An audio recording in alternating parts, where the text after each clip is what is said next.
Welcome back to Classic Tales Library, into the frozen silence of the North, into a world ruled by hunger, instinct, and survival, comes one of Jack London's greatest stories. White Fang is more than an adventure of the wilderness. It is the journey of a creature born wild, shaped by violence, challenged by mankind, and transformed by loyalty and trust. Now, begin the complete audiobook of White Fang by Jack London. Part 1. Chapter 1. The Trail of the Meat. Dark spruce forest frowned on either side the frozen waterway. The trees had been stripped by a recent wind of their white covering of frost, and they seemed to lean towards each other, black and ominous in the fading light. A vast silence reigned over the land.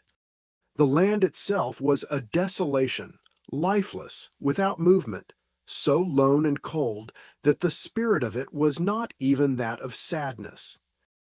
There was a hint in it of laughter, but of a laughter more terrible than any sadness, a laughter that was mirthless as the smile of the Sphinx, a laughter cold as the frost and partaking of the grimness of infallibility. It was the masterful and incommunicable wisdom of eternity, laughing at the futility of life and the effort of life. It was the wild, the savage, frozen-hearted Northland wild. But there was life, abroad in the land and defiant. Down the frozen waterway toiled a string of wolfish dogs. Their bristly fur was rimed with frost.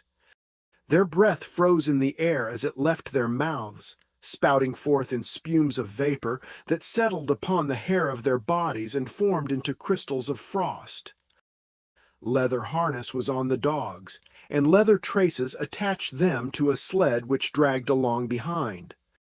The sled was without runners. It was made of stout birch bark, and its full surface rested on the snow. The front end of the sled was turned up like a scroll in order to force down and under the bore of soft snow that surged like a wave before it. On the sled, securely lashed, was a long and narrow oblong box.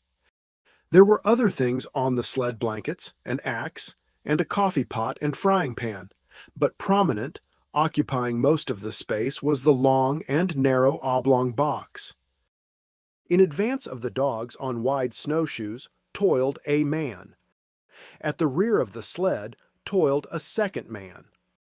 On the sled, in the box, lay a third man whose toil was over, a man whom the wild had conquered and beaten down until he would never move nor struggle again. It is not the way of the wild to like movement. Life is an offense to it, for life is movement, and the wild aims always to destroy movement. It freezes the water to prevent it running to the sea. It drives the sap out of the trees till they are frozen to their mighty hearts.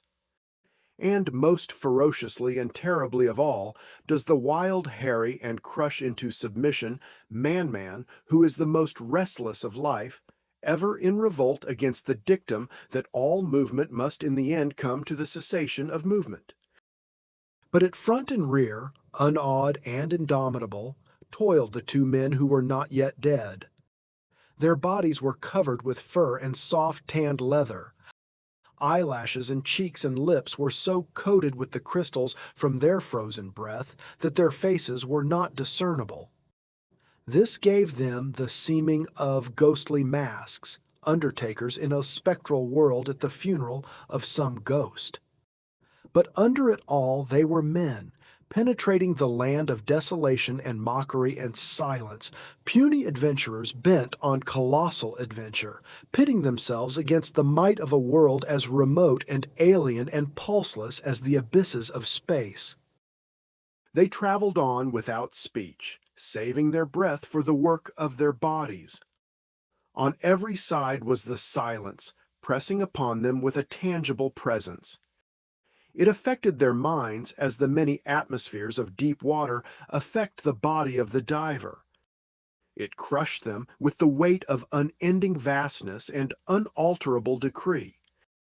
It crushed them into the remotest recesses of their own minds, pressing out of them, like juices from the grape, all the false ardors and exaltations and undue self-values of the human soul, until they perceived themselves finite and small, specks and motes, moving with weak cunning and little wisdom amidst the play and interplay of the great blind elements and forces. An hour went by, and a second hour. The pale light of the short, sunless day was beginning to fade when a faint far cry arose on the still air. It soared upward with a swift rush till it reached its topmost note, where it persisted, palpitant and tense, and then slowly died away. It might have been a lost soul wailing, had it not been invested with a certain sad fierceness and hungry eagerness. The front man turned his head until his eyes met the eyes of the man behind. And then, across the narrow oblong box, each nodded to the other. A second cry arose, piercing the silence with needle-like shrillness. Both men located the sound. It was to the rear, somewhere in the snow expanse they had just traversed. A third and answering cry arose, also to the rear and to the left of the second cry. "They're after us, Bill," said the man at the front. His voice sounded hoarse and unreal, and he had spoken with apparent effort. "Meat is scarce," answered his comrade. "I ain't seen a rabbit sign for days." Thereafter they spoke no more, though their ears were keen for the hunting cries that continued to rise behind them. At the fall of darkness they swung the dogs into a cluster of spruce trees on the edge of the waterway and made a camp. The coffin, at the side of the fire, served for seat and table. The wolf dogs, clustered on the far side of the fire, snarled and bickered among themselves, but evinced no inclination to stray off into the darkness. "Seems to me, Henry, they're staying remarkable close to camp," Bill commented. Henry, squatting over the fire and settling the pot of coffee with a piece of ice, nodded, nor did he speak till he had taken his seat on the coffin and begun to eat. "They know where their hides is safe," he said. "They'd sooner eat grub than be grub. They're pretty wise, them dogs." Bill shook his head. "Oh, I don't know." His comrade looked at him curiously. "First time I ever heard you say anything about their not being wise." "Henry," said the other, munching with deliberation the beans he was eating, "did you happen to notice the way them dogs kicked up when I was a-feedin' 'em?" "They did cut up more'n usual," Henry acknowledged. "How many dogs have we got, Henry?" "6." "Well, Henry—" Bill stopped for a moment in order that his words might gain greater significance. "As I was saying, Henry, we've got 6 dogs. I took 6 fish out of the bag. I gave 1 fish to each dog, and, Henry, I was 1 fish short." "You counted wrong." "We've got 6 dogs," the other reiterated dispassionately. "I took out 6 fish. One ear didn't get no fish. I came back to the bag afterward and got 'em as fish." "We've only got 6 dogs," Henry said. "Henry," Bill went on, "I won't say they was all dogs, but there was 7 of 'em that got fish." Henry stopped eating to glance across the fire and count the dogs. "There's only 6 now," he said. "I saw the other one run off across the snow," Bill announced with cool positiveness. "I saw 7. Henry looked at him commiseratingly and said, "I'll be almighty glad when this trip's over." "What do you mean by that?" Bill demanded. "I mean that this load of our'n is getting on your nerves and that you're beginning to see things." "I thought of that," Bill answered gravely. "And so, when I saw it run off across the snow, I looked in the snow and saw its tracks. Then I counted the dogs, and there was still 6 of 'em. The tracks is there in the snow now. Do you want to look at 'em?" I'll show 'em to you." Henry did not reply, but munched on in silence until, the meal finished, he topped it with a final cup of coffee. He wiped his mouth with the back of his hand and said, "Then you're thinking as it was." A long wailing cry, fiercely sad from somewhere in the darkness, had interrupted him. He stopped to listen to it, then he finished his sentence with a wave of his hand toward the sound of the cry. "One of them." Bill nodded. "I'd a blame sight sooner think that than anything else. You noticed yourself the row the dogs made." Cry after cry and answering cries were turning the silence into a bedlam. From every side the cries arose, and the dogs betrayed their fear by huddling together and so close to the fire that their hair was scorched by the heat. Bill threw on more wood before lighting his pipe. "I'm thinking you're down in the mouth some," Henry said. "Henry." He sucked meditatively at his pipe for some time before he went on. "Henry, I was a-thinking what a blame sight luckier he is than you and me'll ever be." He indicated the third person by a downward thrust of the thumb to the box on which they sat. "You and me, Henry, when we die, we'll be lucky if we get enough stones over our carcasses to keep the dogs off of us." "But we ain't got people and money and all the rest like him," Henry rejoined. "Long-distance funerals is something you and me can't exactly afford." "What gets me, Henry, is what a chap like this, that's a lord or something in his own country, and that's never had to bother about grub nor blankets. Why he comes a-buttin' round the God-forsaken ends of the earth, that's what I can't exactly see." "He might have lived to a ripe old age if he'd stayed at home," Henry agreed. Bill opened his mouth to speak but changed his mind. Instead, he pointed towards the wall of darkness that pressed about them from every side. There was no suggestion of form in the utter blackness, only could be seen a pair of eyes gleaming like live coals. Henry indicated with his head a second pair and a third. A circle of the gleaming eyes had drawn about their camp. Now and again a pair of eyes moved or disappeared to appear again a moment later. The unrest of the dogs had been increasing, and they stampeded, in a surge of sudden fear, to the near side of the fire, cringing and crawling about the legs of the men. In the scramble, one of the dogs had been overturned on the edge of the fire, and it had yelped with pain and fright as the smell of its singed coat possessed the air. The commotion caused the circle of eyes to shift restlessly for a moment, and even to withdraw a bit, but it settled down again as the dogs became quiet. "Henry, it's a blame misfortune to be out of ammunition." Bill had finished his pipe and was helping his companion to spread the bed of fur and blanket upon the spruce boughs which he had laid over the snow before supper. Henry grunted and began unlacing his moccasins. "How many cartridges did you say you had left?" he asked. "3," came the answer. "And I wished 'twas 300. Then I'd show 'em what for, damn 'em." He shook his fist angrily at the gleaming eyes and began securely to prop his moccasins before the fire. "And I wish this cold snapped break," he went on. "It's been 50 below for 2 weeks now, and I wished I'd never started on this trip, Henry. I don't like the looks of it. I don't feel right somehow, and while I'm wishin', I wish the trip was over and done with, and you and me a-sittin' by the fire in Fort McGurry just about now and playin' cribbage, that's what I wished." Henry grunted and crawled into bed. As he dozed off, he was aroused by his comrade's voice.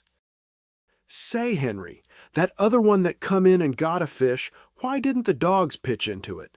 That's what's bothering me."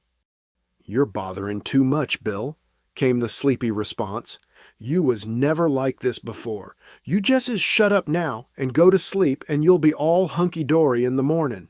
Your stomach's sour. That's what's bothering you." The men slept, breathing heavily, side by side, under the one covering. The fire died down, and the gleaming eyes drew closer the circle they had flung about the camp. The dogs clustered together in fear, now and again snarling menacingly as a pair of eyes drew close. Once their uproar became so loud that Bill woke up. He got out of bed carefully so as not to disturb the sleep of his comrade, and threw more wood on the fire. As it began to flame up, the circle of eyes drew farther back. He glanced casually at the huddling dogs. He rubbed his eyes and looked at them more sharply. Then he crawled back into the blankets. "Henry," he said. "Oh, Henry." Henry groaned as he passed from sleep to waking and demanded, "What's wrong now?" "Nothing," came the answer. "Only there's 7 of 'em again. I just counted." Henry acknowledged receipt of the information with a grunt that slid into a snore as he drifted back into sleep. In the morning, it was Henry who awoke first and routed his companion out of bed. Daylight was yet 3 hours away, though it was already 6 o'clock. And in the darkness, Henry went about preparing breakfast, while Bill rolled the blankets and made the sled ready for lashing. "Say, Henry," he asked suddenly, "how many dogs did you say we had?" "6." "Wrong," Bill proclaimed triumphantly. "7 again?" Henry queried. "No, 5. One's gone." "The hell!" Henry cried in wrath, leaving the cooking to come and count the dogs. "You're right, Bill," he concluded. "Fatty's gone." And he went like greased lightning once he got started. Couldn't have seen him for smoke. "No chance at all," Henry concluded. "They just swallowed him alive. I bet he was yelping as he went down their throats, damn 'em." "He always was a fool dog," said Bill, "but no fool dog ought to be fool enough to go off and commit suicide that way." He looked over the remainder of the team with a speculative eye that summed up instantly the salient traits of each animal. "I bet none of the others would do it." "Couldn't drive him away from the fire with a club," Bill agreed. "I always did think there was something wrong with Fatty anyway." And this was the epitaph of a dead dog on the Northland Trail less scant than the epitaph of many another dog, of many a man. Chapter 2. The She-Wolf.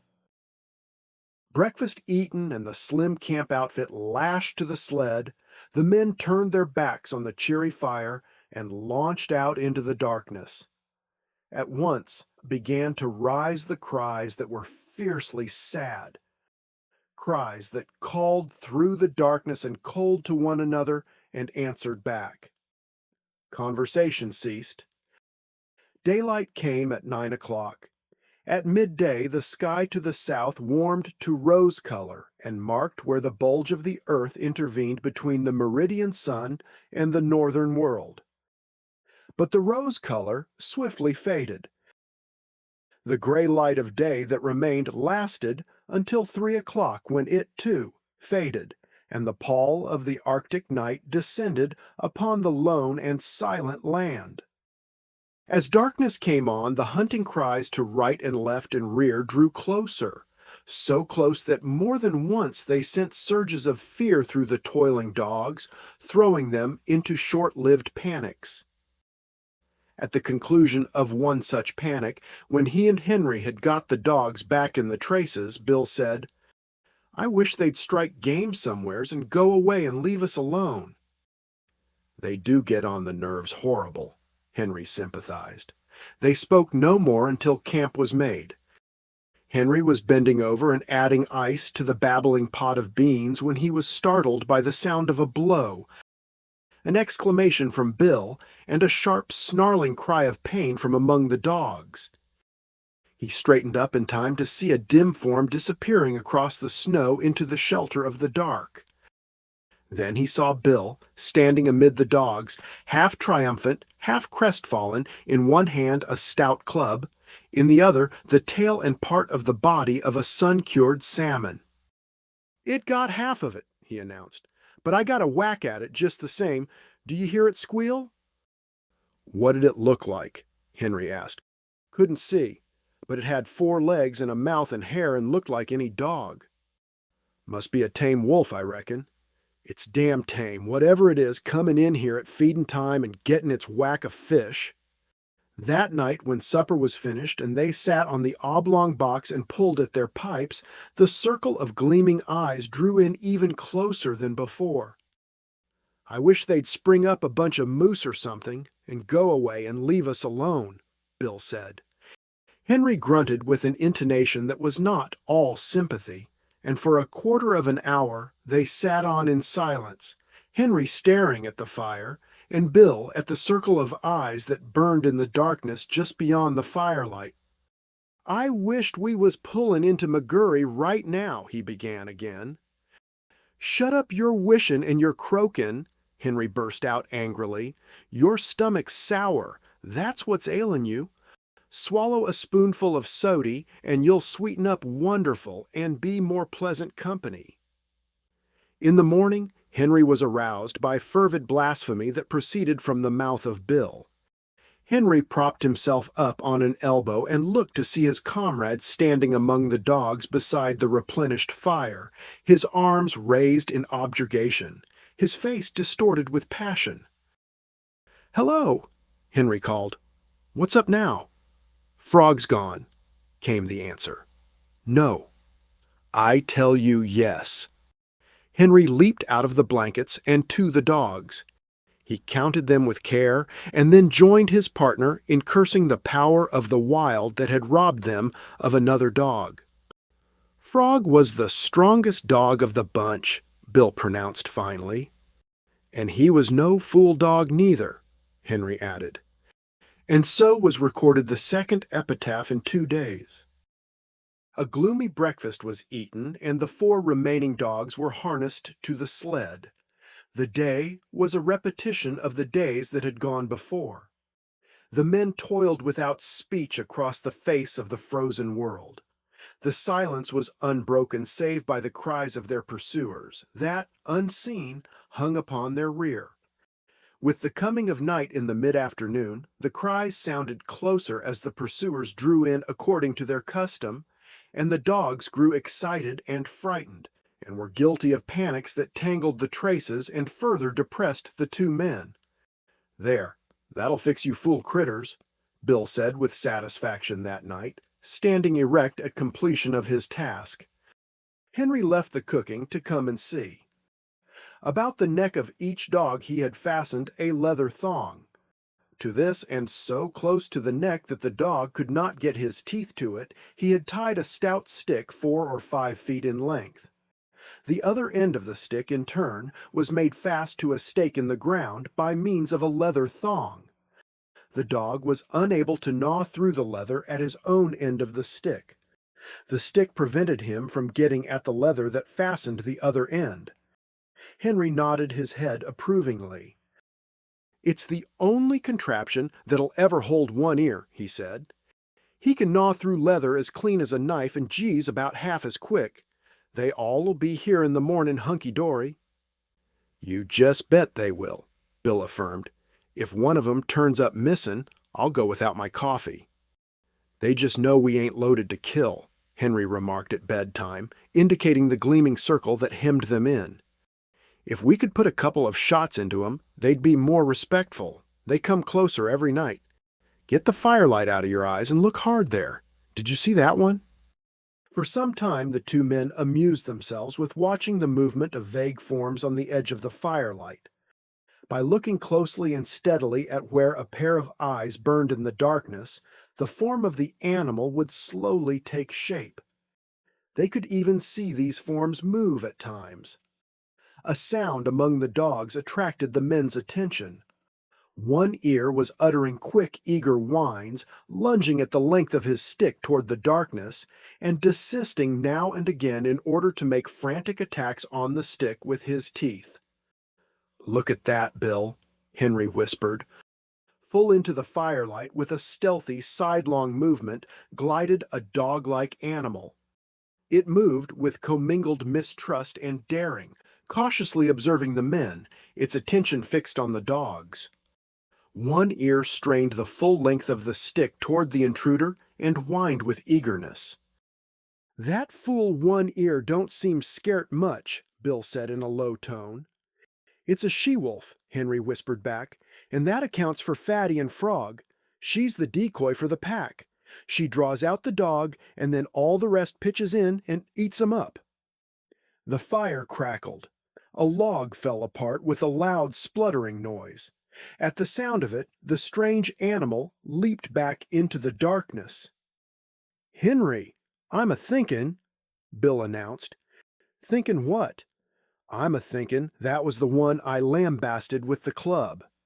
"Ain't the slightest doubt in the world," was Henry's response. "And right here I want to remark," Bill went on, "that that animal's familiarity with campfires is suspicious and immoral." "It knows for certain more'n a self-respectin' wolf ought to know," Henry agreed. "A wolf that knows enough to come in with the dogs at feedin' time has had experiences." "Old Villain had a dog once that run away with the wolves," Bill cogitates aloud. "I ought to know. I shot it out of the pack in a moose pasture over on Little Stick. And Old Villain cried like a baby. Hadn't seen it for 3 years, he said. Been with the wolves all that time." "I reckon you've called the turn, Bill. That wolf's a dog, and it's eaten fish many's the time from the hand of man." "And if I get a chance at it, that wolf that's a dog'll be jest meat," Bill declared. "We can't afford to lose no more animals." "But you've only got 3 cartridges," Henry objected. "I'll wait for a dead sure shot," was the reply. In the morning, Henry renewed the fire and cooked breakfast to the accompaniment of his partner's snoring. "You was sleepin' jest too comfortable for anything," Henry told him as he routed him out for breakfast.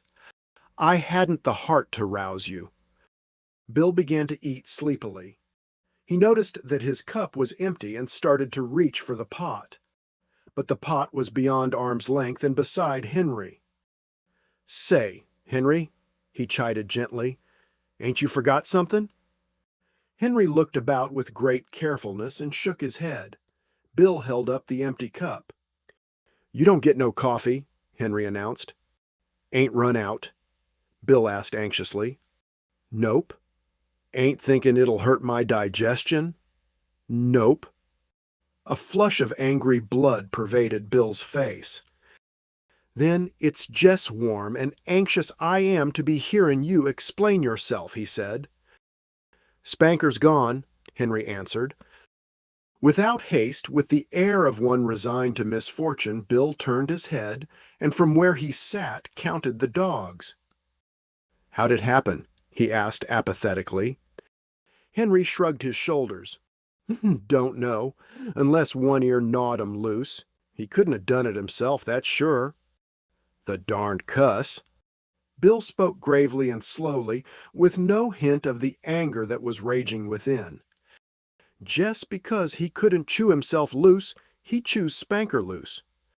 "Well, Spanker's troubles is over anyway. I guess he's digested by this time and cavortin' over the landscape in the bellies of 20 different wolves," was Henry's epitaph on this, the latest lost dog. "Have some coffee, Bill." But Bill shook his head. "Go on," Henry pleaded, elevating the pot. Bill shoved his cup aside. "I'll be ding-dong danged if I do. I said I wouldn't if airy dog turned up missin', and I won't." "It's darn good coffee," Henry said enticingly. But Bill was stubborn, and he ate a dry breakfast washed down with mumbled curses at One Ear for the trick he had played. "I'll tie 'em up out of reach of each other tonight," Bill said, as they took the trail. They had traveled little more than 100 yards when Henry, who was in front, bent down and picked up something with which his snowshoe had collided. It was dark, and he could not see it, but he recognized it by the touch. He flung it back so that it struck the sled and bounced along until it fetched up on Bill's snowshoes. "Mebbe you'll need that in your business," Henry said. Bill uttered an exclamation. It was all that was left of Spanker, the stick with which he had been tied. "They ate 'em hide and all," Bill announced. "The stick's as clean as a whistle. They've ate the leather off in both ends. They're damn hungry, Henry, and they'll have you and me guessing before this trip's over." Henry laughed defiantly. "I ain't been trailed this way by wolves before, but I've gone through a whole lot worse and kept my health. Takes more'n a handful of them pesky critters to do for yours truly, Bill, my son." "I don't know. I don't know," Bill muttered ominously. "Well, you'll know all right when we pull into McGurry." "I ain't feeling special enthusiastic," Bill persisted. "You're off color. That's what's the matter with you," Henry dogmatized. "What you need is quinine, and I'm going to dose you up stiff as soon as we make McGurry." Bill grunted his disagreement with the diagnosis and lapsed into silence. The day was like all the days. Light came at 9 o'clock. At 12 o'clock, the southern horizon was warmed by the unseen sun, and then began the cold gray of afternoon that would merge, 3 hours later, into night. It was just after the sun's futile effort to appear that Bill slipped the rifle from under the sled lashings and said, "You keep right on, Henry. I'm going to see what I can see." "You'd better stick by the sled," his partner protested. "You've only got 3 cartridges, and there's no telling what might happen." "Who's croaking now?" Bill demanded triumphantly. Henry made no reply and plodded on alone, though often he cast anxious glances back into the gray solitude where his partner had disappeared. An hour later, taking advantage of the cutoffs around which the sled had to go, Bill arrived. "They're scattered and ranging along wide," he said, "keeping up with us and looking for game at the same time. You see, they're sure of us, only they know they've got to wait to get us. In the meantime, they're willing to pick up anything eatable that comes handy." "You mean they think they're sure of us?" Henry objected pointedly. But Bill ignored him. "I seen some of them. They're pretty thin. They ain't had a bite in weeks, I reckon, outside of Fatty and Frog and Spanker, and there's so many of 'em that didn't go far. They're remarkable thin. Their ribs is like washboards, and their stomachs is right up against their backbones. They're pretty desperate, I can tell you. They'll be going mad, yet. And then watch out." A few minutes later, Henry, who was now traveling behind the sled, emitted a low warning whistle. Bill turned and looked, then quietly stopped the dogs. To the rear, from around the last bend and plainly into view, on the very trail they had just covered, trotted a furry, slinking form. Its nose was to the trail, and it trotted with a peculiar, sliding, effortless gait. When they halted, it halted, throwing up its head and regarding them steadily with nostrils that twitched as it caught and studied the scent of them. "It's the she-wolf," Bill answered. The dogs had laid down in the snow, and he walked past them to join his partner in the sled. Together they watched the strange animal that had pursued them for days, and that had already accomplished the destruction of half their dog team. After a searching scrutiny, the animal trotted forward a few steps. This it repeated several times, till it was a short 100 yards away.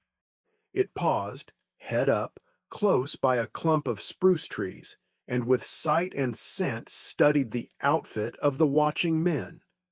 It looked at them in a strangely wistful way after the manner of a dog, but in its wistfulness there was none of the dog affection. It was a wistfulness bred of hunger, as cruel as its own fangs, as merciless as the frost itself. It was large for a wolf, its gaunt frame advertising the lines of an animal that was among the largest of its kind. "Stands pretty close to 2.5 feet at the shoulders," Henry commented, "and I'll bet it ain't far from 5 feet long." "Kind of strange color for a wolf," was Bill's criticism. "I never seen a red wolf before. Looks almost cinnamon to me." The animal was certainly not cinnamon-colored. Its coat was the true wolf coat. The dominant color was gray, and yet there was to it a faint reddish hue, a hue that was baffling, that appeared and disappeared, that was more like an illusion of the vision, now gray, distinctly gray, and again giving hints and glints of a vague redness of color not classifiable in terms of ordinary experience. "Looks for all the world like a big husky sled dog," Bill said. "I wouldn't be surprised to see it wag its tail."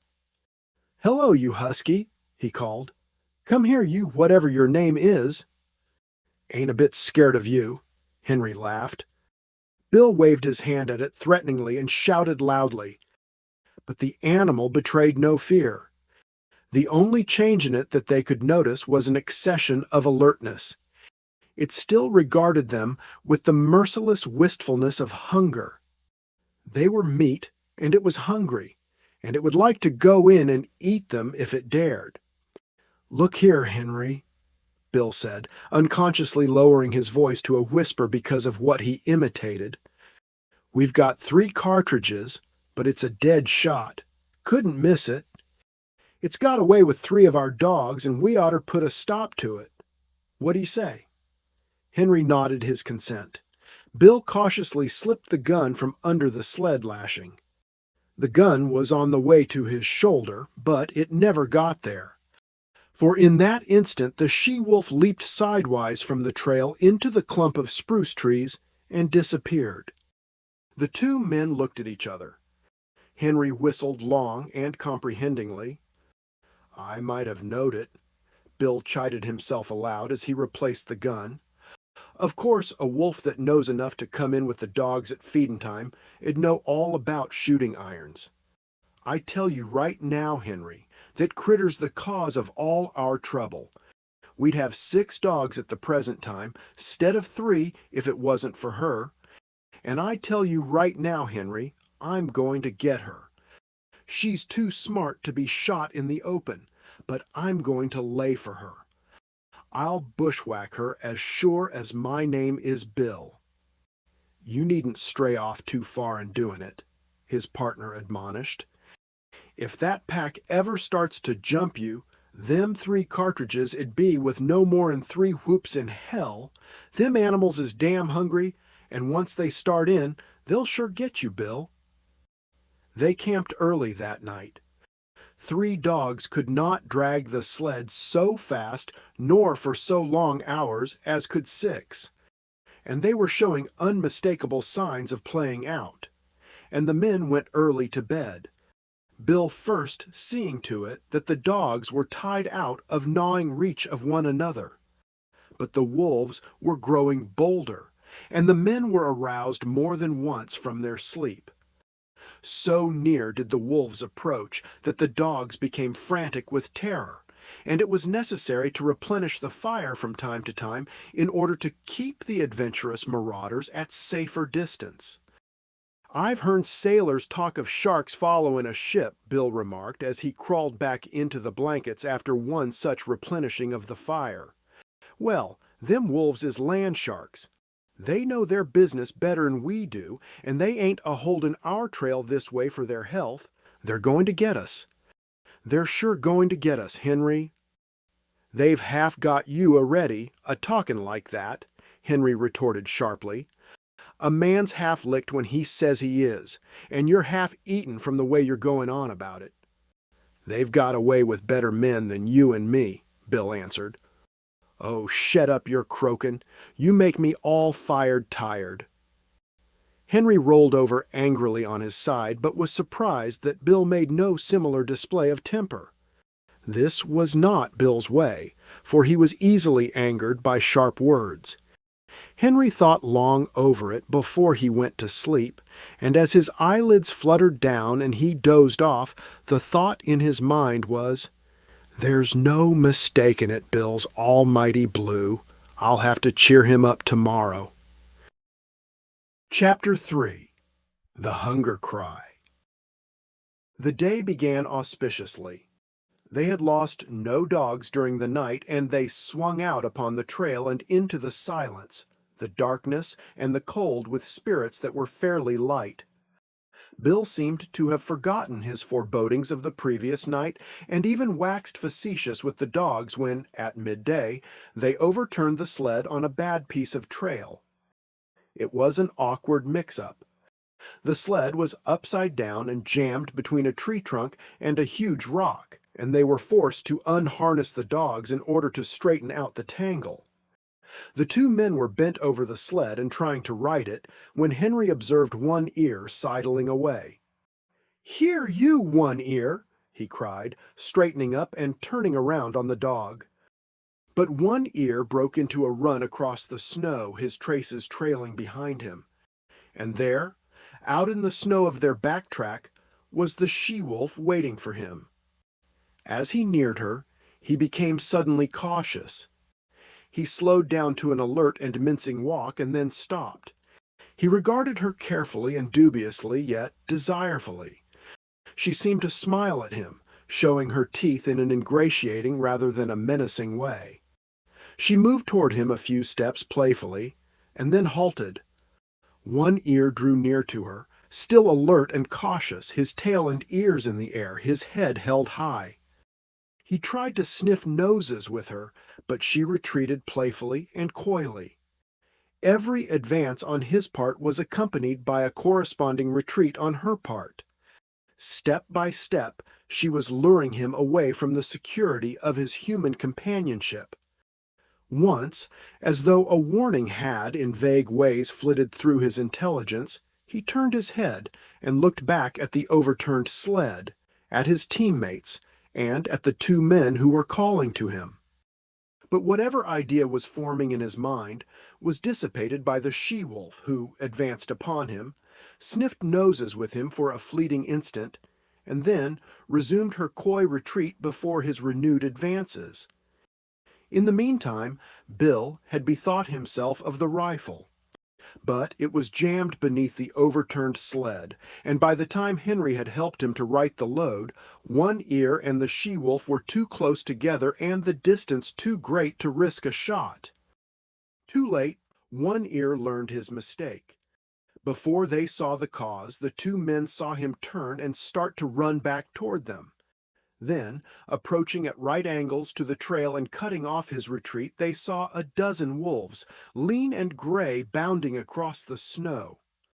On the instant, the she-wolf's coyness and playfulness disappeared. With a snarl, she sprang upon One Ear. He thrust her off with his shoulder, and, his retreat cut off and still intent on regaining the sled, he altered his course in an attempt to circle around to it. More wolves were appearing every moment and joining in the chase. The she-wolf was one leap behind One Ear and holding her own. "Where are you going?"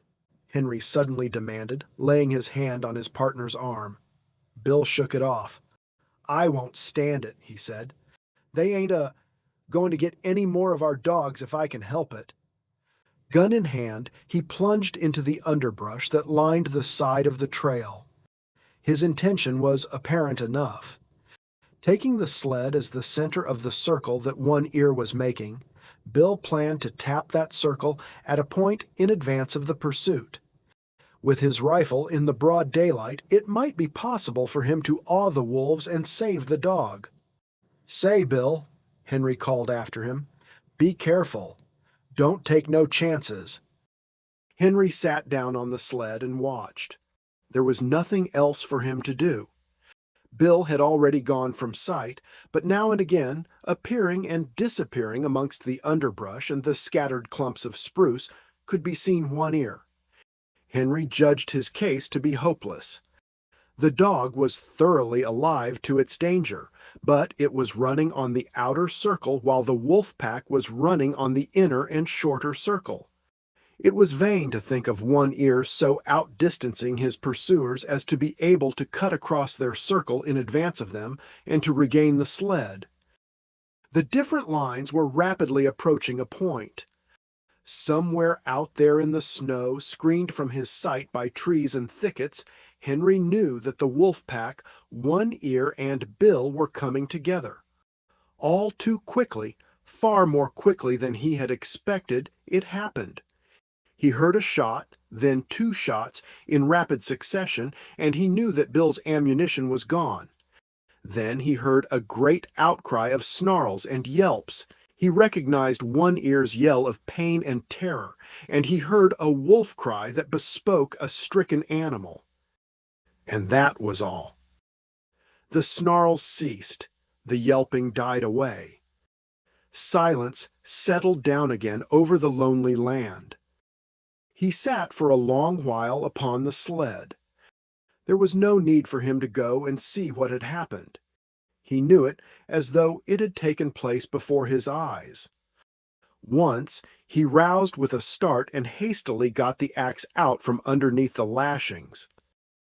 But for some time longer he sat and brooded, the two remaining dogs crouching and trembling at his feet. At last he arose in a weary manner, as though all the resilience had gone out of his body, and proceeded to fasten the dogs to the sled. He passed a rope over his shoulder, a man-trace, and pulled with the dogs. He did not go far. At the first hint of darkness he hastened to make a camp, and he saw to it that he had a generous supply of firewood. He fed the dogs, cooked and ate his supper, and made his bed close to the fire. But he was not destined to enjoy that bed. Before his eyes closed, the wolves had drawn too near for safety. It no longer required an effort of the vision to see them.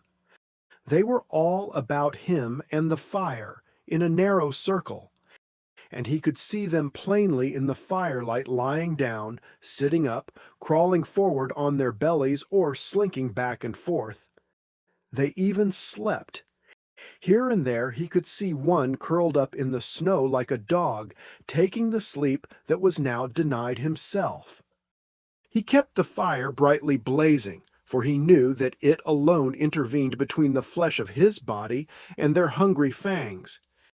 His two dogs stayed close by him, one on either side, leaning against him for protection, crying and whimpering, and at times snarling desperately when a wolf approached a little closer than usual. At such moments, when his dogs snarled, the whole circle would be agitated, the wolves coming to their feet and pressing tentatively forward, a chorus of snarls and eager yelps rising about him. Then the circle would lie down again, and here and there a wolf would resume its broken nap. But this circle had a continuous tendency to draw in upon him. Bit by bit, an inch at a time, with here a wolf bellying forward, and there a wolf bellying forward, the circle would narrow until the brutes were almost within springing distance. Then he would seize brands from the fire and hurl them into the pack. A hasty drawing back always resulted, accompanied by yelps and frightened snarls when a well-aimed brand struck and scorched a too daring animal. Morning found the man haggard and worn, wide-eyed from want of sleep. He cooked breakfast in the darkness, and at 9 o'clock, when, with the coming of daylight, the wolf pack drew back, he set about the task he had planned through the long hours of the night. Chopping down young saplings, he made them crossbars of a scaffold by lashing them high up to the trunks of standing trees. Using the sled lashing for a heaving rope, and with the aid of the dogs, he hoisted the coffin to the top of the scaffold. "They got Bill, and they may get me, but they'll sure never get you, young man," he said, addressing the dead body in its tree sepulchre. Then he took the trail, the lightened sled bounding along behind the willing dogs, for they, too, knew that safety lay open in the gaining of Fort McGurry. The wolves were now more open in their pursuit, trotting sedately behind and ranging along on either side, their red tongues lolling out, their lean sides showing the undulating ribs with every movement. They were very lean, mere skin bags stretched over bony frames, with strings for muscles, so lean that Henry found it in his mind to marvel that they still kept their feet and did not collapse forthright in the snow. He did not dare travel until dark.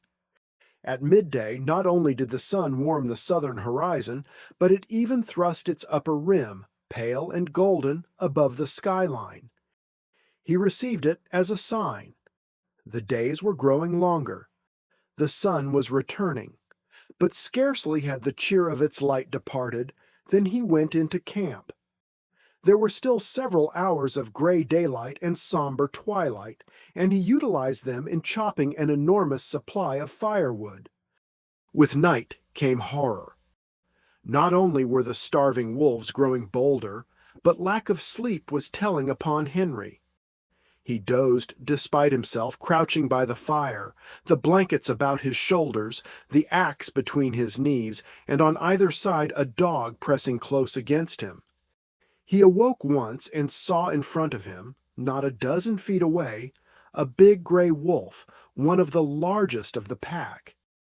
And even as he looked, the brute deliberately stretched himself after the manner of a lazy dog, yawning full in his face and looking upon him with a possessive eye, as if, in truth, he were merely a delayed meal that was soon to be eaten. This certitude was shown by the whole pack. Fully a score he could count, staring hungrily at him or calmly sleeping in the snow. They reminded him of children gathered about a spread table and awaiting permission to begin to eat. And he was the food they were to eat. He wondered how and when the meal would begin. As he piled wood on the fire, he discovered an appreciation of his own body which he had never felt before. He watched his moving muscles and was interested in the cunning mechanism of his fingers. By the light of the fire, he crooked his fingers slowly and repeatedly, now one at a time, now all together, spreading them wide or making quick gripping movements. He studied the nail formation and prodded the fingertips, now sharply and again softly, gauging the while the nerve sensations produced. It fascinated him, and he grew suddenly fond of this subtle flesh of his that worked so beautifully and smoothly and delicately. Then he would cast a glance of fear at the wolf circle drawn expectantly about him, and like a blow the realization would strike him that this wonderful body of his, this living flesh, was no more than so much meat. A quest of ravenous animals to be torn and slashed by their hungry fangs, to be sustenance to them as the moose and the rabbit had often been sustenance to him. He came out of a doze that was half nightmare to see the red-hued she-wolf before him. She was not more than half a dozen feet away, sitting in the snow and wistfully regarding him. The two dogs were whimpering and snarling at his feet, but she took no notice of them. She was looking at the man, and for some time he returned her look. There was nothing threatening about her. She looked at him merely with a great wistfulness, but he knew it to be the wistfulness of an equally great hunger. He was the food, and the sight of him excited in her the gustatory sensations. Her mouth opened, the saliva drooled forth, and she licked her chops with the pleasure of anticipation. A spasm of fear went through him. He reached hastily for a brand to throw at her. But even as he reached and before his fingers had closed on the missile, she sprang back into safety, and he knew that she was used to having things thrown at her. She had snarled as she sprang away, baring her white fangs to their roots, all her wistfulness vanishing, being replaced by a carnivorous malignity that made him shudder.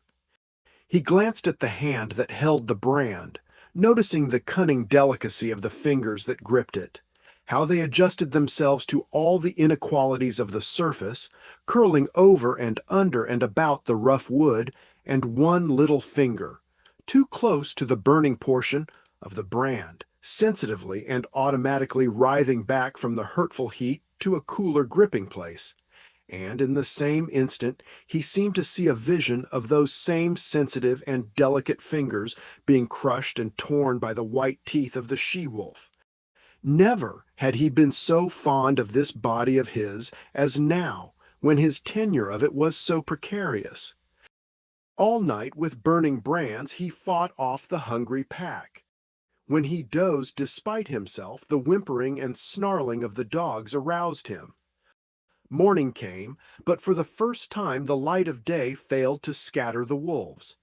The man waited in vain for them to go. They remained in a circle about him and his fire, displaying an arrogance of possession that shook his courage born of the morning light. He made one desperate attempt to pull out on the trail. But the moment he left the protection of the fire, the boldest wolf leaped for him, but leaped short. He saved himself by springing back, the jaws snapping together a scant 6 inches from his thigh.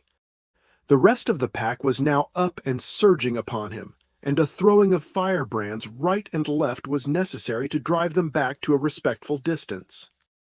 Even in the daylight he did not dare leave the fire to chop fresh wood. 20 feet away towered a huge dead spruce. He spent half the day extending his campfire to the tree, at any moment a half-dozen burning faggots ready at hand to fling at his enemies. Once at the tree, he studied the surrounding forest in order to fell the tree in the direction of the most firewood. The night was a repetition of the night before, save that the need for sleep was becoming overpowering. The snarling of his dogs was losing its efficacy. Besides, they were snarling all the time, and his benumbed and drowsy senses no longer took note of changing pitch and intensity. He awoke with a start. The she-wolf was less than a yard from him. Mechanically, at short range, without letting go of it, he thrust a brand full into her open and snarling mouth. She sprang away, yelling with pain, and while he took delight in the smell of burning flesh and hair, he watched her shaking her head and growling wrathfully a score of feet away. But this time, before he dozed again, he tied a burning pine knot to his right hand. His eyes were closed but few minutes when the burn of the flame on his flesh awakened him. For several hours he adhered to this program. Every time he was thus awakened, he drove back the wolves with flying brands, replenished the fire, and rearranged the pine knot on his hand. All worked well, but there came a time when he fastened the pine knot insecurely. As his eyes closed, it fell away from his hand. He dreamed. It seemed to him that he was in Fort McGurry. It was warm and comfortable, and he was playing cribbage with the factor. Also, it seemed to him that the fort was besieged by wolves. They were howling at the very gates, and sometimes he and the factor paused from the game to listen and laugh at the futile efforts of the wolves to get in. And then, so strange was the dream, there was a crash. The door was burst open. He could see the wolves flooding into the big living room of the fort. They were leaping straight for him and the factor. With the bursting open of the door, the noise of their howling had increased tremendously. This howling now bothered him. His dream was merging into something else, he knew not what, but through it all, following him, persisted the howling. And then he awoke to find the howling real. There was a great snarling and yelping. The wolves were rushing him. They were all about him and upon him. The teeth of one had closed upon his arm. Instinctively he leaped into the fire, and as he leaped, he felt the sharp slash of teeth that tore through the flesh of his leg. Then began a firefight. His stout mittens temporarily protected his hands, and he scooped live coals into the air in all directions until the campfire took on the semblance of a volcano. But it could not last long. His face was blistering in the heat, his eyebrows and lashes were singed off, and the heat was becoming unbearable to his feet. With a flaming brand in each hand, he sprang to the edge of the fire. The wolves had been driven back. On every side, wherever the live coals had fallen, the snow was sizzling, and every little while a retiring wolf, with wild leap and snort and snarl, announced that one such live coal had been stepped upon. Flinging his brands at the nearest of his enemies, the man thrust his smoldering mittens into the snow and stamped about to cool his feet. His 2 dogs were missing, and he well knew that they had served as a course in the protracted meal which had begun days before with Fatty, the last course of which would likely be himself in the days to follow. "You ain't got me yet," he cried, savagely shaking his fist at the hungry beasts, and at the sound of his voice the whole circle was agitated. There was a general snarl, and the she-wolf slid up close to him across the snow and watched him with hungry wistfulness. He set to work to carry out a new idea that had come to him. He extended the fire into a large circle. Inside this circle he crouched, his sleeping outfit under him as a protection against the melting snow. When he had thus disappeared within his shelter of flame, the whole pack came curiously to the rim of the fire to see what had become of him. Hitherto they had been denied access to the fire, and they now settled down in a close-drawn circle, like so many dogs, blinking and yawning and stretching their lean bodies in the unaccustomed warmth. Then the she-wolf sat down, pointed her nose at a star, and began to howl. One by one the wolves joined her, till the whole pack, on haunches, with noses pointed skyward, was howling its hunger cry. Dawn came, and daylight. The fire was burning low. The fuel had run out, and there was need to get more. The man attempted to step out of his circle of flame, but the wolves surged to meet him.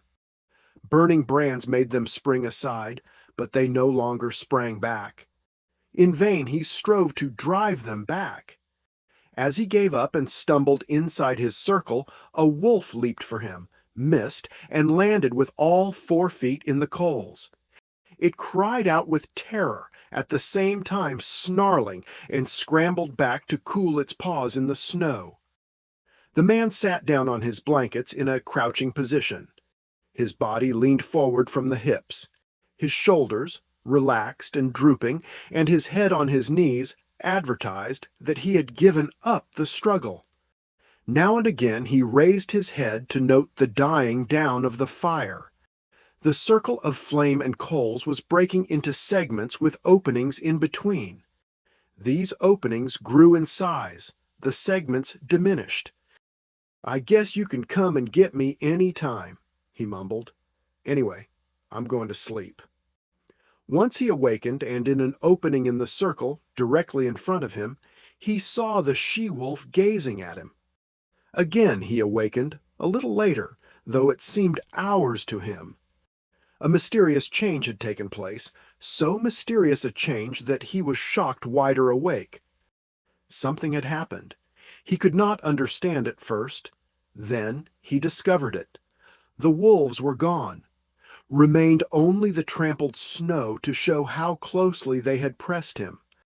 Sleep was welling up and gripping him again. His head was sinking down upon his knees when he roused with a sudden start.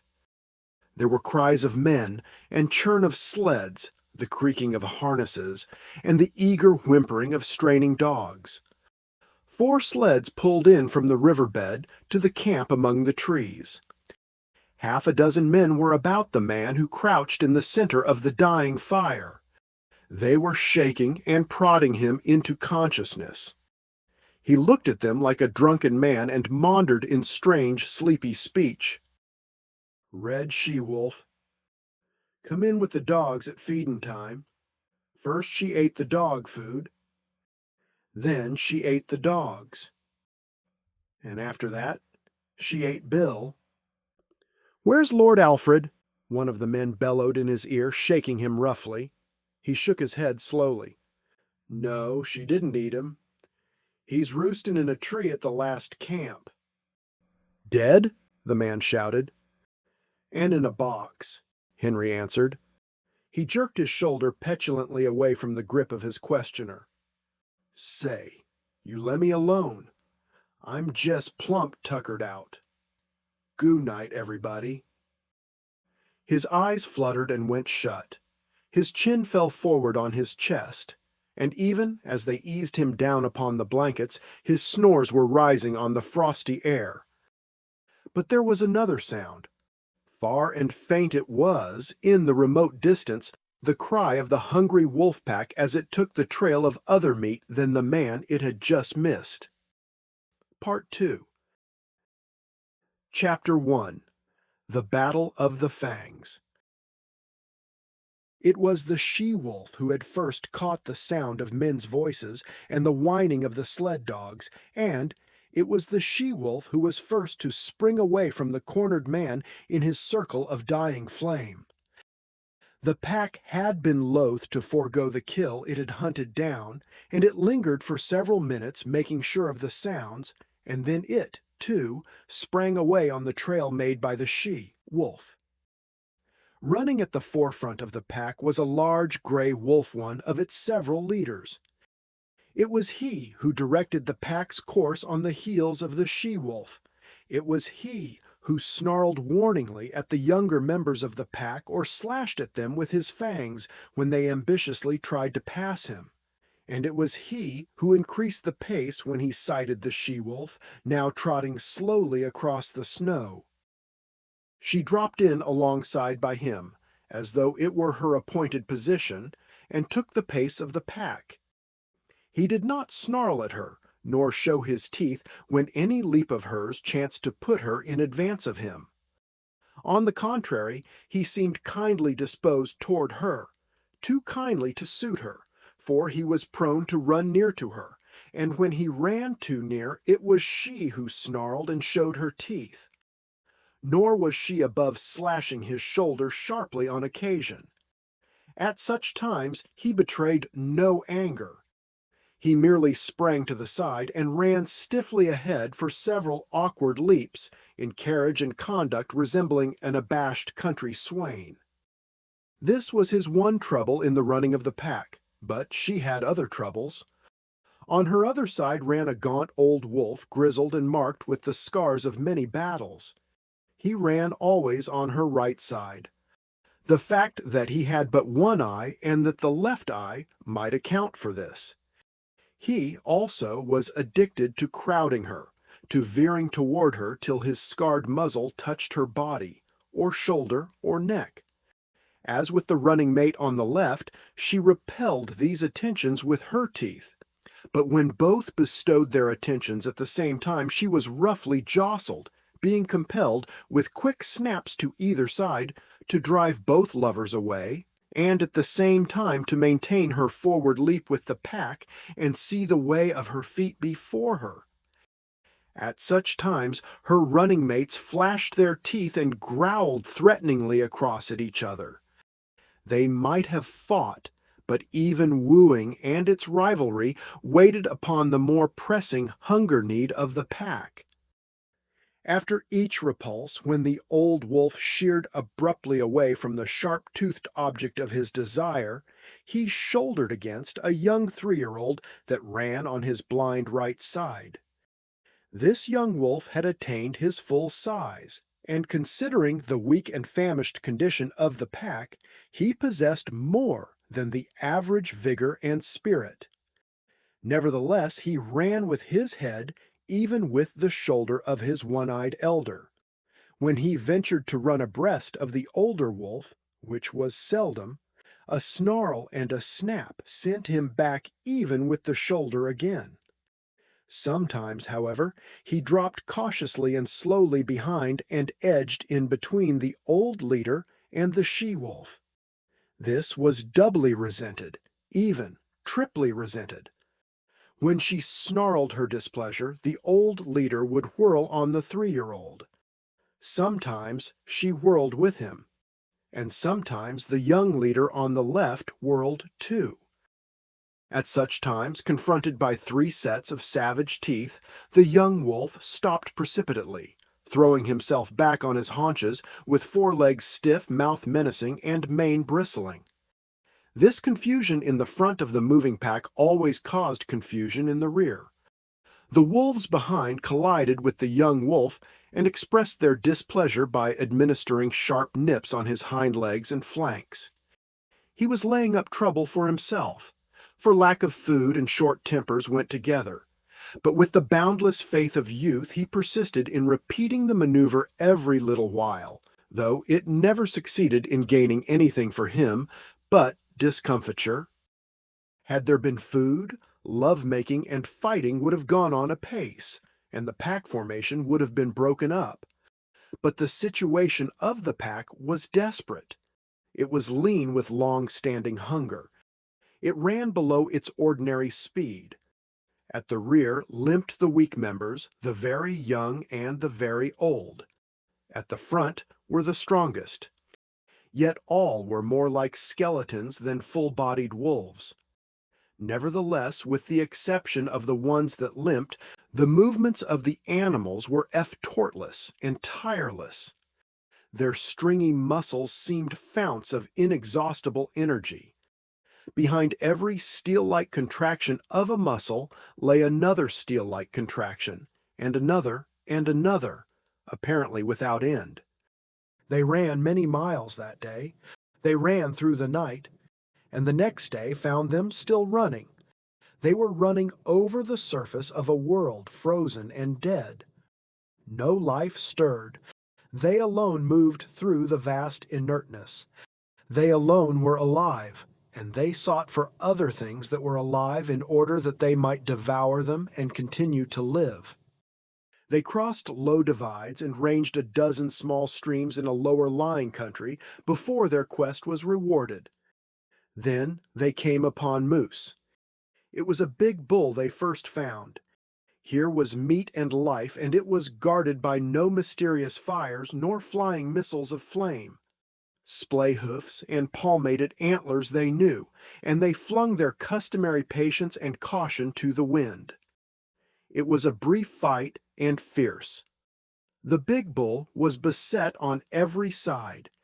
He ripped them open or split their skulls with shrewdly driven blows of his great hooves. He crushed them and broke them on his large horns. He stamped them into the snow under him in the wallowing struggle. But he was foredoomed, and he went down with the she-wolf tearing savagely at his throat, and with other teeth fixed everywhere upon him, devouring him alive, before ever his last struggles ceased or his last damage had been wrought. There was food in plenty. The bull weighed over 800 pounds, fully 20 pounds of meat per mouth for the 40-odd wolves of the pack. But if they could fast prodigiously, they could feed prodigiously, and soon a few scattered bones were all that remained of the splendid live brute that had faced the pack a few hours before. There was now much resting and sleeping. With full stomachs, bickering and quarreling began among the younger males, and this continued through the few days that followed before the breaking up of the pack. The famine was over. The wolves were now in the country of game, and though they still hunted in pack, they hunted more cautiously, cutting out heavy cows or crippled old bulls from the small moose herds they ran across. There came a day, in this land of plenty, when the wolf pack split in half and went in different directions. The she-wolf, the young leader on her left, and the one-eyed elder on her right, led their half of the pack down to the Mackenzie River and across into the lake country to the east. Each day, this remnant of the pack dwindled. 2 by 2, male and female, the wolves were deserting. Occasionally, a solitary male was driven out by the sharp teeth of his rivals. In the end, there remained only 4, the she-wolf, the young leader, the one-eyed one, and the ambitious 3-year-old. The she-wolf had by now developed a ferocious temper. Her 3 suitors all bore the marks of her teeth.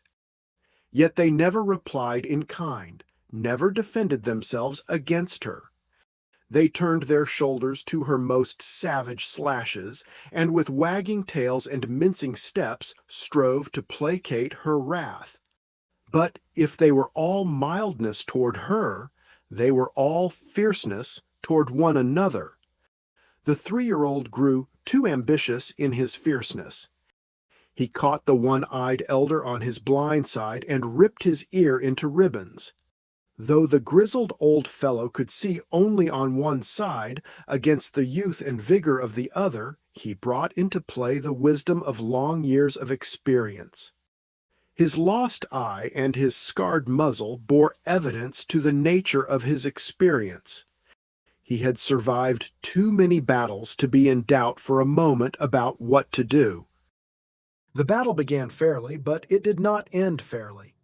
There was no telling what the outcome would have been, for the third wolf joined the elder, and together, old leader and young leader, they attacked the ambitious 3-year-old and proceeded to destroy him. He was beset on either side by the merciless fangs of his erstwhile comrades. Forgotten were the days they had hunted together, the game they had pulled down, the famine they had suffered. That business was a thing of the past. The business of love was at hand, ever a sterner and crueler business than that of food-getting. And in the meanwhile, the she-wolf, the cause of it all, sat down contentedly on her haunches and watched. She was even pleased. This was her day, and it came not often when manes bristled and fang smote fang or ripped and tore the yielding flesh, all for the possession of her. And in the business of love, the 3-year-old, who had made this his first adventure upon it, yielded up his life. On either side of his body stood his 2 rivals. They were gazing at the she-wolf who sat smiling in the snow.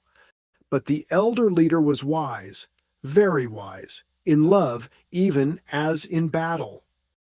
The younger leader turned his head to lick a wound on his shoulder. The curve of his neck was turned toward his rival. With his one eye, the elder saw the opportunity. He darted in low and closed with his fangs. It was a long, ripping slash and deep as well. His teeth, in passing, burst the wall of the great vein of the throat. Then he leaped clear.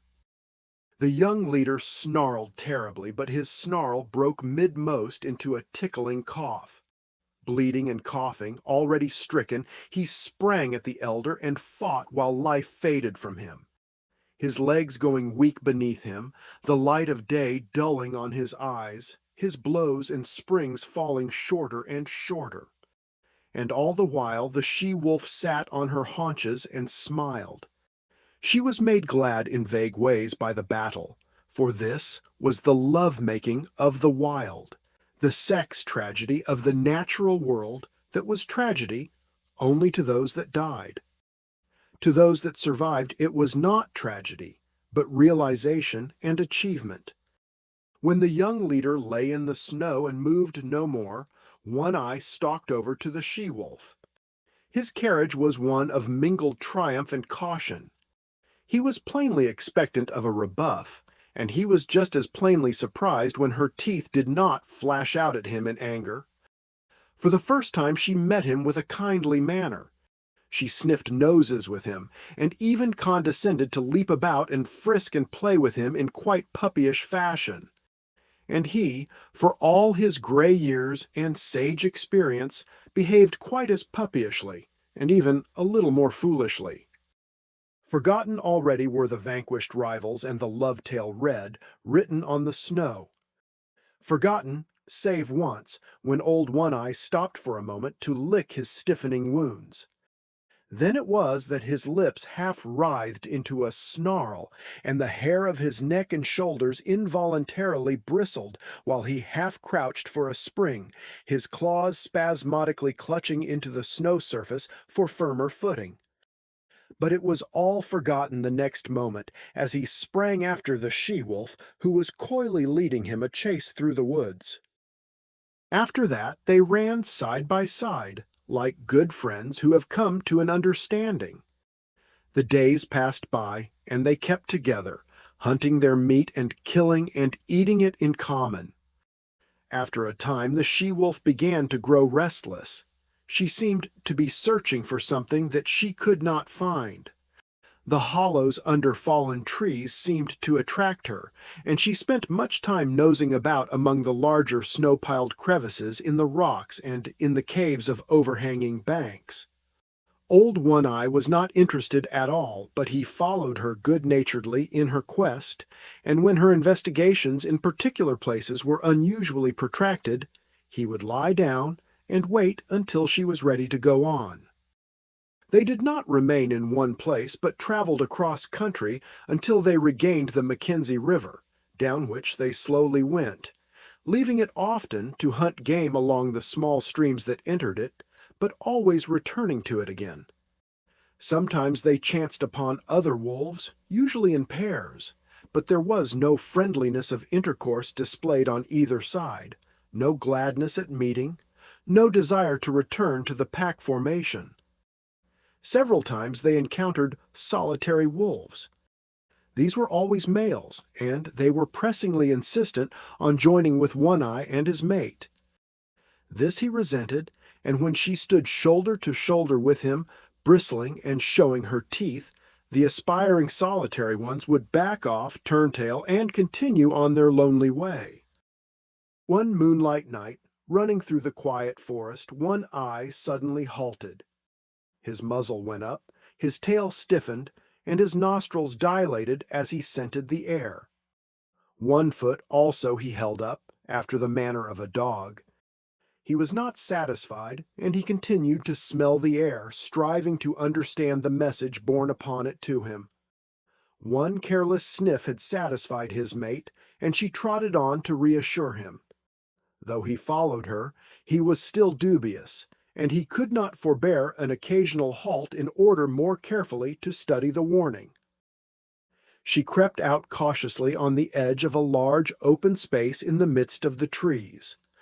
For some time she stood alone. Then One-Eye, creeping and crawling, every sense on the alert, every hair radiating infinite suspicion, joined her. They stood side by side, watching and listening and smelling. To their ears came the sounds of dogs wrangling and scuffling, the guttural cries of men, the sharper voices of scolding women, and once the shrill and plaintive cry of a child. With the exception of the huge bulks of the skin lodges, little could be seen save the flames of the fire, broken by the movements of intervening bodies, and the smoke rising slowly on the quiet air. But to their nostrils came the myriad smells of an Indian camp, carrying a story that was largely incomprehensible to One-Eye, but every detail of which the she-wolf knew. She was strangely stirred, and sniffed with an increasing delight. But old One-Eye was doubtful. He betrayed his apprehension and started tentatively to go. She turned, and touched his neck with her muzzle in a reassuring way, then regarded the camp again. A new wistfulness was in her face, but it was not the wistfulness of hunger. She was thrilling to a desire that urged her to go forward, to be in closer to that fire, to be squabbling with the dogs, and to be avoiding and dodging the stumbling feet of men. One-Eye moved impatiently beside her. Her unrest came back upon her, and she knew again her pressing need to find the thing for which she searched. She turned and trotted back into the forest, to the great relief of One-Eye, who trotted a little to the fore until they were well within the shelter of the trees. As they slid along, noiseless as shadows in the moonlight, they came upon a runway. Both noses went down to the footprints in the snow. These footprints were very fresh. One-Eye ran ahead cautiously, his mate at his heels. The broad pads of their feet were spread wide, and in contact with the snow were like velvet. One-Eye caught sight of a dim movement of white in the midst of the white. His sliding gait had been deceptively swift, but it was as nothing to the speed at which he now ran. Before him was bounding the faint patch of white he had discovered. They were running along a narrow alley flanked on either side by a growth of young spruce. Through the trees the mouth of the alley could be seen, opening out on a moonlit glade. Old One-Eye was rapidly overhauling the fleeing shape of White.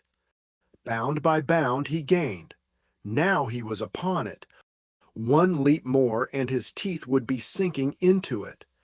But that leap was never made. High in the air and straight up soared the shape of White, now a struggling snowshoe rabbit that leaped and bounded, executing a fantastic dance there above him in the air, and never once returning to earth. One-Eye sprang back with a snort of sudden fright, then shrank down to the snow and crouched, snarling threats at this thing of fear he did not understand. But the she-wolf coolly thrust past him. She poised for a moment, then sprang for the dancing rabbit. She, too, soared high, but not so high as the quarry, and her teeth clipped emptily together with a metallic snap. She made another leap and another. Her mate had slowly relaxed from his crouch and was watching her. He now evinced displeasure at her repeated failures, and himself made a mighty spring upward. His teeth closed upon the rabbit, and he bore it back to earth with him. But at the same time there was a suspicious crackling movement beside him, and his astonished eye saw a young spruce sapling bending down above him to strike him. His jaws let go their grip, and he leaped backward to escape this strange danger, his lips drawn back from his fangs, his throat snarling, every hair bristling with rage and fright. And in that moment the sapling reared its slender length upright, and the rabbit soared dancing in the air again. The she-wolf was angry. She sank her fangs into her mate's shoulder in reproof, and he, frightened, unaware of what constituted this new onslaught, struck back ferociously and, in still greater fright, ripping down the side of the she-wolf's muzzle. For him to resent such reproof was equally unexpected to her, and she sprang upon him in snarling indignation. Then he discovered his mistake and tried to placate her. But she proceeded to punish him roundly, until he gave over all attempts at placation and whirled in a circle, his head away from her, his shoulders receiving the punishment of her teeth. In the meantime the rabbit danced above them in the air. The she-wolf sat down in the snow, and old One-Eye, now more in fear of his mate than of the mysterious sapling, again sprang for the rabbit. As he sank back with it between his teeth, he kept his eye on the sapling. As before, it followed him back to earth. He crouched down under the impending blow, his hair bristling, but his teeth still keeping tight hold of the rabbit. But the blow did not fall. The sapling remained bent above him. When he moved, it moved, and he growled at it through his clenched jaws. When he remained still, it remained still, and he concluded it was safer to continue remaining still. Yet the warm blood of the rabbit tasted good in his mouth. It was his mate who relieved him from the quandary in which he found himself. She took the rabbit from him, and while the sapling swayed and teetered threateningly above her, she calmly gnawed off the rabbit's head. At once the sapling shot up, and after that gave no more trouble, remaining in the decorous and perpendicular position in which nature had intended it to grow. Then, between them, the she-wolf and One-Eye devoured the game which the mysterious sapling had caught for them. There were other runways and alleys where rabbits were hanging in the air, and the wolf pair prospected them all, the she-wolf leading the way, old One-Eye following and observant, learning the method of robbing snares, a knowledge destined to stand him in good stead in the days to come. Chapter 2. The Lair. For 2 days the she-wolf and One-Eye hung about the Indian camp. He was worried and apprehensive, yet the camp lured his mate, and she was loath to depart. But when, one morning, the air was rent with the report of a rifle close at hand, and a bullet smashed against a tree trunk several inches from One-Eye's head, they hesitated no more, but went off on a long, swinging lope that put quick miles between them and the danger. They did not go far. A couple of days' journey. The she-wolf's need to find the thing for which she searched had now become imperative. She was getting very heavy and could run but slowly. Once, in the pursuit of a rabbit, which she ordinarily would have caught with ease, she gave over and lay down and rested. One Eye came to her, but when he touched her neck gently with his muzzle, she snapped at him with such quick fierceness that he tumbled over backward and cut a ridiculous figure in his effort to escape her teeth. Her temper was now shorter than ever, but he had become more patient than ever and more solicitous. And then she found the thing for which she sought. It was a few miles up a small stream that in the summertime flowed into the Mackenzie, but that then was frozen over and frozen down to its rocky bottom, a dead stream of solid white from source to mouth. The she-wolf was trotting wearily along, her mate well in advance, when she came upon the overhanging high clay bank. She turned aside and trotted over to it. The wear and tear of spring storms and melting snows had underwashed the bank and in one place had made a small cave out of a narrow fissure. She paused at the mouth of the cave and looked the wall over carefully. Then, on one side and the other, she ran along the base of the wall to where its abrupt bulk merged from the softer-lined landscape. Returning to the cave, she entered its narrow mouth. For a short 3 feet, she was compelled to crouch. Then the walls widened and rose higher in a little round chamber nearly 6 feet in diameter. The roof barely cleared her head. It was dry and cozy. She inspected it with painstaking care, while One Eye, who had returned, stood in the entrance and patiently watched her. She dropped her head with her nose to the ground and directed toward a point near to her closely bunched feet, and around this point she circled several times. Then, with a tired sigh that was almost a grunt, she curled her body in, relaxed her legs, and dropped down, her head toward the entrance. One Eye, with pointed, interested ears, laughed at her, and beyond, outlined against the white light, she could see the brush of his tail waving good-naturedly. Her own ears, with a snuggling movement, laid their sharp points backward and down against the head for a moment, while her mouth opened and her tongue lolled peaceably out, and in this way she expressed that she was pleased and satisfied. One Eye was hungry. Though he lay down in the entrance and slept, his sleep was fitful. He kept awaking and cocking his ears at the bright world without, where the April sun was blazing across the snow. When he dozed, upon his ears would steal the faint whispers of hidden trickles of running water, and he would rouse and listen intently. The sun had come back, and all the awakening Northland world was calling to him. Life was stirring. The feel of spring was in the air, the feel of growing life under the snow, of sap ascending in the trees, of buds bursting the shackles of the frost. He cast anxious glances at his mate, but she showed no desire to get up. He looked outside, and 6 snowbirds fluttered across his field of vision. He started to get up, then looked back to his mate again, and settled down and dozed. A shrill and minute singing stole upon his heating.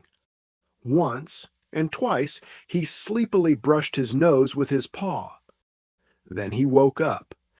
There, buzzing in the air at the tip of his nose, was a lone mosquito. It was a full-grown mosquito, one that had lain frozen in a dry log all winter and that had now been thawed out by the sun. He could resist the call of the world no longer. Besides, he was hungry. He crawled over to his mate and tried to persuade her to get up. But she only snarled at him, and he walked out alone into the bright sunshine to find the snow surface soft underfoot and the traveling difficult. He went up the frozen bed of the stream, where the snow, shaded by the trees, was yet hard and crystalline. He was gone 8 hours, and he came back through the darkness hungrier than when he had started. He had found game, but he had not caught it. He had broken through the melting snow crust and wallowed while the snowshoe rabbits had skimmed along on top lightly as ever. He paused at the mouth of the cave with a sudden shock of suspicion. Faint, strange sounds came from within. They were sounds not made by his mate, and yet they were remotely familiar. He bellied cautiously inside and was met by a warning snarl from the she-wolf. This he received without perturbation, though he obeyed it by keeping his distance. But he remained interested in the other sounds, faint muffled sobbings and slubberings. His mate warned him irritably away, and he curled up and slept in the entrance. When morning came and a dim light pervaded the lair, he again sought after the source of the remotely familiar sounds. There was a new note in his mate's warning snarl. It was a jealous note, and he was very careful in keeping a respectful distance. Nevertheless, he made out, sheltering between her legs against the length of her body, 5 strange little bundles of life, very feeble, very helpless, making tiny whimpering noises, with eyes that did not open to the light. He was surprised. It was not the first time in his long and successful life that this thing had happened. It had happened many times, yet each time it was as fresh a surprise as ever to him. His mate looked at him anxiously. Every little while she emitted a low growl, and at times, when it seemed to her he approached too near, the growl shot up in her throat to a sharp snarl. Of her own experience, she had no memory of the thing happening, but in her instinct, which was the experience of all the mothers of wolves, there lurked a memory of fathers that had eaten their newborn and helpless progeny. It manifested itself as a fear strong within her, that made her prevent one eye from more closely inspecting the cubs he had fathered. But there was no danger. Old One Eye was feeling the urge of an impulse that was, in turn, an instinct that had come down to him from all the fathers of wolves. He did not question it, nor puzzle over it. It was there, in the fiber of his being, and it was the most natural thing in the world that he should obey it by turning his back on his newborn family and by trotting out and away on the meat trail whereby he lived. 5 or 6 miles from the lair the stream divided, its forks going off among the mountains at a right angle. Here, leading up the left fork, he came upon a fresh track. He smelled it and found it so recent that he crouched swiftly and looked in the direction in which it disappeared. Then he turned deliberately and took the right fork. The footprint was much larger than the one his own feet made, and he knew that in the wake of such a trail there was little meat for him. Half a mile up the right fork, his quick ears caught the sound of gnawing teeth. He stalked the quarry and found it to be a porcupine, standing upright against a tree and trying his teeth on the bark. One Eye approached carefully but hopelessly. He knew the breed, though he had never met it so far north before, and never in his long life had porcupine served him for a meal. But he had long since learned that there was such a thing as chance, or opportunity, and he continued to draw near. There was never any telling what might happen, for with live things events were somehow always happening differently. The porcupine rolled itself into a ball, radiating long, sharpened needles in all directions that defied attack. In his youth, One Eye had once sniffed too near a similar, apparently inert ball of quills, and had the tail flick out suddenly in his face. One quill he had carried away in his muzzle, where it had remained for weeks, a rankling flame, until it finally worked out. So he lay down in a comfortable crouching position, his nose fully a foot away and out of the line of the tail. Thus he waited, keeping perfectly quiet. There was no telling. Something might happen. The porcupine might unroll. There might be opportunity for a deft and ripping thrust of paw into the tender, unguarded belly. But at the end of half an hour he arose, growled wrathfully at the motionless ball, and trotted on. He had waited too often and futilely in the past for porcupines to unroll, to waste any more time. He continued up the right fork. The day wore along, and nothing rewarded his hunt. The urge of his awakened instinct of fatherhood was strong upon him. He must find meat. In the afternoon he blundered upon a ptarmigan. He came out of a thicket and found himself face to face with the slow-witted bird. It was sitting on a log, not a foot beyond the end of his nose. Each saw the other. The bird made a startled rise, but he struck it with his paw and smashed it down to earth, then pounced upon it and caught it in his teeth as it scuttled across the snow, trying to rise in the air again. As his teeth crunched through the tender flesh and fragile bones, he began naturally to eat. Then he remembered, and, turning on the back track, started for home, carrying the ptarmigan in his mouth. A mile above the forks, running velvet-footed as was his custom, a gliding shadow that cautiously prospected each new vista of the trail, he came upon later imprints of the large tracks he had discovered in the early morning. As the track led his way, he followed, prepared to meet the maker of it at every turn of the stream. He slid his head around a corner of rock where began an unusually large bend in the stream, and his quick eyes made out something that sent him crouching swiftly down. It was the maker of the track, a large female lynx. She was crouching as he had crouched once that day in front of her, the tight-rolled ball of quills.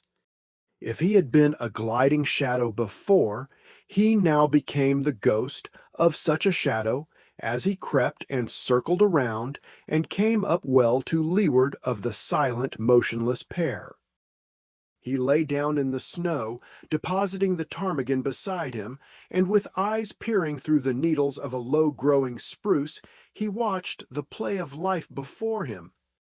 The waiting lynx and the waiting porcupine, each intent on life, and such was the curiousness of the game. The way of life for one lay in the eating of the other, and the way of life for the other lay in being not eaten. While old One-Eye, the wolf crouching in the covert, played his part too in the game, waiting for some strange freak of chance that might help him on the meat trail which was his way of life.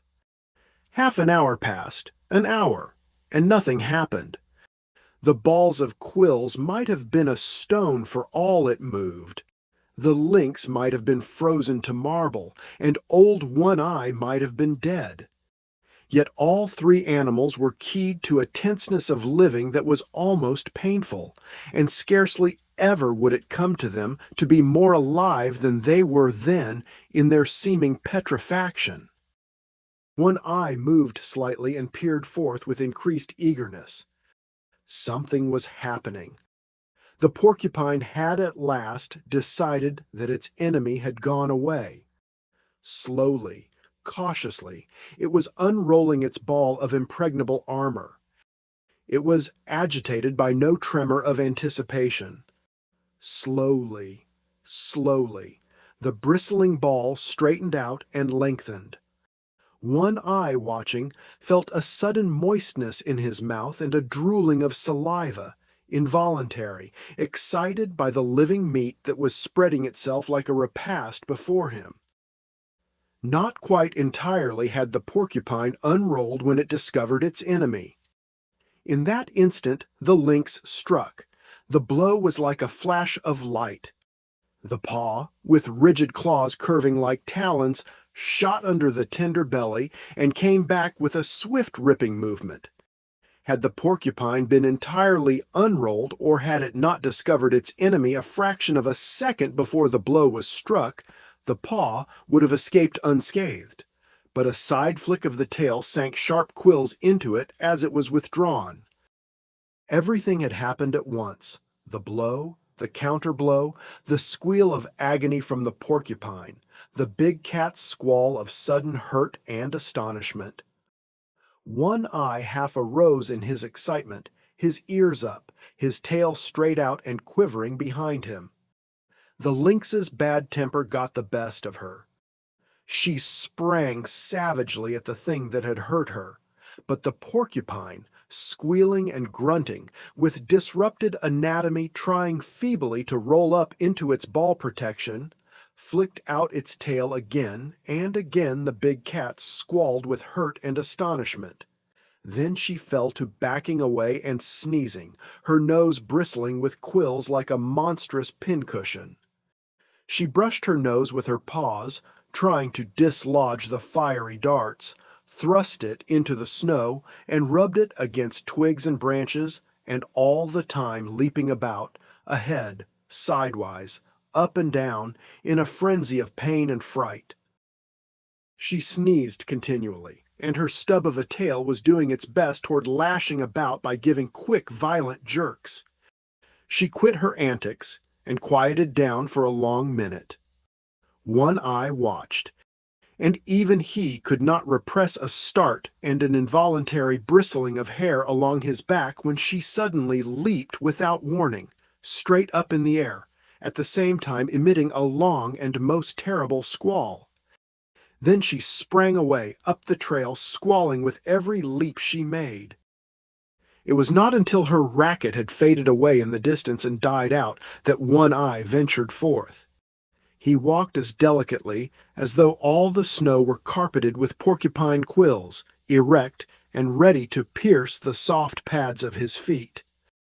The porcupine met his approach with a furious squealing and a clashing of its long teeth. It had managed to roll up in a ball again, but it was not quite the old compact ball. Its muscles were too much torn for that. It had been ripped almost in half and was still bleeding profusely. One Eye scooped out mouthfuls of the blood-soaked snow and chewed and tasted and swallowed. This served as a relish, and his hunger increased mightily, but he was too old in the world to forget his caution. He waited. He lay down and waited, while the porcupine grated its teeth and uttered grunts and sobs and occasional sharp little squeals. In a little while, One Eye noticed that the quills were drooping and that a great quivering had set up. The quivering came to an end suddenly. There was a final defiant clash of the long teeth. Then all the quills drooped quite down, and the body relaxed and moved no more. With a nervous, shrinking paw, One Eye stretched out the porcupine to its full length and turned it over on its back. Nothing had happened. It was surely dead. He studied it intently for a moment, then took a careful grip with his teeth and started off down the stream, partly carrying, partly dragging the porcupine, with head turned to the side so as to avoid stepping on the prickly mass. He recollected something, dropped the burden, and trotted back to where he had left the ptarmigan. He did not hesitate a moment. He knew clearly what was to be done, and this he did by promptly eating the ptarmigan. Then he returned and took up his burden. When he dragged the result of his day's hunt into the cave, the she-wolf inspected it, turned her muzzle to him, and lightly licked him on the neck.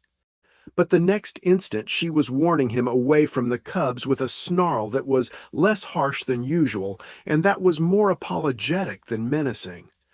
Her instinctive fear of the father of her progeny was toning down. He was behaving as a wolf father should, and manifesting no unholy desire to devour the young lives she had brought into the world. Chapter 3. The Gray Cub. He was different from his brothers and sisters. Their hair already betrayed the reddish hue inherited from their mother, the she-wolf, while he alone, in this particular, took after his father. He was the one little gray cub of the litter. He had bred true to the straight wolf stock. In fact, he had bred true to Old One-Eye himself, physically, with but a single exception, and that was he had 2 eyes to his father's 1. The gray cub's eyes had not been open long, yet already he could see with steady clearness. And while his eyes were still closed, he had felt, tasted, and smelled. He knew his 2 brothers and his 2 sisters very well.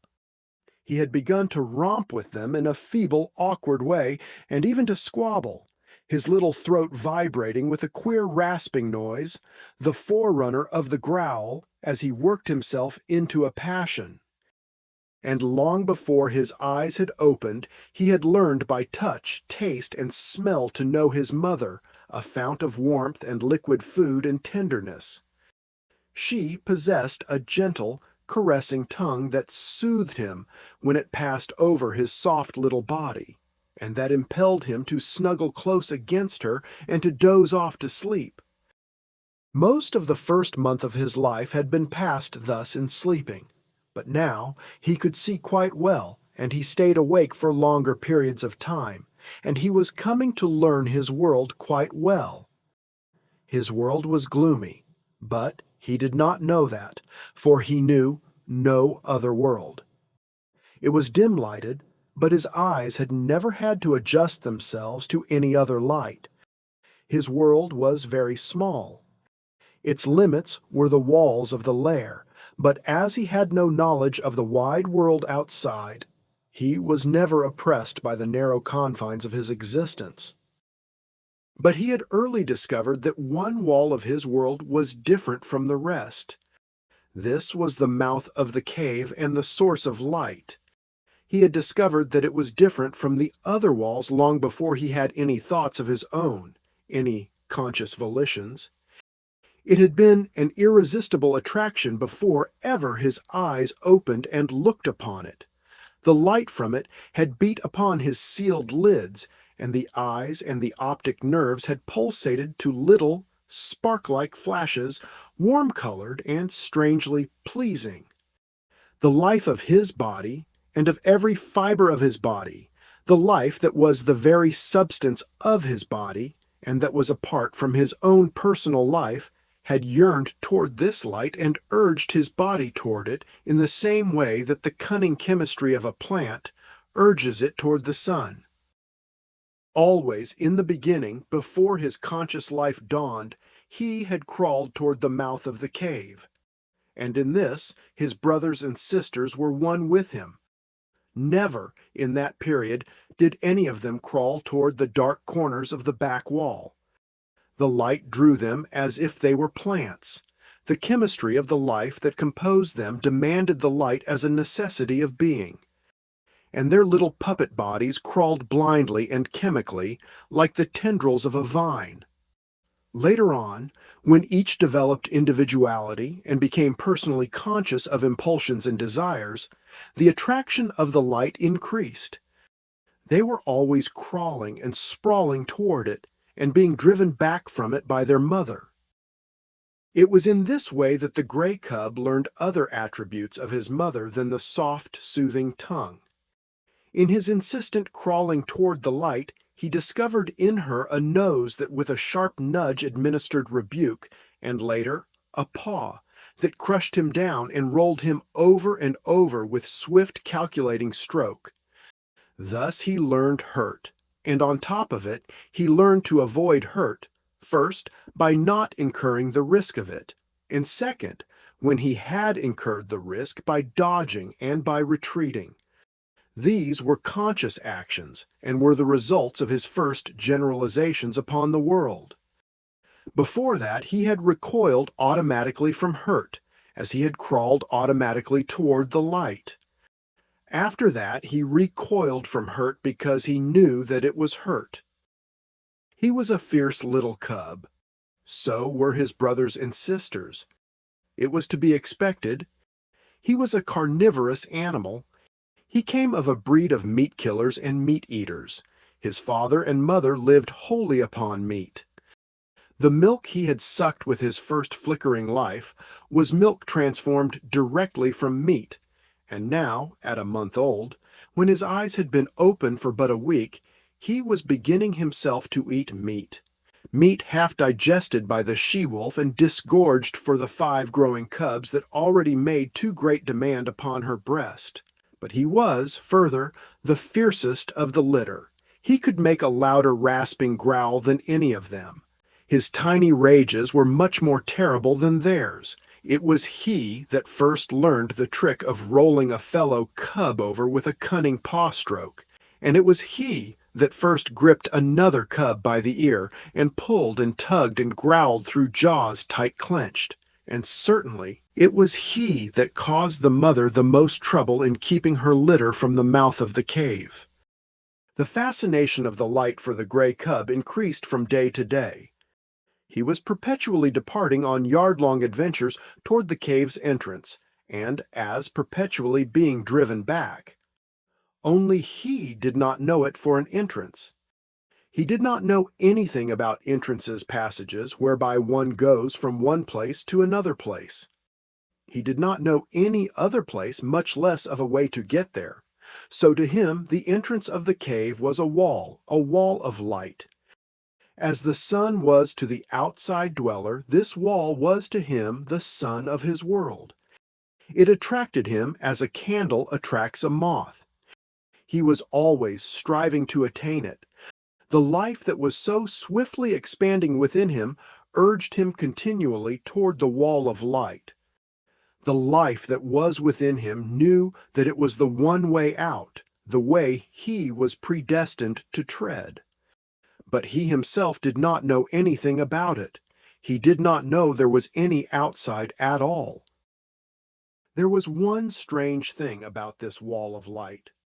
His father, he had already come to recognize his father as the one other dweller in the world, a creature like his mother who slept near the light and was a bringer of meat. His father had a way of walking right into the white far wall and disappearing. The gray cub could not understand this. Though never permitted by his mother to approach that wall, he had approached the other walls and encountered hard obstruction on the end of his tender nose. This hurt, and after several such adventures, he left the walls alone. Without thinking about it, he accepted this disappearing into the wall as a peculiarity of his father, as milk and half-digested meat were peculiarities of his mother. In fact, the gray cub was not given to thinking, at least, to the kind of thinking customary of men. His brain worked in dim ways, yet his conclusions were as sharp and distinct as those achieved by men. He had a method of accepting things, without questioning the why and wherefore. In reality, this was the act of classification. He was never disturbed over why a thing happened.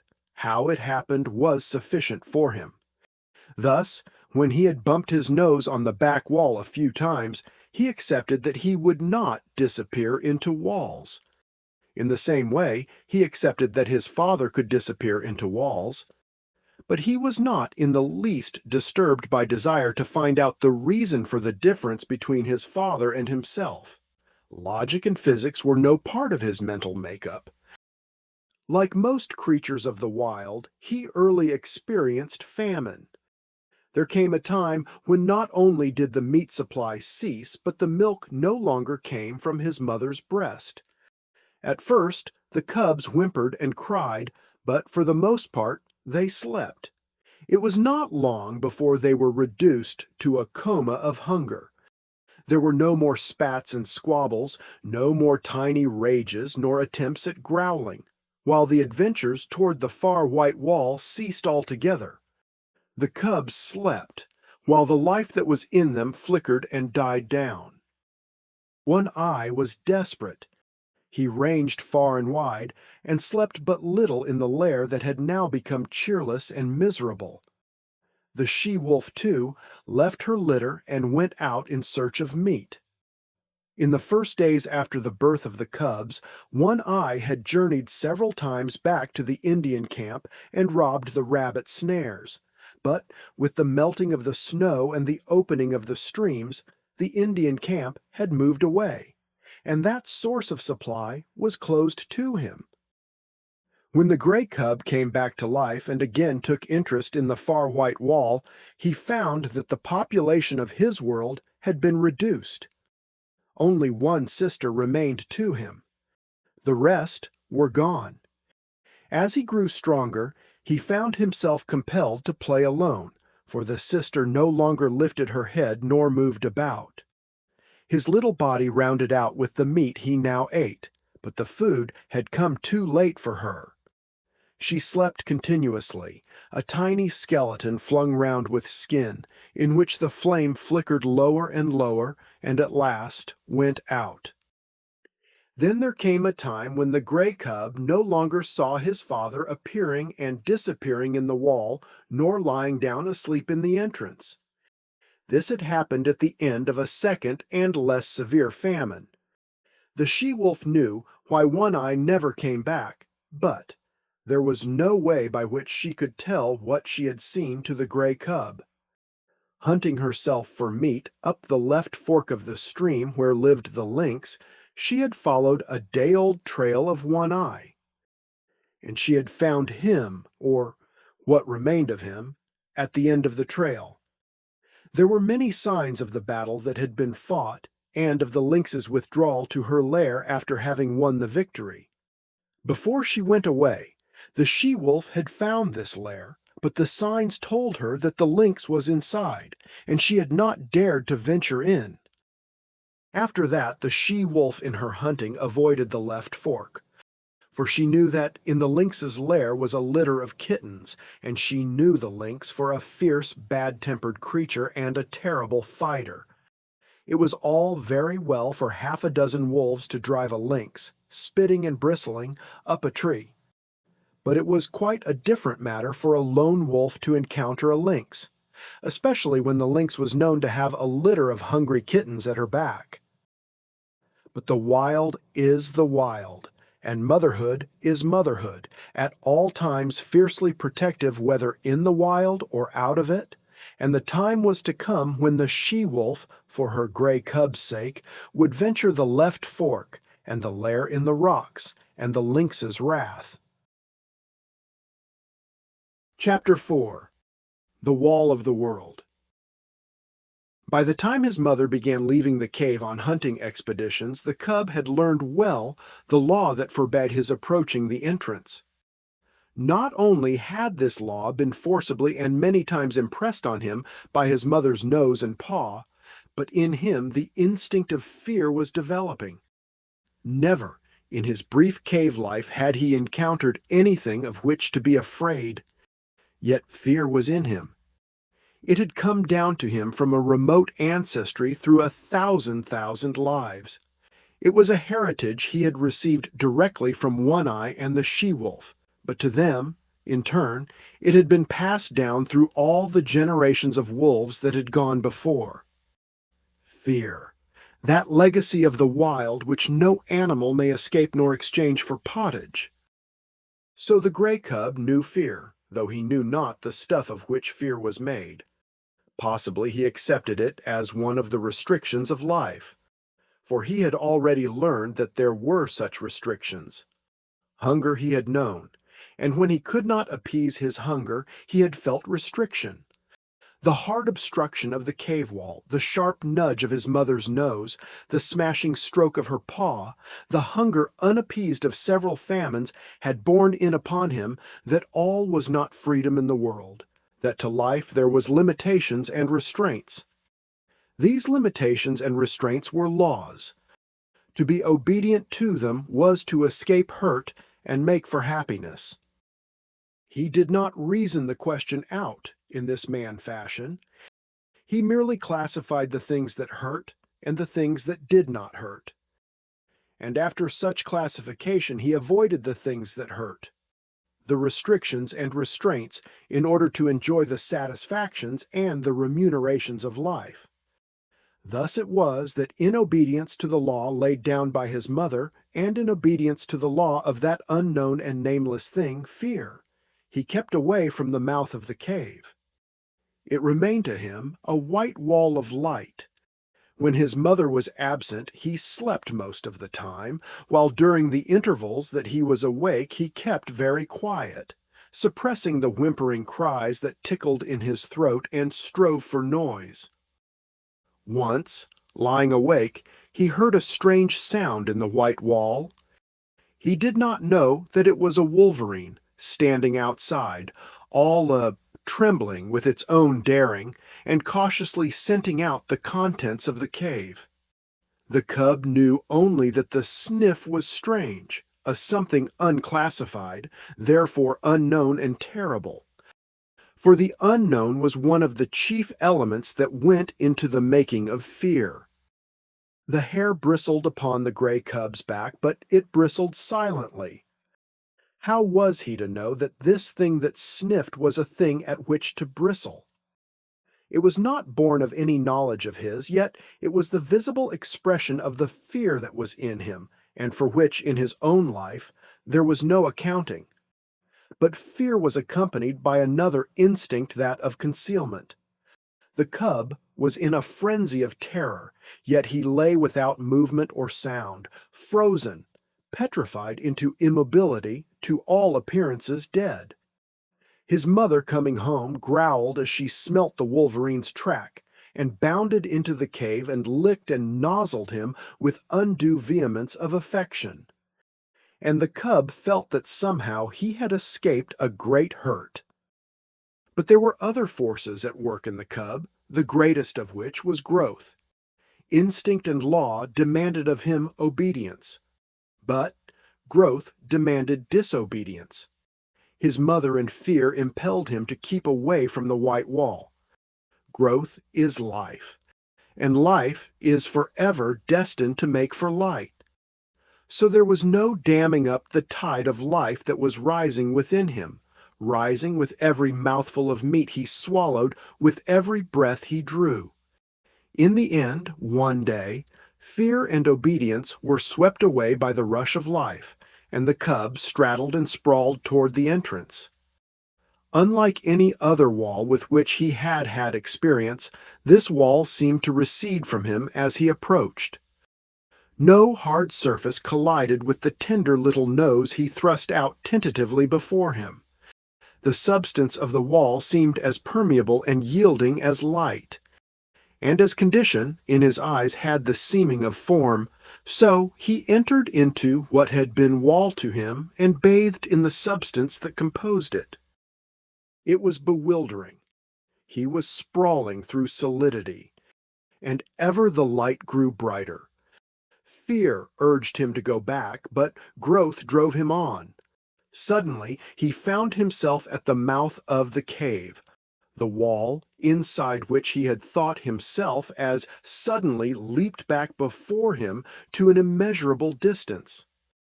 The light had become painfully bright. He was dazzled by it. Likewise, he was made dizzy by this abrupt and tremendous extension of space. Automatically, his eyes were adjusting themselves to the brightness, focusing themselves to meet the increased distance of objects. At first, the wall had leaped beyond his vision. He now saw it again, but it had taken upon itself a remarkable remoteness. Also, its appearance had changed. It was now a variegated wall composed of the trees that fringed the stream, the opposing mountain that towered above the trees, and the sky that out-towered the mountain. A great fear came upon him. This was more of the terrible unknown. He crouched down on the lip of the cave and gazed out on the world. He was very much afraid.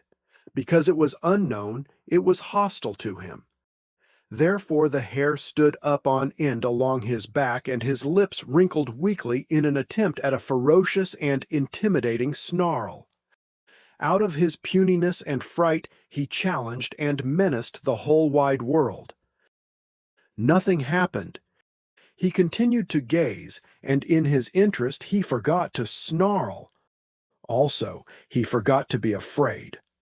For the time, fear had been routed by growth, while growth had assumed the guise of curiosity. He began to notice near objects an open portion of the stream that flashed in the sun, the blasted pine tree that stood at the base of the slope, and the slope itself that ran right up to him and ceased 2 feet beneath the lip of the cave on which he crouched. Now the gray cub had lived all his days on a level floor. He had never experienced the hurt of a fall. He did not know what a fall was, so he stepped boldly out upon the air. His hind legs still rested on the cave lip, so he fell forward, head downward. The earth struck him a harsh blow on the nose that made him yelp. Then he began rolling down the slope over and over. He was in a panic of terror. The unknown had caught him at last. It had gripped savagely hold of him and was about to wreak upon him some terrific hurt. Growth was now routed by fear, and he keyed like any frightened puppy. The unknown bore him on, he knew not to what frightful hurt, and he yelped and keyed unceasingly. This was a different proposition from crouching in frozen fear while the unknown lurked just alongside. Now the unknown had caught tight hold of him. Silence would do no good. Besides, it was not fear, but terror that convulsed him. But the slope grew more gradual, and its base was grass-covered. Here the cub lost momentum. When at last he came to a stop, he gave one last agonized yell and then a long whimpering wail. Also, and quite as a matter of course, as though in his life he had already made 1,000 toilets, he proceeded to lick away the dry clay that soiled him. After that he sat up and gazed about him, as might the first man of the earth who landed upon Mars. The cub had broken through the wall of the world, the unknown had let go its hold of him, and here he was without hurt. But the first man on Mars would have experienced less unfamiliarity than did he. Without any antecedent knowledge, without any warning whatever that such existed, he found himself an explorer in a totally new world. Now that the terrible unknown had let go of him, he forgot that the unknown had any terrors. He was aware only of curiosity in all the things about him. He inspected the grass beneath him, the moss-berry plant just beyond, and the dead trunk of the blasted pine that stood on the edge of an open space among the trees. A squirrel running around the base of the trunk came full upon him and gave him a great fright. He cowered down and snarled, but the squirrel was as badly scared. It ran up the tree and from a point of safety chattered back savagely. This helped the cub's courage, and though the woodpecker he next encountered gave him a start, he proceeded confidently on his way. Such was his confidence that when a moose bird impudently hopped up to him, he reached out at it with a playful paw. The result was a sharp peck on the end of his nose that made him cower down and kee-yee. The noise he made was too much for the moose bird, who sought safety in flight. But the cub was learning. His misty little mind had already made an unconscious classification. There were live things and things not alive. Also, he must watch out for the live things. The things not alive remained always in one place, but the live things moved about, and there was no telling what they might do. The thing to expect of them was the unexpected, and for this he must be prepared. He traveled very clumsily. He ran into sticks and things. A twig that he thought a long way off would the next instant hit him on the nose or rake along his ribs. There were inequalities of surface. Sometimes he overstepped and stubbed his nose. Quite as often he understepped and stubbed his feet. Then there were the pebbles and stones that turned under him when he trod upon them. and from them he came to know that the things not alive were not all in the same state of stable equilibrium as was his cave also, that small things not alive were more liable than large things to fall down or turn over. But with every mishap he was learning. The longer he walked, the better he walked. He was adjusting himself. He was learning to calculate his own muscular movements, to know his physical limitations, to measure distances between objects and between objects and himself. His was the luck of the beginner. Born to be a hunter of meat, though he did not know it, he blundered upon meat just outside his own cave door on his first foray into the world.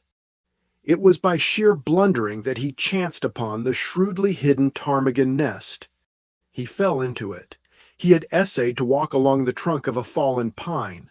The rotten bark gave way under his feet, and with a despairing yelp he pitched down the rounded crescent, smashed through the leafage and stalks of a small bush, and in the heart of the bush, on the ground, fetched up in the midst of 7 ptarmigan chicks. They made noises, and at first he was frightened at them. Then he perceived that they were very little, and he became bolder. They moved.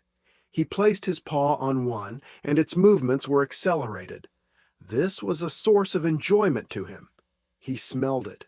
He picked it up in his mouth. It struggled and tickled his tongue. At the same time he was made aware of a sensation of hunger. His jaws closed together.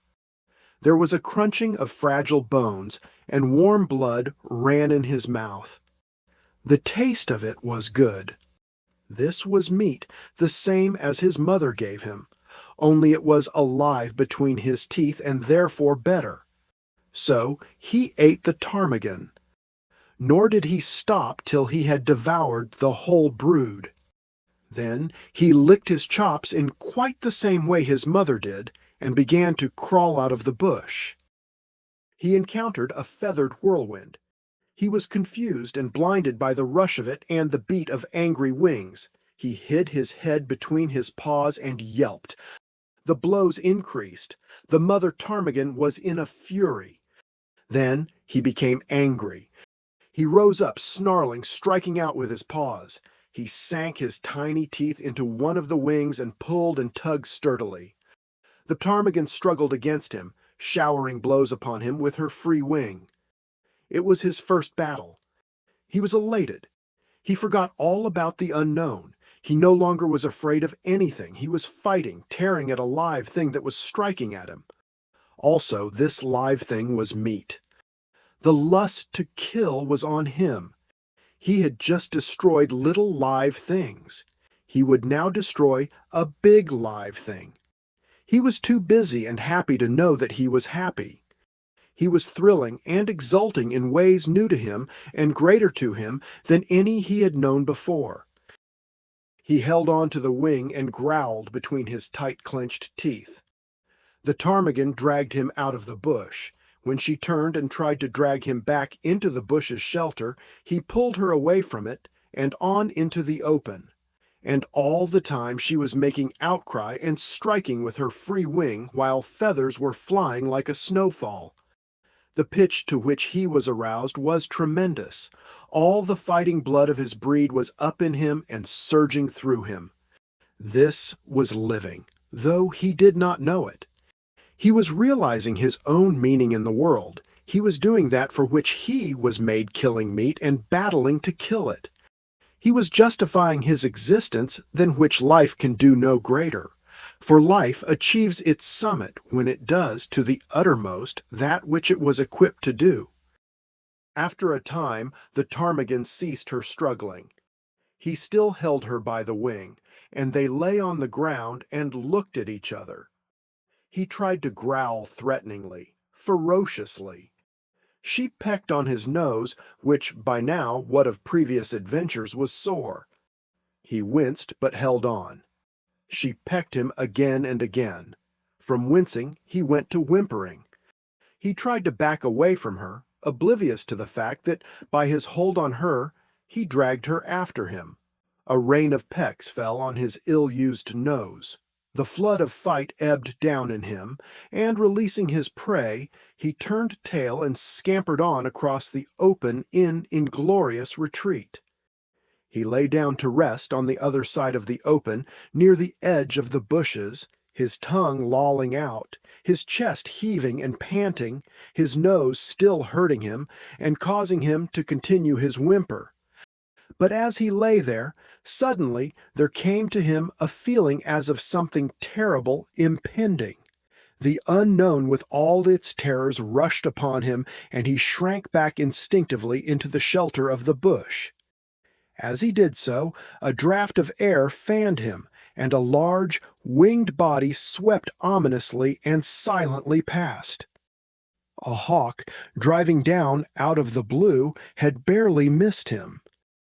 While he lay in the bush, recovering from his fright and peering fearfully out, the mother ptarmigan on the other side of the open space fluttered out of the ravaged nest.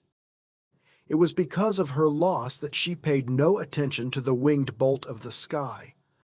But the cub saw, and it was a warning and a lesson to him. The swift downward swoop of the hawk, the short skim of its body just above the ground, the strike of its talons in the body of the ptarmigan's squawk of agony and fright, and the hawk's rush upward into the blue, carrying the ptarmigan away with it. It was a long time before the cub left its shelter. He had learned much. Live things were meat. They were good to eat. Also, live things, when they were large enough, could give hurt. It was better to eat small live things like ptarmigan chicks, and to let alone large live things like ptarmigan hens. Nevertheless, he felt a little prick of ambition, a sneaking desire to have another battle with that ptarmigan hen. Only the hawk had carried her away. Maybe there were other ptarmigan hens. He would go and see. He came down a shelving bank to the stream. He had never seen water before. The footing looked good.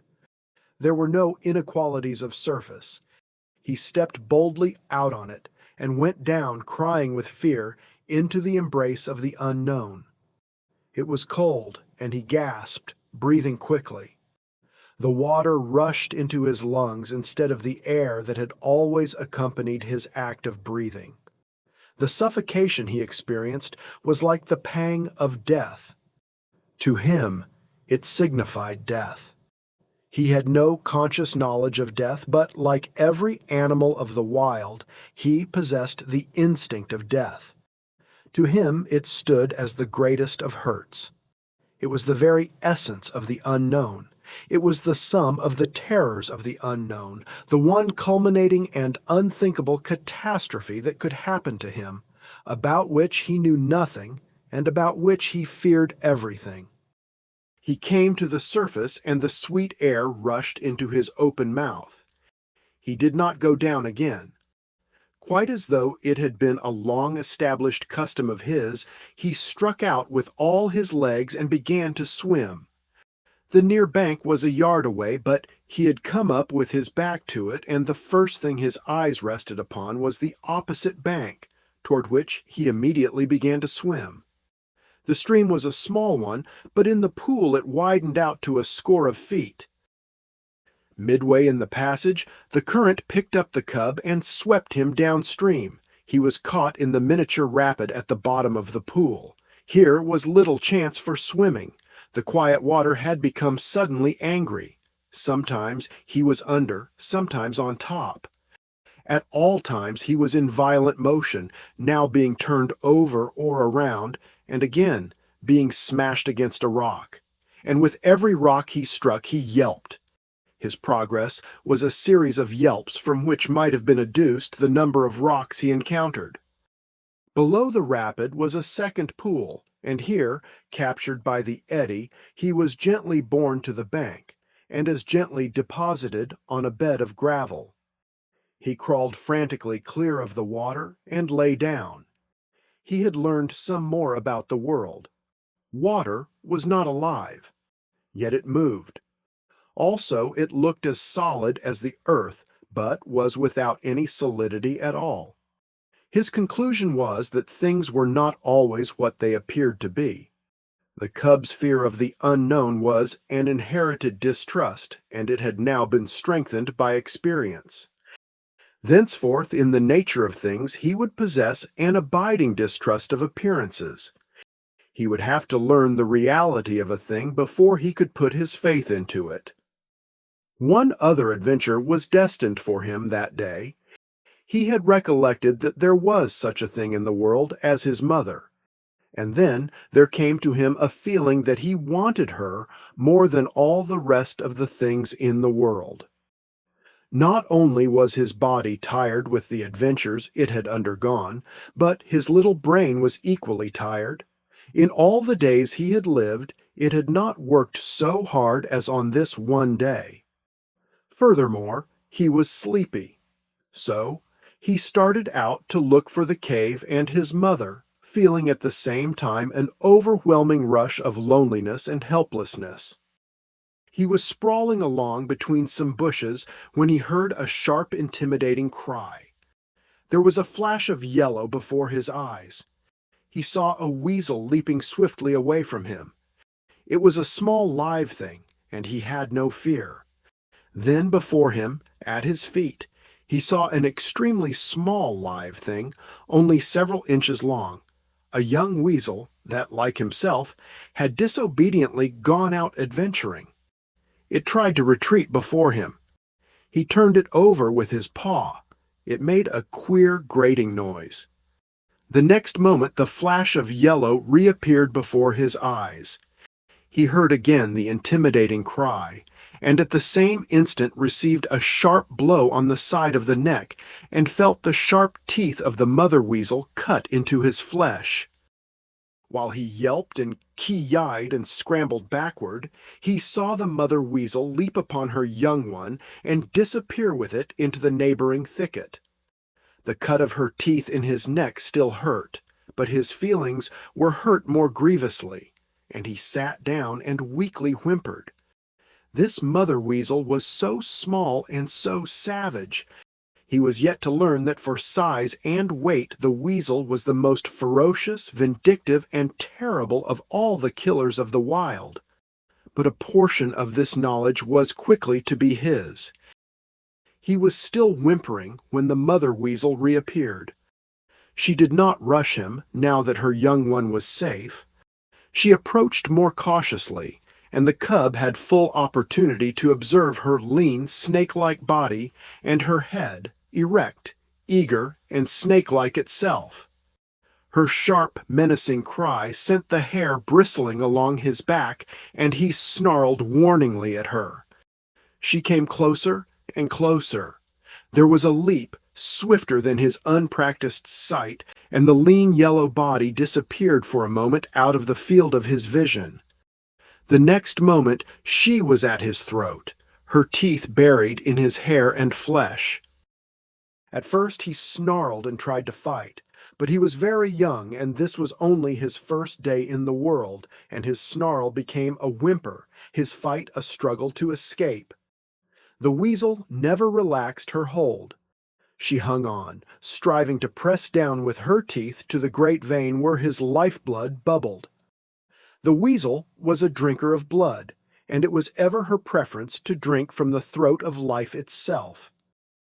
The gray cub would have died, and there would have been no story to write about him had not the she-wolf come bounding through the bushes. The weasel let go the cub and flashed at the she-wolf's throat, missing, but getting a hold on the jaw instead. The she-wolf flirted her head like the snap of a whip, breaking the weasel's hold and flinging it high in the air. And, still in the air, the she-wolf's jaws closed on the lean yellow body, and the weasel knew death between the crunching teeth. The cub experienced another access of affection on the part of his mother. Her joy at finding him seemed even greater than his joy at being found. She nozzled him and caressed him and licked the cuts made in him by the weasel's teeth. Then, between them, mother and cub, they ate the blood drinker and after that went back to the cave and slept. Chapter 5. The Law of Meat. The cub's development was rapid. He rested for 2 days and then ventured forth from the cave again. It was on this adventure that he found the young weasel whose mother he had helped eat, and he saw to it that the young weasel went the way of its mother. But on this trip he did not get lost. When he grew tired, he found his way back to the cave and slept, and every day thereafter found him out and ranging a wider area. He began to get accurate measurement of his strength and his weakness, and to know when to be bold and when to be cautious.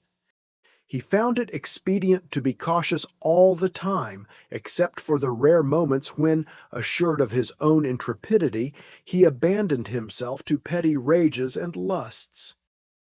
He was always a little demon of fury when he chanced upon a stray ptarmigan. Never did he fail to respond savagely to the chatter of the squirrel he had first met on the blasted pine, while the sight of a moose bird almost invariably put him into the wildest of rages, for he never forgot the peck on the nose he had received from the first of that ilk he encountered. But there were times when even a moose bird failed to affect him, and those were times when he felt himself to be in danger from some other prowling meat hunter. He never forgot the hawk, and its moving shadow always sent him crouching into the nearest thicket. He no longer sprawled and straddled, and already he was developing the gait of his mother, slinking and furtive, apparently without exertion, yet sliding along with a swiftness that was as deceptive as it was imperceptible. In the matter of meat, his luck had been all in the beginning. The 7 ptarmigan chicks and the baby weasel represented the sum of his killings. His desire to kill strengthened with the days, and he cherished hungry ambitions for the squirrel that chattered so volubly and always informed all wild creatures that the wolf cub was approaching. But as birds flew in the air, squirrels could climb trees, and the cub could only try to crawl unobserved upon the squirrel when it was on the ground. The cub entertained a great respect for his mother. She could get meat, and she never failed to bring him his share. Further, she was unafraid of things. It did not occur to him that this fearlessness was founded upon experience and knowledge. Its effect on him was that of an impression of power. His mother represented power, and as he grew older, he felt this power in the sharper admonishment of her paw, while the reproving nudge of her nose gave place to the slash of her fangs. For this, likewise, he respected his mother. She compelled obedience from him, and the older he grew, the shorter grew her temper. Famine came again, and the cub, with clearer consciousness, knew once more the bite of hunger. The she-wolf ran herself thin in the quest for meat. She rarely slept any more in the cave, spending most of her time on the meat trail and spending it vainly. This famine was not a long one, but it was severe while it lasted. The cub found no more milk in his mother's breast, nor did he get one mouthful of meat for himself. Before, he had hunted in play for the sheer joyousness of it. Now he hunted in deadly earnestness and found nothing. Yet the failure of it accelerated his development. He studied the habits of the squirrel with greater carefulness, and strove with greater craft to steal upon it and surprise it. He studied the wood mice and tried to dig them out of their burrows, and he learned much about the ways of moose birds and woodpeckers. And there came a day when the hawk's shadow did not drive him crouching into the bushes. He had grown stronger and wiser, and more confident. Also, he was desperate. So he sat on his haunches conspicuously in an open space and challenged the hawk down out of the sky, for he knew that there, floating in the blue above him, was meat, the meat his stomach yearned after so insistently. But the hawk refused to come down and give battle, and the cub crawled away into a thicket and whimpered his disappointment and hunger. The famine broke. The she-wolf brought home meat. It was strange meat, different from any she had ever brought before. It was a lynx kitten, partly grown like the cub, but not so large, and it was all for him. His mother had satisfied her hunger elsewhere, though he did not know that it was the rest of the lynx litter that had gone to satisfy her. Nor did he know the desperateness of her deed. He knew only that the velvet-furred kitten was meat, and he ate and waxed happier with every mouthful. A full stomach conduces to inaction, and the cub lay in the cave, sleeping against his mother's side. He was aroused by her snarling. Never had he heard her snarl so terribly. Possibly in her whole life it was the most terrible snarl she ever gave. There was reason for it, and none knew it better than she. A lynx's lair is not despoiled with impunity.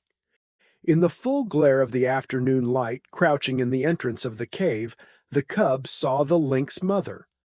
The hair rippled up along his back at the sight. Here was fear, and it did not require his instinct to tell him of it. And if sight alone were not sufficient, the cry of rage the intruder gave, beginning with a snarl and rushing abruptly upward into a hoarse screech, was convincing enough in itself. The cub felt the prod of the life that was in him, and stood up and snarled valiantly by his mother's side. But she thrust him ignominiously away and behind her. Because of the low-roofed entrance, the lynx could not leap in, and when she made a crawling rush of it, the she-wolf sprang upon her and pinned her down. The cub saw little of the battle. There was a tremendous snarling and spitting and screeching. The two animals threshed about, the lynx ripping and tearing with her claws and using her teeth as well, while the she-wolf used her teeth alone. Once, the cub sprang in and sank his teeth into the hind leg of the lynx. He clung on, growling savagely. Though he did not know it, by the weight of his body he clogged the action of the leg and thereby saved his mother much damage. A change in the battle crushed him under both their bodies and wrenched loose his hold. The next moment the two mothers separated, and, before they rushed together again, the lynx lashed out at the cub with a huge forepaw that ripped his shoulder open to the bone and sent him hurtling sidewise against the wall. Then was added to the uproar the cub's shrill yelp of pain and fright. But the fight lasted so long that he had time to cry himself out and to experience a second burst of courage, and the end of the battle found him again clinging to a hind leg and furiously growling between his teeth. The lynx was dead, but the she-wolf was very weak and sick. At first she caressed the cub and licked his wounded shoulder. But the blood she had lost had taken with it her strength, and for all of a day and a night she lay by her dead foe's side, without movement, scarcely breathing. For a week she never left the cave, except for water, and then her movements were slow and painful. At the end of that time the lynx was devoured, while the she-wolf's wounds had healed sufficiently to permit her to take the meat trail again. The cub's shoulder was stiff and sore, and for some time he limped from the terrible slash he had received. But the world now seemed changed. He went about in it with greater confidence, with a feeling of prowess that had not been his in the days before the battle with the lynx. He had looked upon life in a more ferocious aspect. He had fought. He had buried his teeth in the flesh of a foe, and he had survived. And because of all this he carried himself more boldly, with a touch of defiance that was new in him. He was no longer afraid of minor things, and much of his timidity had vanished, though the unknown never ceased to press upon him with its mysteries and terrors, intangible and ever menacing. He began to accompany his mother on the meat trail, and he saw much of the killing of meat and began to play his part in it. And in his own dim way he learned the law of meat. There were two kinds of life, his own kind and the other kind. His own kind included his mother and himself. The other kind included all live things that moved. But the other kind was divided. One portion was what his own kind killed and ate. This portion was composed of the non-killers and the small killers. The other portion killed and ate his own kind, or was killed and eaten by his own kind. And out of this classification arose the law. The aim of life was meat. Life itself was meat. Life lived on life. There were the eaters and the eaten. The law was, eat or be eaten. He did not formulate the law in clear set terms and moralize about it. He did not even think the law. He merely lived the law without thinking about it at all. He saw the law operating around him on every side. He had eaten the ptarmigan chicks. The hawk had eaten the ptarmigan mother. The hawk would also have eaten him. Later, when he had grown more formidable, he wanted to eat the hawk. He had eaten the lynx kitten. The lynx mother would have eaten him had she not herself been killed and eaten. And so it went. The law was being lived about him by all live things, and he himself was part and parcel of the law. He was a killer. His only food was meat, live meat, that ran away swiftly before him, or flew into the air, or climbed trees, or hid in the ground, or faced him and fought with him, or turned the tables and ran after him. Had the cub thought in man fashion, he might have epitomized life as a voracious appetite, and the world as a place wherein ranged a multitude of appetites, pursuing and being pursued, hunting and being hunted, eating and being eaten, all in blindness and confusion, with violence and disorder, a chaos of gluttony and slaughter ruled over by chance, merciless, planless, endless. But the cub did not think in man fashion. He did not look at things with wide vision. He was single-purposed and entertained but one thought or desire at a time. Besides the law of meat, there were a myriad other and lesser laws for him to learn and obey. The world was filled with surprise. The stir of the life that was in him, the play of his muscles, was an unending happiness. To run down meat was to experience thrills and elations. His rages and battles were pleasures. Terror itself and the mystery of the unknown led to his living. And there were easements and satisfactions. To have a full stomach, to doze lazily in the sunshine, such things were remuneration in full for his ardors and toils, while his ardors and toils were in themselves self-remunerative. They were expressions of life, and life is always happy when it is expressing itself. So the cub had no quarrel with his hostile environment. He was very much alive, very happy, and very proud of himself. Part 3. Chapter 1. The Makers of Fire. The cub came upon it suddenly. It was his own fault. He had been careless. He had left the cave and run down to the stream to drink. It might have been that he took no notice because he was heavy with sleep. He had been out all night on the meat trail and had but just then awakened. And his carelessness might have been due to the familiarity of the trail to the pool. He had traveled it often, and nothing had ever happened on it. He went down past the blasted pine, crossed the open space, and trotted in amongst the trees. Then, at the same instant, he saw and smelt. Before him, sitting silently on their haunches, were 5 live things, the like of which he had never seen before. It was his first glimpse of mankind.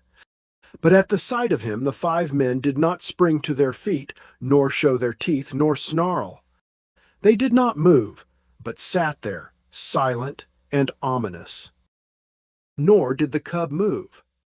Every instinct of his nature would have impelled him to dash wildly away, had there not suddenly and for the first time arisen in him another and counter-instinct. A great awe descended upon him. He was beaten down to movelessness by an overwhelming sense of his own weakness and littleness. Here was mastery and power, something far and away beyond him.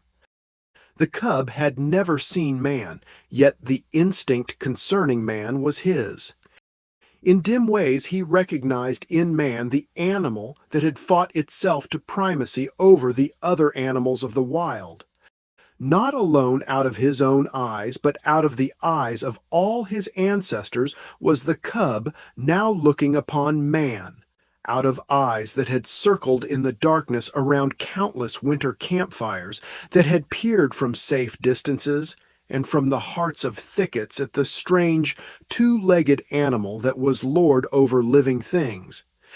The spell of the cub's heritage was upon him, the fear and the respect born of the centuries of struggle and the accumulated experience of the generations. The heritage was too compelling for a wolf that was only a cub. Had he been full grown, he would have run away.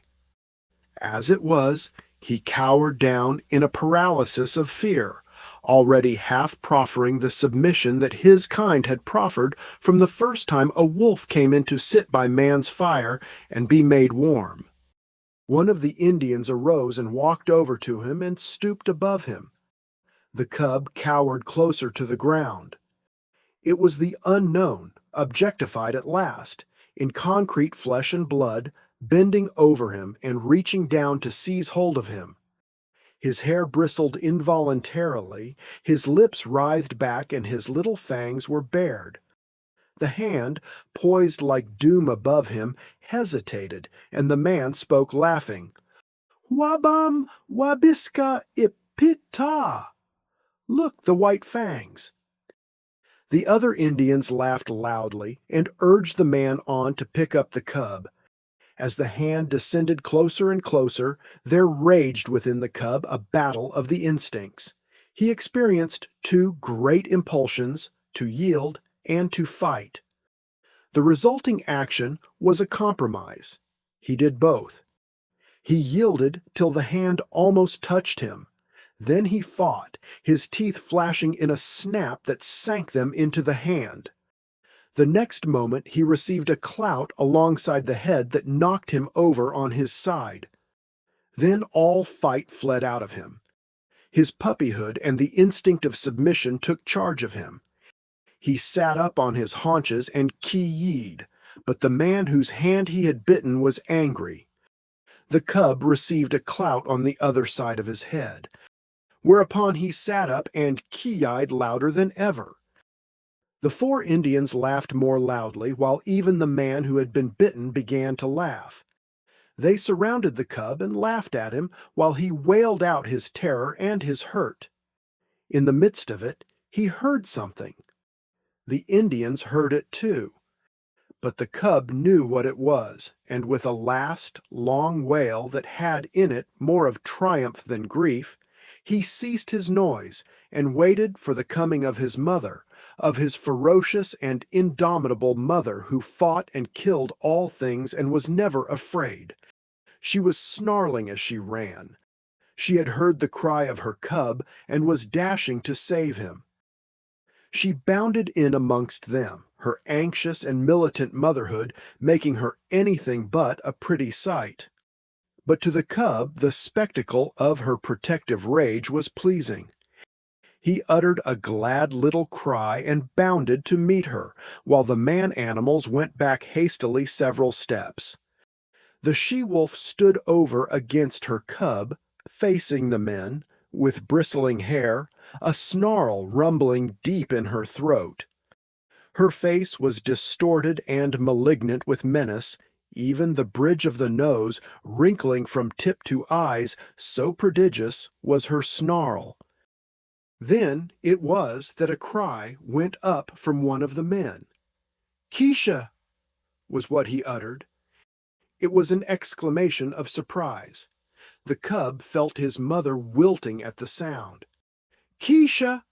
the man cried again, this time with sharpness and authority. And then the cub saw his mother, the she-wolf, the fearless one, crouching down till her belly touched the ground, whimpering, wagging her tail, making peace signs. The cub could not understand. He was appalled. The awe of man rushed over him again. His instinct had been true. His mother verified it. She, too, rendered submission to the man-animals. The man who had spoken came over to her. He put his hand upon her head, and she only crouched closer. She did not snap, nor threaten to snap. The other men came up and surrounded her and felt her and pawed her, which actions she made no attempt to resent. They were greatly excited and made many noises with their mouths. These noises were not indication of danger, the cub decided, as he crouched near his mother, still bristling from time to time, but doing his best to submit. "It is not strange," an Indian was saying. "Her father was a wolf. It is true, her mother was a dog, but did not my brother tie her out in the woods all of 3 nights in the mating season? Therefore was the father of Kish a wolf. It is a year, Gray Beaver, since she ran away," spoke a second Indian. "It is not strange, Salmon Tongue," Gray Beaver answered. "It was the time of the famine, and there was no meat for the dogs." "She has lived with the wolves," said a third Indian. "So it would seem, 3 eagles," Gray Beaver answered, laying his hand on the cub, "and this be the sign of it." The cub snarled a little at the touch of the hand, and the hand flew back to administer a clout, whereupon the cub covered its fangs and sank down submissively, while the hand, returning, rubbed behind his ears and up and down his back. "This be the sign of it," Gray Beaver went on. "It is plain that his mother is Kish, but this father was a wolf. Wherefore is there in him little dog and much wolf. His fangs be white, and White Fang shall be his name. I have spoken, he is my dog. For was not Kish my brother's dog, and is not my brother dead?" The cub, who had thus received a name in the world, lay and watched. For a time the man-animals continued to make their mouth noises. Then Gray Beaver took a knife from a sheath that hung around his neck and went into the thicket and cut a stick. White Fang watched him. He notched the stick at each end, and in the notches fastened strings of raw hide. One string he tied around the throat of Kish. Then he led her to a small pine, around which he tied the other string. White Fang followed and lay down beside her. Salmon Tongue's hand reached out to him and rolled him over on his back. Keisha looked on anxiously. White Fang felt fear mounting in him again. He could not quite suppress a snarl, but he made no offer to snap. The hand, with fingers crooked and spread apart, rubbed his stomach in a playful way and rolled him from side to side. It was ridiculous and ungainly, lying there on his back with legs sprawling in the air.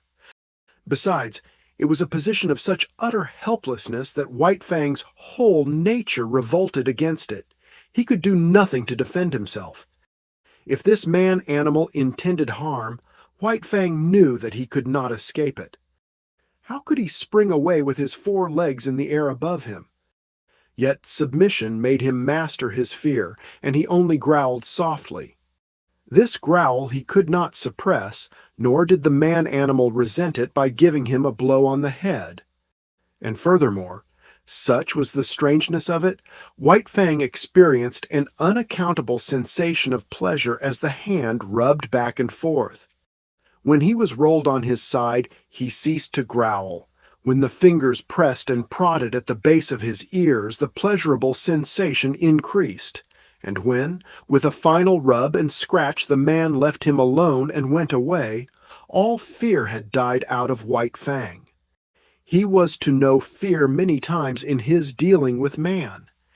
Yet it was a token of the fearless companionship with man that was ultimately to be his. After a time, White Fang heard strange noises approaching. He was quick in his classification, for he knew them at once for man-animal noises. A few minutes later, the remainder of the tribe, strung out as it was on the march, trailed in. There were more men and many women and children, 40 souls of them, and all heavily burdened with camp equipage and outfit.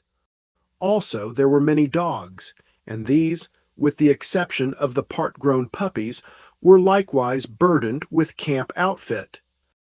On their backs, in bags that fastened tightly around underneath, the dogs carried from 20 to 30 pounds of weight. White Fang had never seen dogs before, but at sight of them he felt that they were his own kind, only somehow different. But they displayed little difference from the wolf when they discovered the cub and his mother. There was a rush. White Fang bristled and snarled and snapped in the face of the open-mouthed oncoming wave of dogs and went down and under them, feeling the sharp slash of teeth in his body, himself biting and tearing at the legs and bellies above him. There was a great uproar. He could hear the snarl of Quiche as she fought for him, and he could hear the cries of the man-animals, the sound of clubs striking upon bodies, and the yelps of pain from the dogs so struck. Only a few seconds elapsed before he was on his feet again. He could now see the man-animals driving back the dogs with clubs and stones, defending him, saving him from the savage teeth of his kind that somehow was not his kind. And though there was no reason in his brain for a clear conception of so abstract a thing as justice, nevertheless, in his own way, he felt the justice of the man-animals, and he knew them for what they were: makers of law and executors of law. Also, he appreciated the power with which they administered the law. Unlike any animals he had ever encountered, they did not bite nor claw. They enforced their live strength with the power of dead things. Dead things did their bidding. Thus, sticks and stones, directed by these strange creatures, leaped through the air like living things, inflicting grievous hurts upon the dogs. To his mind, this was power unusual, power inconceivable and beyond the natural, power that was godlike. White Fang, in the very nature of him, could never know anything about gods. At the best, he could know only things that were beyond knowing, but the wonder and awe that he had of these man-animals in ways resembled what would be the wonder and awe of man at sight of some celestial creature on a mountain-top, hurling thunderbolts from either hand at an astonished world. The last dog had been driven back. The hubbub died down, and White Fang licked his hurts and meditated upon this, his first taste of pack cruelty and his introduction to the pack. He had never dreamed that his own kind consisted of more than One Eye, his mother, and himself. They had constituted a kind apart, and here, abruptly, he had discovered many more creatures apparently of his own kind. And there was a subconscious resentment that these, his kind, at first sight had pitched upon him and tried to destroy him. In the same way he resented his mother being tied with a stick, even though it was done by the superior man-animals. It savored of the trap, of bondage, yet of the trap and of bondage he knew nothing. Freedom to roam and run and lie down at will had been his heritage, and here it was being infringed upon. His mother's movements were restricted to the length of a stick, and by the length of that same stick was he restricted, for he had not yet got beyond the need of his mother's side. He did not like it. Nor did he like it when the man-animals arose and went on with their march, for a tiny man-animal took the other end of the stick and led Keech captive behind him, and behind Keech followed White Fang, greatly perturbed and worried by this new adventure he had entered upon. They went down the valley of the stream, far beyond White Fang's widest ranging, until they came to the end of the valley, where the stream ran into the Mackenzie River. Here, where canoes were cached on poles high in the air, and where stood fish racks for the drying of fish, camp was made, and White Fang looked on with wondering eyes. The superiority of these man-animals increased with every moment. There was their mastery over all these sharp-fanged dogs. It breathed of power. But greater than that, to the wolf cub, was their mastery over things not alive, their capacity to communicate motion to unmoving things, their capacity to change the very face of the world. It was this last that especially affected him. The elevation of frames of poles caught his eye, yet this in itself was not so remarkable, being done by the same creatures that flung sticks and stones to great distances. But when the frames of poles were made into teepees by being covered with cloth and skins, White Fang was astounded. It was the colossal bulk of them that impressed him. They arose around him, on every side, like some monstrous, quick-growing form of life. They occupied nearly the whole circumference of his field of vision. He was afraid of them. They loomed ominously above him, and when the breeze stirred them into huge movements, he cowered down in fear, keeping his eyes warily upon them, and prepared to spring away if they attempted to precipitate themselves upon him. But in a short while his fear of the teepees passed away. He saw the women and children passing in and out of them without harm, and he saw the dogs trying often to get into them, and being driven away with sharp words and flying stones. After a time he left Keesh's side and crawled cautiously toward the wall of the nearest teepee. It was the curiosity of growth that urged him on, the necessity of learning and living and doing that brings experience. The last few inches to the wall of the teepee were crawled with painful slowness and precaution. The day's events had prepared him for the unknown to manifest itself in most stupendous and unthinkable ways. At last, his nose touched the canvas. He waited. Nothing happened. Then he smelled the strange fabric, saturated with the man smell. He closed on the canvas with his teeth and gave a gentle tug. Nothing happened, though the adjacent portions of the teepee moved. He tugged harder. There was a greater movement. It was delightful. He tugged still harder, and repeatedly, until the whole teepee was in motion. Then the sharp cry of a squaw inside sent him scampering back to Keesh. But after that he was afraid no more of the looming bulks of the teepees. A moment later he was straying away again from his mother. Her stick was tied to a peg in the ground, and she could not follow him. A part-grown puppy, somewhat larger and older than he, came toward him slowly, with ostentatious and belligerent importance. The puppy's name, as White Fang was afterward to hear him called, was Lip Lip. He had had experience in puppy fights and was already something of a bully. Lip Lip was White Fang's own kind, and being only a puppy, did not seem dangerous. So White Fang prepared to meet him in a friendly spirit. But when the stranger's walk became stiff-legged and his lips lifted clear of his teeth, White Fang stiffened too, and answered with lifted lips. They half-circled about each other, tentatively, snarling and bristling. This lasted several minutes, and White Fang was beginning to enjoy it, as a sort of game. But suddenly, with remarkable swiftness, Lip Lip leaped in, delivering a slashing snap, and leaped away again. The snap had taken effect on the shoulder that had been hurt by the lynx, and that was still sore deep down near the bone. The surprise and hurt of it brought a yelp out of White Fang, but the next moment, in a rush of anger, he was upon Lip Lip and snapping viciously. But Lip HP had lived his life in camp and had fought many puppy fights. 3 times, 4 times, and half a dozen times, his sharp little teeth scored on the newcomer until White Fang, yelping shamelessly, fled to the protection of his mother. It was the first of the many fights he was to have with Lip Lip, for they were enemies from the start, born so, with natures destined perpetually to clash.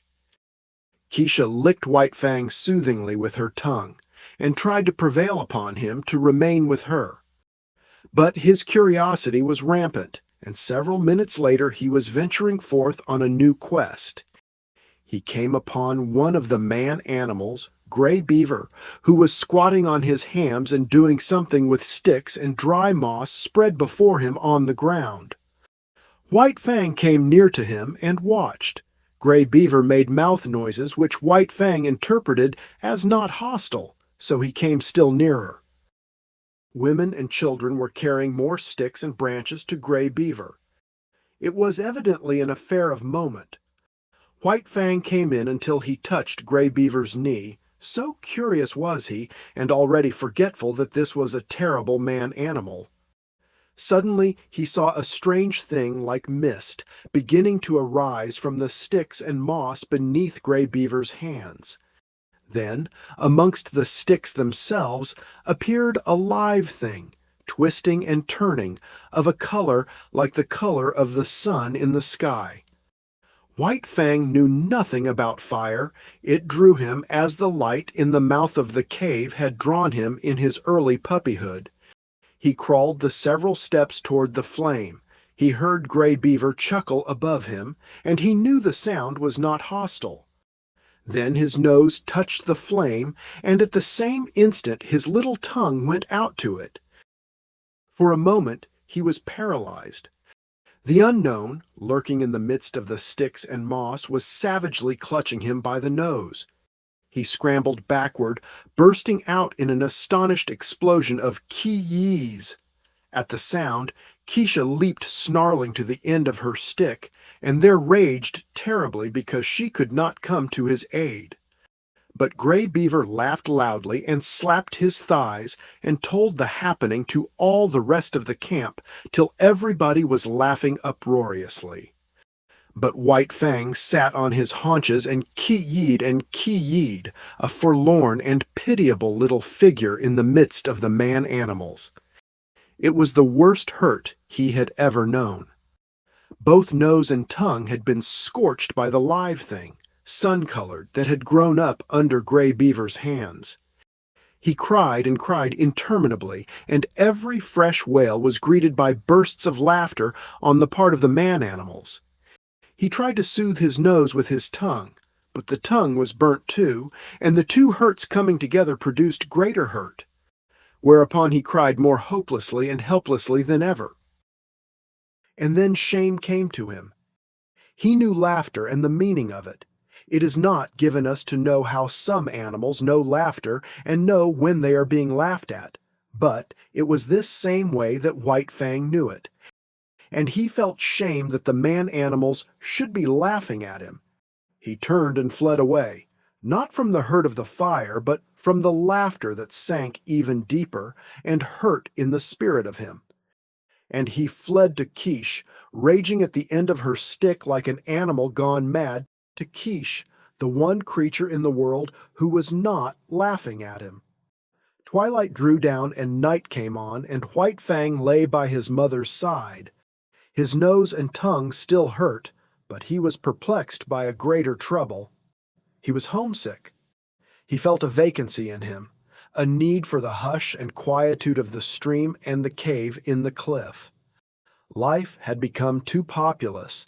There were so many of the man-animals, men, women, and children, all making noises and irritations. And there were the dogs, ever squabbling and bickering, bursting into uproars and creating confusions.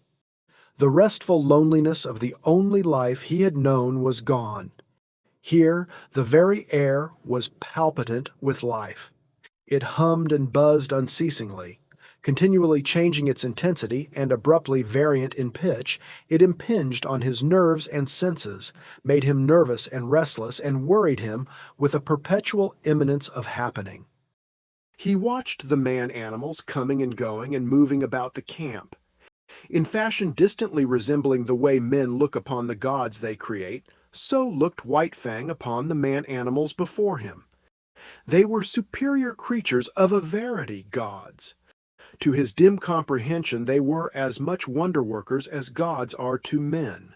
They were creatures of mastery, possessing all manner of unknown and impossible potencies, overlords of the alive and the not alive, making obey that which moved, imparting movement to that which did not move, and making life sun-colored and biting life, to grow out of dead moss and wood.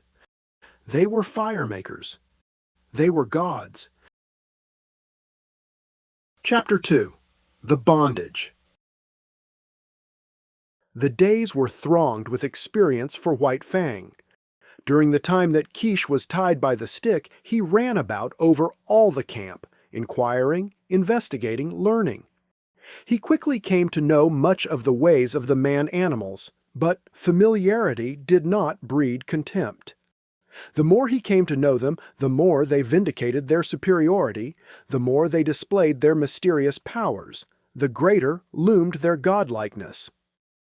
To man has been given the grief often of seeing his gods overthrown and his altars crumbling, but to the wolf and the wild dog that have come in to crouch at man's feet, this grief has never come. Unlike man, whose gods are of the unseen and the over-guessed, vapors and mists of fancy eluding the garmenture of reality, wandering wraiths of desired goodness and power, intangible outcroppings of self into the realm of spirit. Unlike man, the wolf and the wild dog that have come into the fire find their gods in the living flesh, solid to the touch, occupying earth space and requiring time for the accomplishment of their ends and their existence. No effort of faith is necessary to believe in such a God. No effort of will can possibly induce disbelief in such a God. There is no getting away from it. There it stands on its two hind legs, club in hand, immensely potential, passionate and wrathful and loving, God and mystery and power all wrapped up and around by flesh that bleeds when it is torn, and that is good to eat like any flesh. And so it was with White Fang. The man-animals were gods unmistakable and unescapable. As his mother, Quiche, had rendered her allegiance to them at the first cry of her name, so he was beginning to render his allegiance. He gave them the trail as a privilege indubitably theirs. When they walked, he got out of their way. When they called, he came. When they threatened, he cowered down. When they commanded him to go, he went away hurriedly. For behind any wish of theirs was power to enforce that wish, power that hurt, power that expressed itself in clouts and clubs, in flying stones and stinging lashes of whips. He belonged to them as all dogs belong to them. His actions were theirs to command. His body was theirs to maul, to stamp upon, to tolerate. Such was the lesson that was quickly borne in upon him. It came hard, going as it did, counter to much that was strong and dominant in his own nature, and, while he disliked it in the learning of it, unknown to himself, he was learning to like it. It was a placing of his destiny in another's hands, a shifting of the responsibilities of existence. This in itself was compensation, for it is always easier to lean upon another than to stand alone. But it did not all happen in a day, this giving over of himself, body and soul, to the man-animals. He could not immediately forego his wild heritage and his memories of the wild. There were days when he crept to the edge of the forest and stood and listened to something calling him far and away. And always he returned, restless and uncomfortable, to whimper softly and wistfully at Keisha's side and to lick her face with eager, questioning tongue. White Fang learned rapidly the ways of the camp. He knew the injustice and greediness of the older dogs when meat or fish was thrown out to be eaten. He came to know that men were more just, children more cruel, and women more kindly, and more likely to toss him a bit of meat or bone. And after 2 or 3 painful adventures with the mothers of part-grown puppies, he came into the knowledge that it was always good policy to let such mothers alone, to keep away from them as far as possible and to avoid them when he saw them coming. But the bane of his life was Lip Lip. Larger, older, and stronger, Lip Lip had selected White Fang for his special object of persecution. While Fang fought willingly enough, but he was outclassed. His enemy was too big. Lip Lip became a nightmare to him. Whenever he ventured away from his mother, the bully was sure to appear, trailing at his heels, snarling at him, picking upon him, and watchful of an opportunity, when no man-animal was near, to spring upon him and force a fight. As Lip Lip invariably won, he enjoyed it hugely. It became his chief delight in life, as it became White Fang's chief torment. But the effect upon White Fang was not to cow him. Though he suffered most of the damage and was always defeated, his spirit remained unsubdued. Yet a bad effect was produced. He became malignant and morose. His temper had been savage by birth, but it became more savage under this unending persecution. The genial, playful, puppyish side of him found little expression. He never played and gambled about with the other puppies of the camp. Lip Lip would not permit it. The moment White Fang appeared near them, Lip Lip was upon him, bullying and hectoring him, or fighting with him until he had driven him away. The effect of all this was to rob White Fang of much of his puppyhood and to make him, in his comportment, older than his age. Denied the outlet, through play, of his energies, he recoiled upon himself and developed his mental processes. He became cunning. He had idle time in which to devote himself to thoughts of trickery. Prevented from obtaining his share of meat and fish when a general feed was given to the camp dogs, he became a clever thief. He had to forage for himself, and he foraged well, though he was ofttimes a plague to the squaws in consequence. He learned to sneak about camp, to be crafty, to know what was going on everywhere, to see and to hear everything, and to reason accordingly, and successfully to devise ways and means of avoiding his implacable persecutor. It was early in the days of his persecution that he played his first really big crafty game and got there from his first taste of revenge. As Quiche, when with the wolves, had lured out to destruction dogs from the camps of men, so White Fang, in manner somewhat similar, lured Lip Lip into Quiche's avenging jaws. Retreating before Lip Lip, White Fang made an indirect flight that led in and out and around the various teepees of the camp. He was a good runner, swifter than any puppy of his size, and swifter than Lip Lip. But he did not run his best in this chase. He barely held his own, one leap ahead of his pursuer. Lip Lip, excited by the chase and by the persistent nearness of his victim, forgot caution and locality. When he remembered locality, it was too late. Dashing at top speed around a teepee, he ran full tilt into Quiche lying at the end of her stick. He gave one yelp of consternation, and then her punishing jaws closed upon him. She was tied, but he could not get away from her easily. She rolled him off his legs so that he could not run, while she repeatedly ripped and slashed him with her fangs. When at last he succeeded in rolling clear of her, he crawled to his feet, badly disheveled, hurt both in body and in spirit. His hair was standing out all over him in tufts where her teeth had mauled. He stood where he had arisen, opened his mouth, and broke out the long, heartbroken puppy wail. But even this he was not allowed to complete. In the middle of it, White Fang, rushing in, sank his teeth into Lip-Lip's hind leg. There was no fight left in Lip-Lip, and he ran away shamelessly, his victim hot on his heels and worrying him all the way back to his own teepee. Here the squaws came to his aid, and White Fang, transformed into a raging demon, was finally driven off only by a fusillade of stones.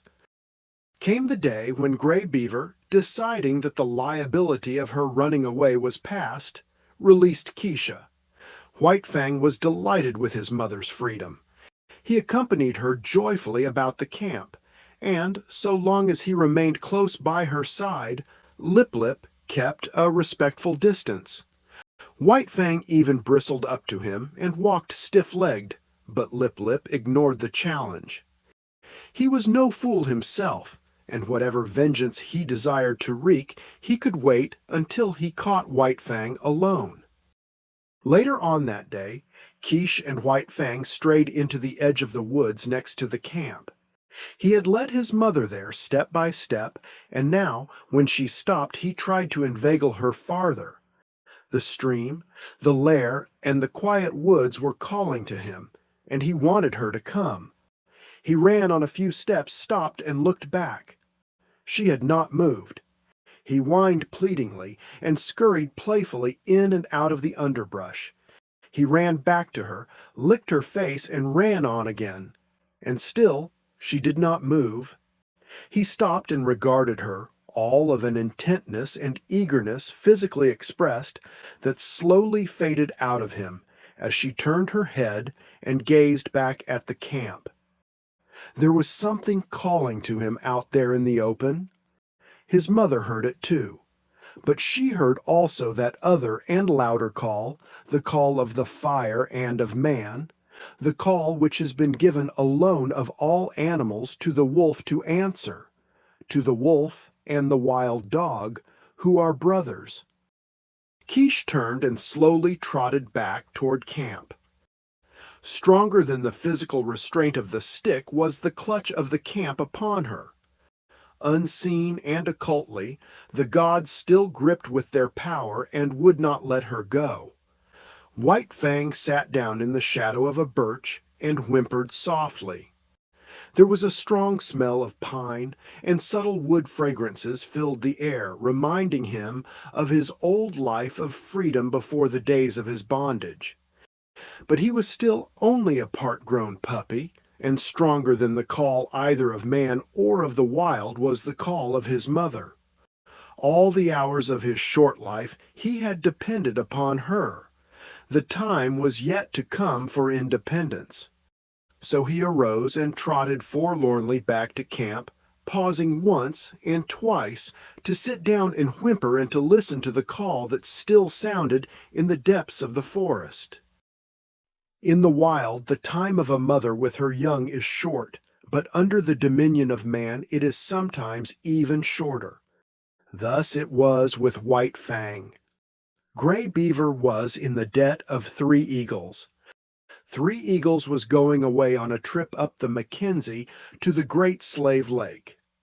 A strip of scarlet cloth, a bearskin, 20 cartridges, and Quiche went to pay the debt. White Fang saw his mother taken aboard 3 Eagles' canoe and tried to follow her. A blow from 3 Eagles knocked him backward to the land. The canoe shoved off. He sprang into the water and swam after it, deaf to the sharp cries of Gray Beaver to return. Even a man-animal, a god, White Fang ignored, such was the terror he was in of losing his mother. But gods are accustomed to being obeyed, and Gray Beaver wrathfully launched a canoe in pursuit. When he overtook White Fang, he reached down and by the nape of the neck lifted him clear of the water. He did not deposit him at once in the bottom of the canoe. Holding him suspended with one hand, with the other hand he proceeded to give him a beating. And it was a beating. His hand was heavy. Every blow was shrewd to hurt, and he delivered a multitude of blows. Impelled by the blows that rained upon him, now from this side, now from that, White Fang swung back and forth like an erratic and jerky pendulum. Varying were the emotions that surged through him. At first, he had known surprise. Then came a momentary fear when he yelped several times to the impact of the hand. But this was quickly followed by anger. His free nature asserted itself, and he showed his teeth and snarled fearlessly in the face of the wrathful god. This but served to make the god more wrathful. The blows came faster, heavier, more shrewd to hurt. Gray Beaver continued to beat. White Fang continued to snarl, but this could not last forever. One or the other must give over, and that one was White Fang. Fear surged through him again. For the first time he was being really manhandled. The occasional blows of sticks and stones he had previously experienced were as caresses compared with this. He broke down and began to cry and yelp. For a time, each blow brought a yelp from him. But fear passed into terror, until finally his yelps were voiced in unbroken succession, unconnected with the rhythm of the punishment. At last, Gray Beaver withheld his hand. White Fang, hanging limply, continued to cry. This seemed to satisfy his master, who flung him down roughly in the bottom of the canoe. In the meantime, the canoe had drifted down the stream. Gray Beaver picked up the paddle. White Fang was in his way. He spurned him savagely with his foot. In that moment, White Fang's free nature flashed forth again, and he sank his teeth into the moccasined foot. The beating that had gone before was as nothing compared with the beating he now received. Gray Beaver's wrath was terrible. Likewise was White Fang's fright. Not only the hand, but the hard wooden paddle was used upon him, and he was bruised and sore in all his small body when he was again flung down in the canoe.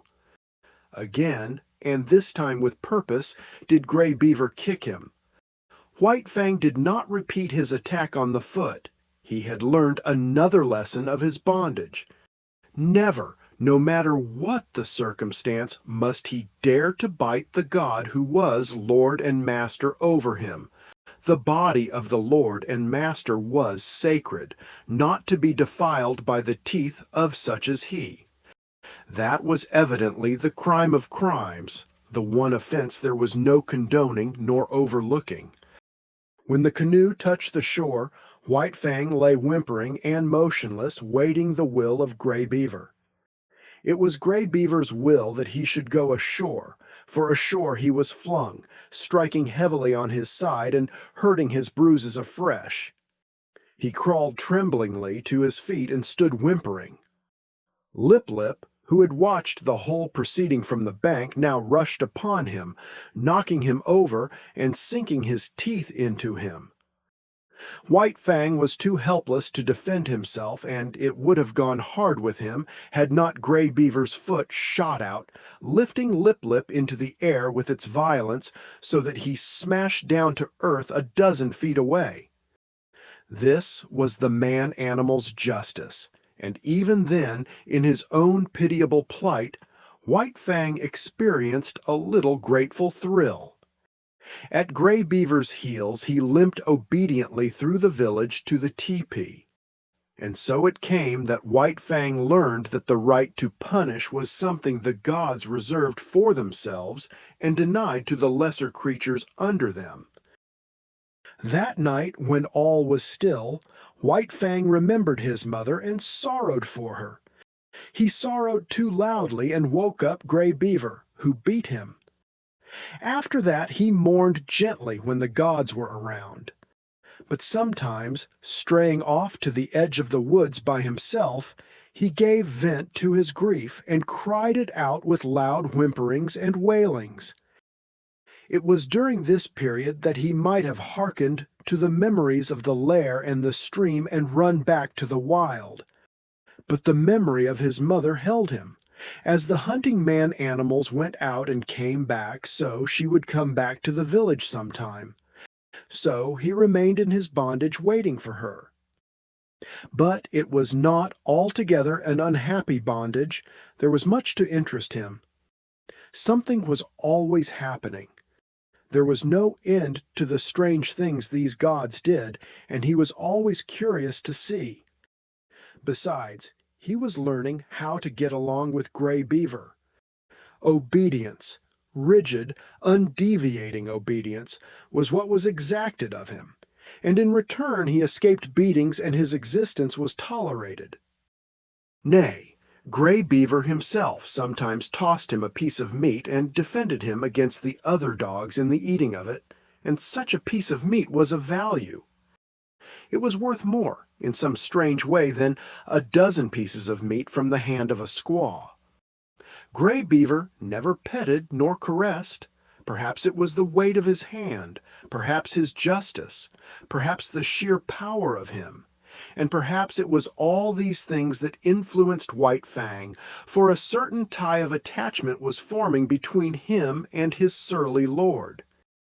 Insidiously, and by remote ways, as well as by the power of stick and stone and clout of hand, were the shackles of White Fang's bondage being riveted upon him.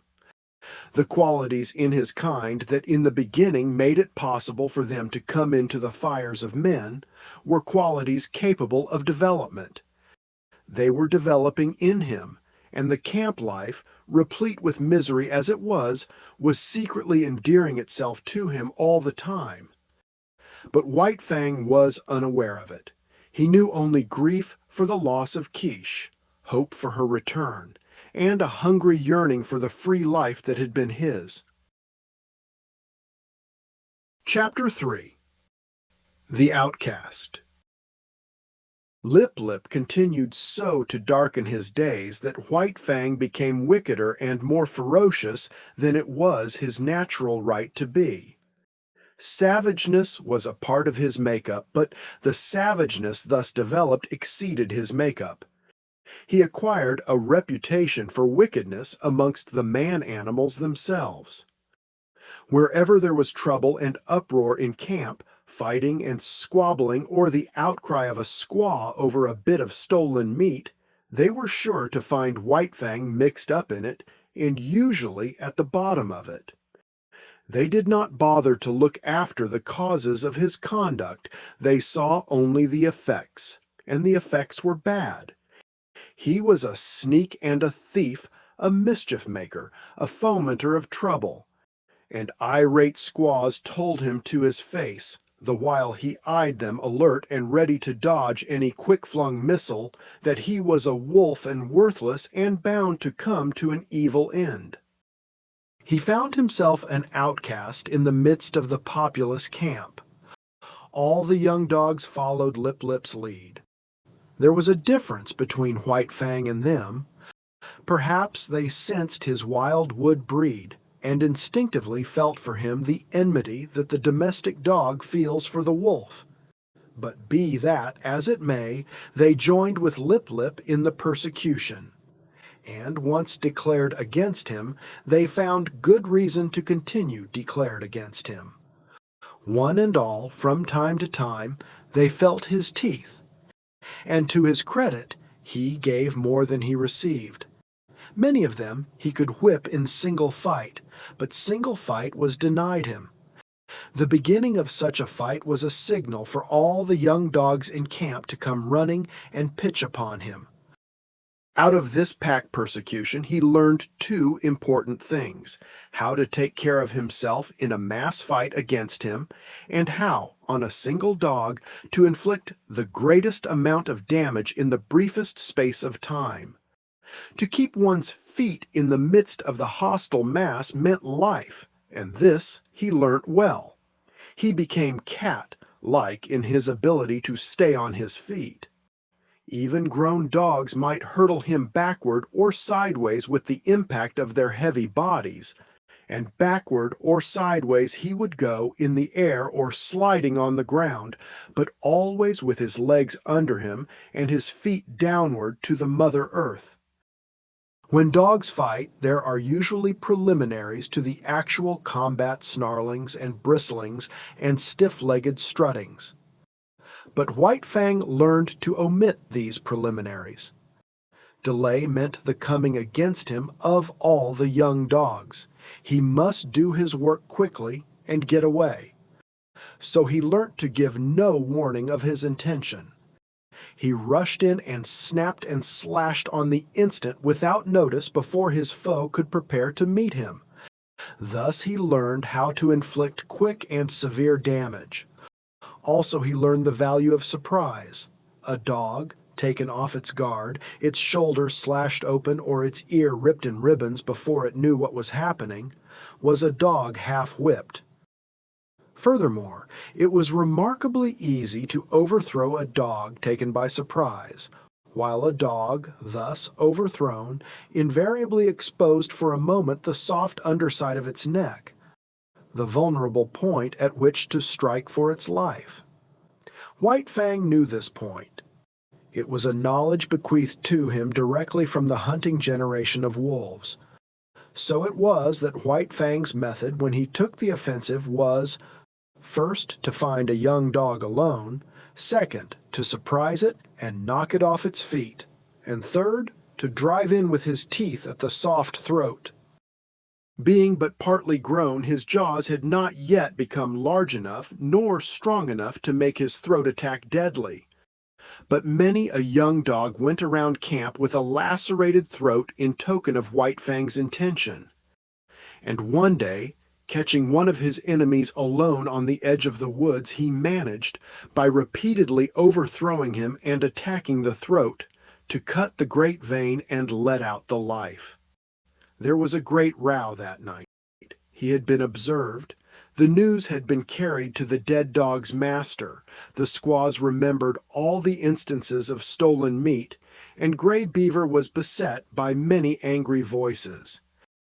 But he resolutely held the door of his tepee, inside which he had placed the culprit, and refused to permit the vengeance for which his tribespeople clamored. White Fang became hated by man and dog. During this period of his development, he never knew a moment's security. The tooth of every dog was against him, the hand of every man. He was greeted with snarls by his kind, with curses and stones by his gods.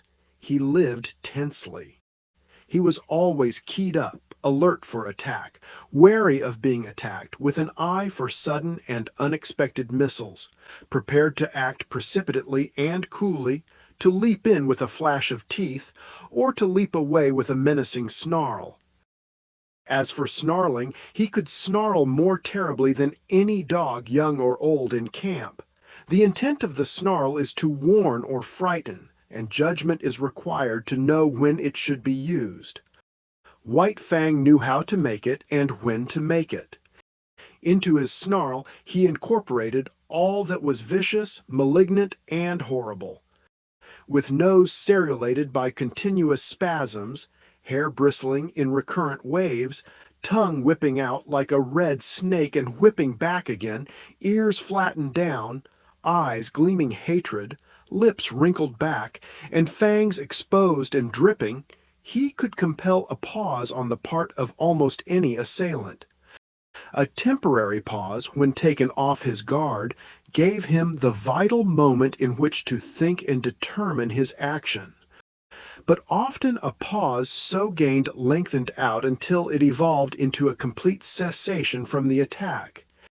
And before more than one of the grown dogs, White Fang's snarl enabled him to beat an honorable retreat. An outcast himself from the pack of the part-grown dogs, his sanguinary methods and remarkable efficiency made the pack pay for its persecution of him. Not permitted himself to run with the pack, the curious state of affairs obtained that no member of the pack could run outside the pack. White Fang would not permit it. What of his bushwhacking and waylaying tactics, the young dogs were afraid to run by themselves. With the exception of Lip Lip, they were compelled to hunch together for mutual protection against the terrible enemy they had made. A puppy alone by the riverbank meant a puppy dead or a puppy that aroused the camp with its shrill pain and terror as it fled back from the wolf cub that had waylaid it. But White Fang's reprisals did not cease, even when the young dogs had learned thoroughly that they must stay together. He attacked them when he caught them alone, and they attacked him when they were bunched. The sight of him was sufficient to start them rushing after him, at which times his swiftness usually carried him into safety. But woe the dog that outran his fellows in such pursuit. White Fang had learned to turn suddenly upon the pursuer that was ahead of the pack and thoroughly to rip him up before the pack could arrive.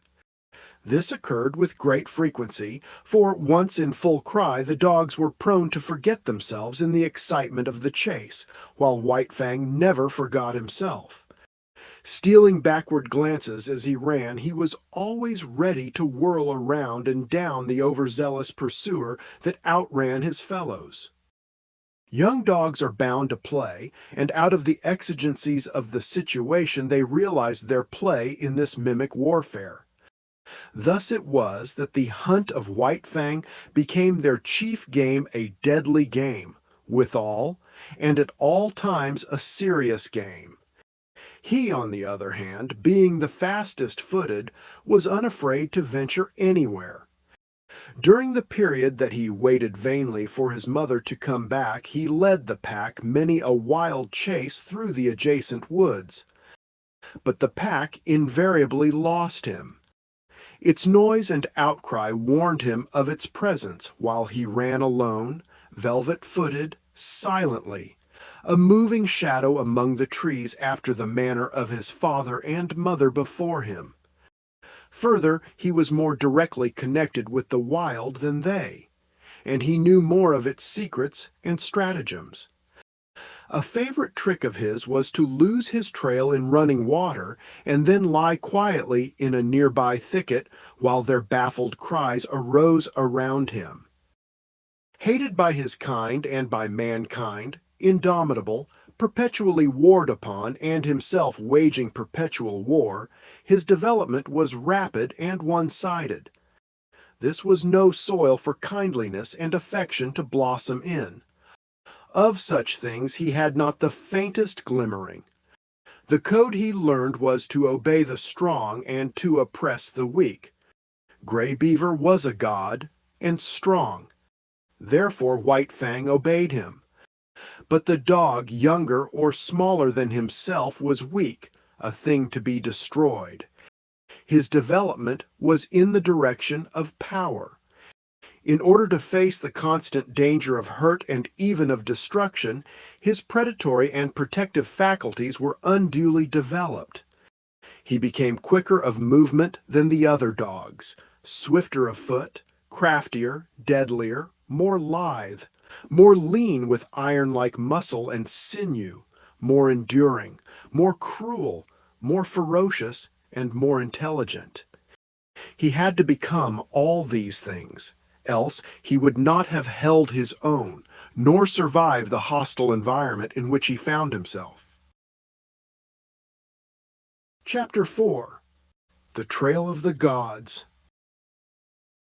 In the fall of the year, when the days were shortening and the bite of the frost was coming into the air, White Fang got his chance for liberty. For several days there had been a great hubbub in the village. The summer camp was being dismantled, and the tribe, bag and baggage, was preparing to go off to the fall hunting. White Fang watched it all with eager eyes, and when the teepees began to come down and the canoes were loading at the bank, he understood. Already the canoes were departing, and some had disappeared down the river. Quite deliberately, he determined to stay behind. He waited his opportunity to slink out of camp to the woods. Here In the running stream where ice was beginning to form, he hid his trail. Then he crawled into the heart of a dense thicket and waited. The time passed by, and he slept intermittently for hours. Then he was aroused by Gray Beaver's voice calling him by name. There were other voices.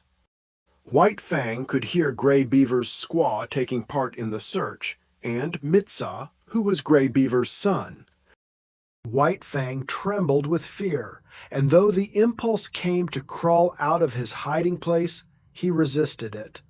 After a time, the voices died away, and sometime after that he crept out to enjoy the success of his undertaking. Darkness was coming on, and for a while he played about among the trees, pleasuring in his freedom. Then, and quite suddenly, he became aware of loneliness. He sat down to consider, listening to the silence of the forest and perturbed by it. That nothing moved nor sounded seemed ominous. He felt the lurking of danger, unseen and unguessed.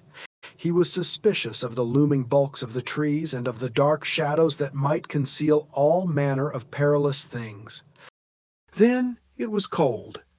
Here was no warm side of a tepee against which to snuggle. The frost was in his feet, and he kept lifting first one forefoot and then the other. He curved his bushy tail around to cover them, and at the same time he saw a vision. There was nothing strange about it.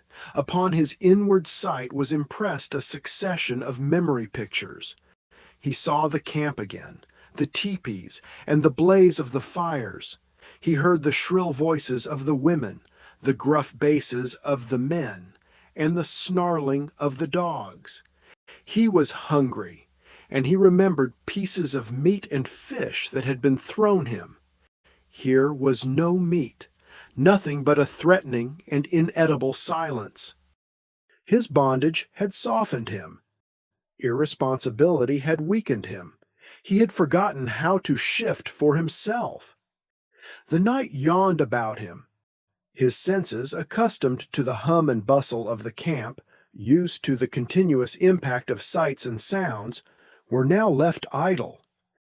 There was nothing to do, nothing to see nor hear. They strained to catch some interruption of the silence and immobility of nature. They were appalled by inaction and by the feel of something terrible impending. He gave a great start of fright. A colossal and formless something was rushing across the field of his vision. It was a tree shadow flung by the moon, from whose face the clouds had been brushed away.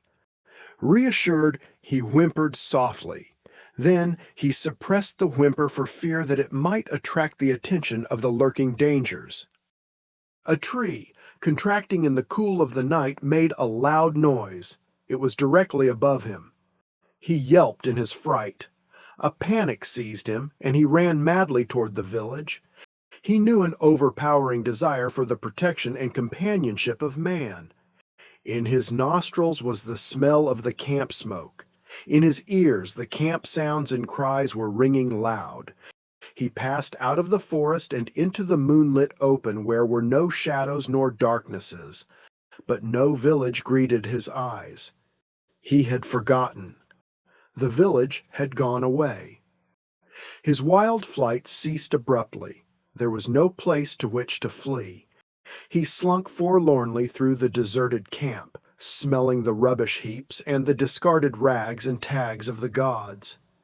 He would have been glad for the rattle of stones about him, flung by an angry squaw, glad for the hand of Gray Beaver descending upon him in wrath, while he would have welcomed with delight Lip Lip and the whole snarling, cowardly pack. He came to where Gray Beaver's tepee had stood. In the center of the space it had occupied, he sat down. He pointed his nose at the moon. His throat was afflicted by rigid spasms. His mouth opened, and in a heartbroken cry bubbled up his loneliness and fear, his grief for Quiche, all his past sorrows and miseries, as well as his apprehension of sufferings and dangers to come. It was the long wolf howl, full-throated and mournful, the first howl he had ever uttered. The coming of daylight dispelled his fears but increased his loneliness. The naked earth, which so shortly before had been so populous, thrust his loneliness more forcibly upon him. It did not take him long to make up his mind. He plunged into the forest and followed the river bank down the stream. All day he ran. He did not rest.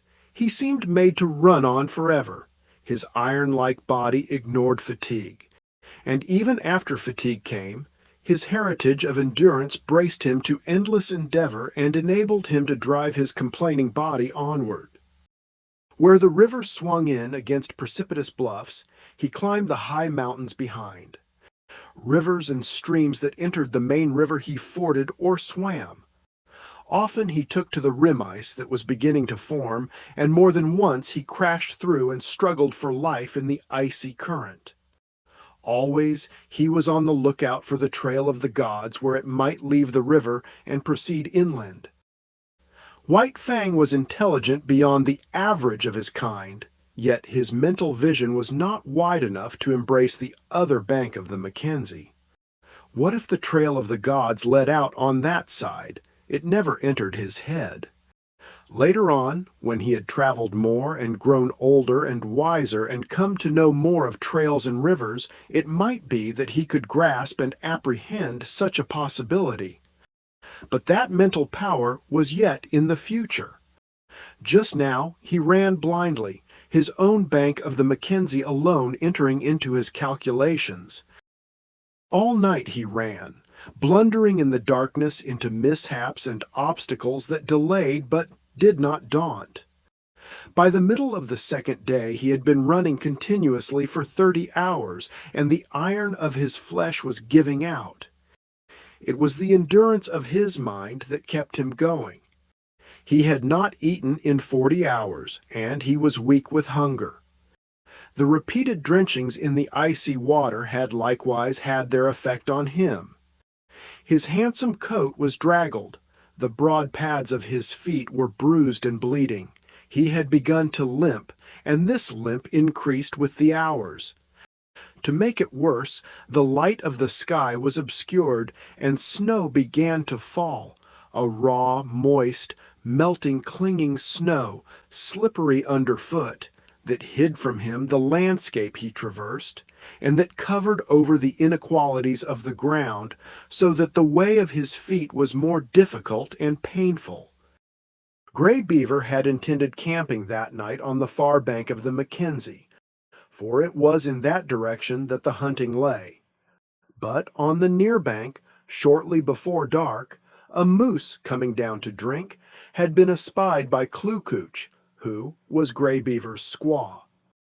Now, had not the moose come down to drink, had not Mitsaw been steering out of the course because of the snow, had not Klukooch sighted the moose, and had not Gray Beaver killed it with a lucky shot from his rifle, all subsequent things would have happened differently. Gray Beaver would not have camped on the near side of the Mackenzie, and White Fang would have passed by and gone on, either to die or to find his way to his wild brothers and become one of them, a wolf to the end of his days. Night had fallen, the snow was flying more thickly, and White Fang, whimpering softly to himself as he stumbled and limped along, came upon a fresh trail in the snow. So fresh was it that he knew it immediately for what it was. Whining with eagerness, he followed back from the riverbank and in among the trees. The camp sounds came to his ears. He saw the blaze of the fire, Klukooch cooking, and Gray Beaver squatting on his hams and mumbling a chunk of raw tallow. There was fresh meat in camp. White Fang expected a beating. He crouched and bristled a little at the thought of it. Then he went forward again. He feared and disliked the beating he knew to be waiting for him. But he knew, further, that the comfort of the fire would be his. the protection of the gods, the companionship of the dogs, the last, a companionship of enmity, but nonetheless a companionship and satisfying to his gregarious needs. He came cringing and crawling into the firelight. Gray Beaver saw him and stopped munching the tallow. White Fang crawled slowly, cringing and groveling in the abjectness of his abasement and submission. He crawled straight toward Gray Beaver, every inch of his progress becoming slower and more painful. At last, he lay at the master's feet, into whose possession he now surrendered himself voluntarily, body and soul. Of his own choice he came in to sit by man's fire and to be ruled by him. White Fang trembled, waiting for the punishment to fall upon him. There was a movement of the hand above him. He cringed involuntarily under the expected blow. It did not fall. He stole a glance upward. Gray Beaver was breaking the lump of tallow in half. Gray Beaver was offering him one piece of the tallow. Very gently and somewhat suspiciously, he first smelled the tallow and then proceeded to eat it. Gray Beaver ordered meat to be brought to him and guarded him from the other dogs while he ate. After that, grateful and content, White Fang lay at Gray Beaver's feet, gazing at the fire that warmed him, blinking and dozing, secure in the knowledge that the morrow would find him, not wandering forlorn through bleak forest stretches, but in the camp of the man-animals, with the gods to whom he had given himself and upon whom he was now dependent. Chapter 5. The Covenant. When December was well along, Gray Beaver went on a journey up the Mackenzie. Mitsaw and Klukooch went with him.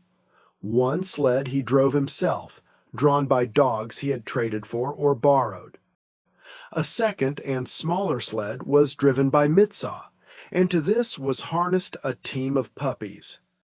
It was more of a toy affair than anything else, yet it was the delight of Mitsaw, who felt that he was beginning to do a man's work in the world. Also, he was learning to drive dogs and to train dogs, while the puppies themselves were being broken into the harness. Furthermore, the sled was of some service, for it carried nearly 200 pounds of outfit and food. White Fang had seen the camp dogs toiling in the harness, so that he did not resent overmuch the first placing of the harness upon himself. About his neck was put a moss-stuffed collar, which was connected by 2 pulling traces to a strap that passed around his chest and over his back. It was to this that was fastened the long rope by which he pulled at the sled. There were 7 puppies in the team.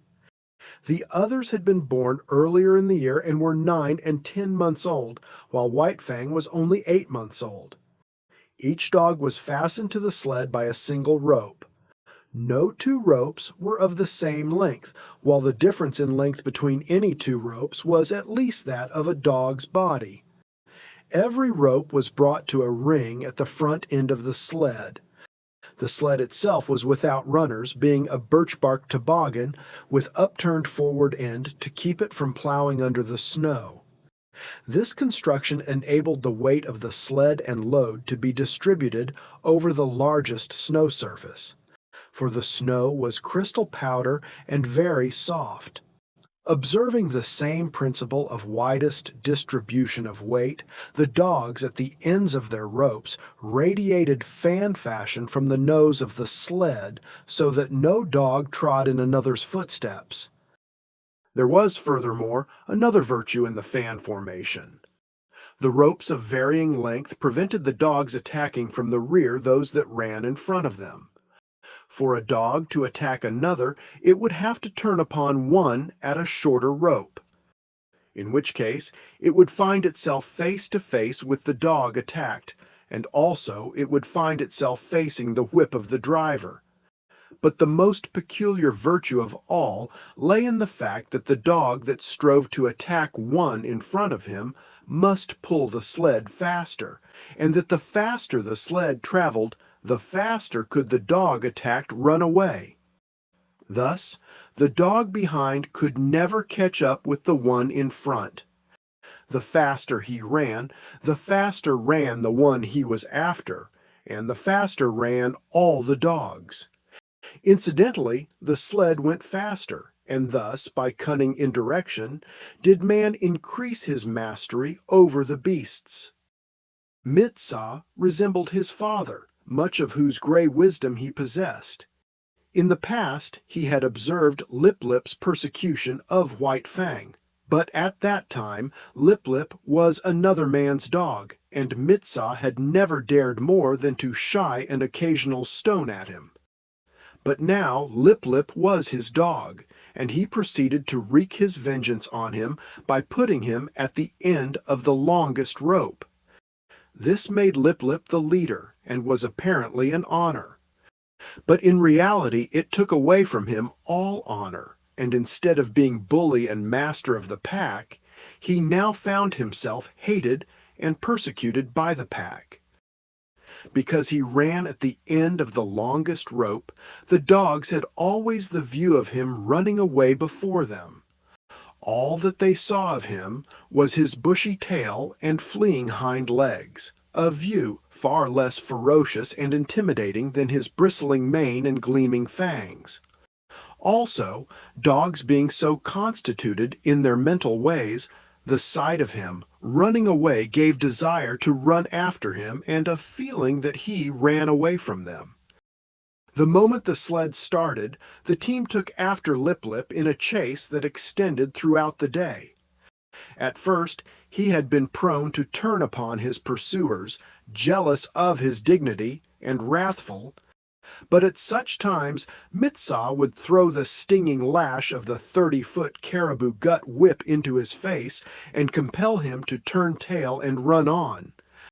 Lip-Lip might face the pack, but he could not face that whip, and all that was left him to do was to keep his long rope taut and his flanks ahead of the teeth of his mates.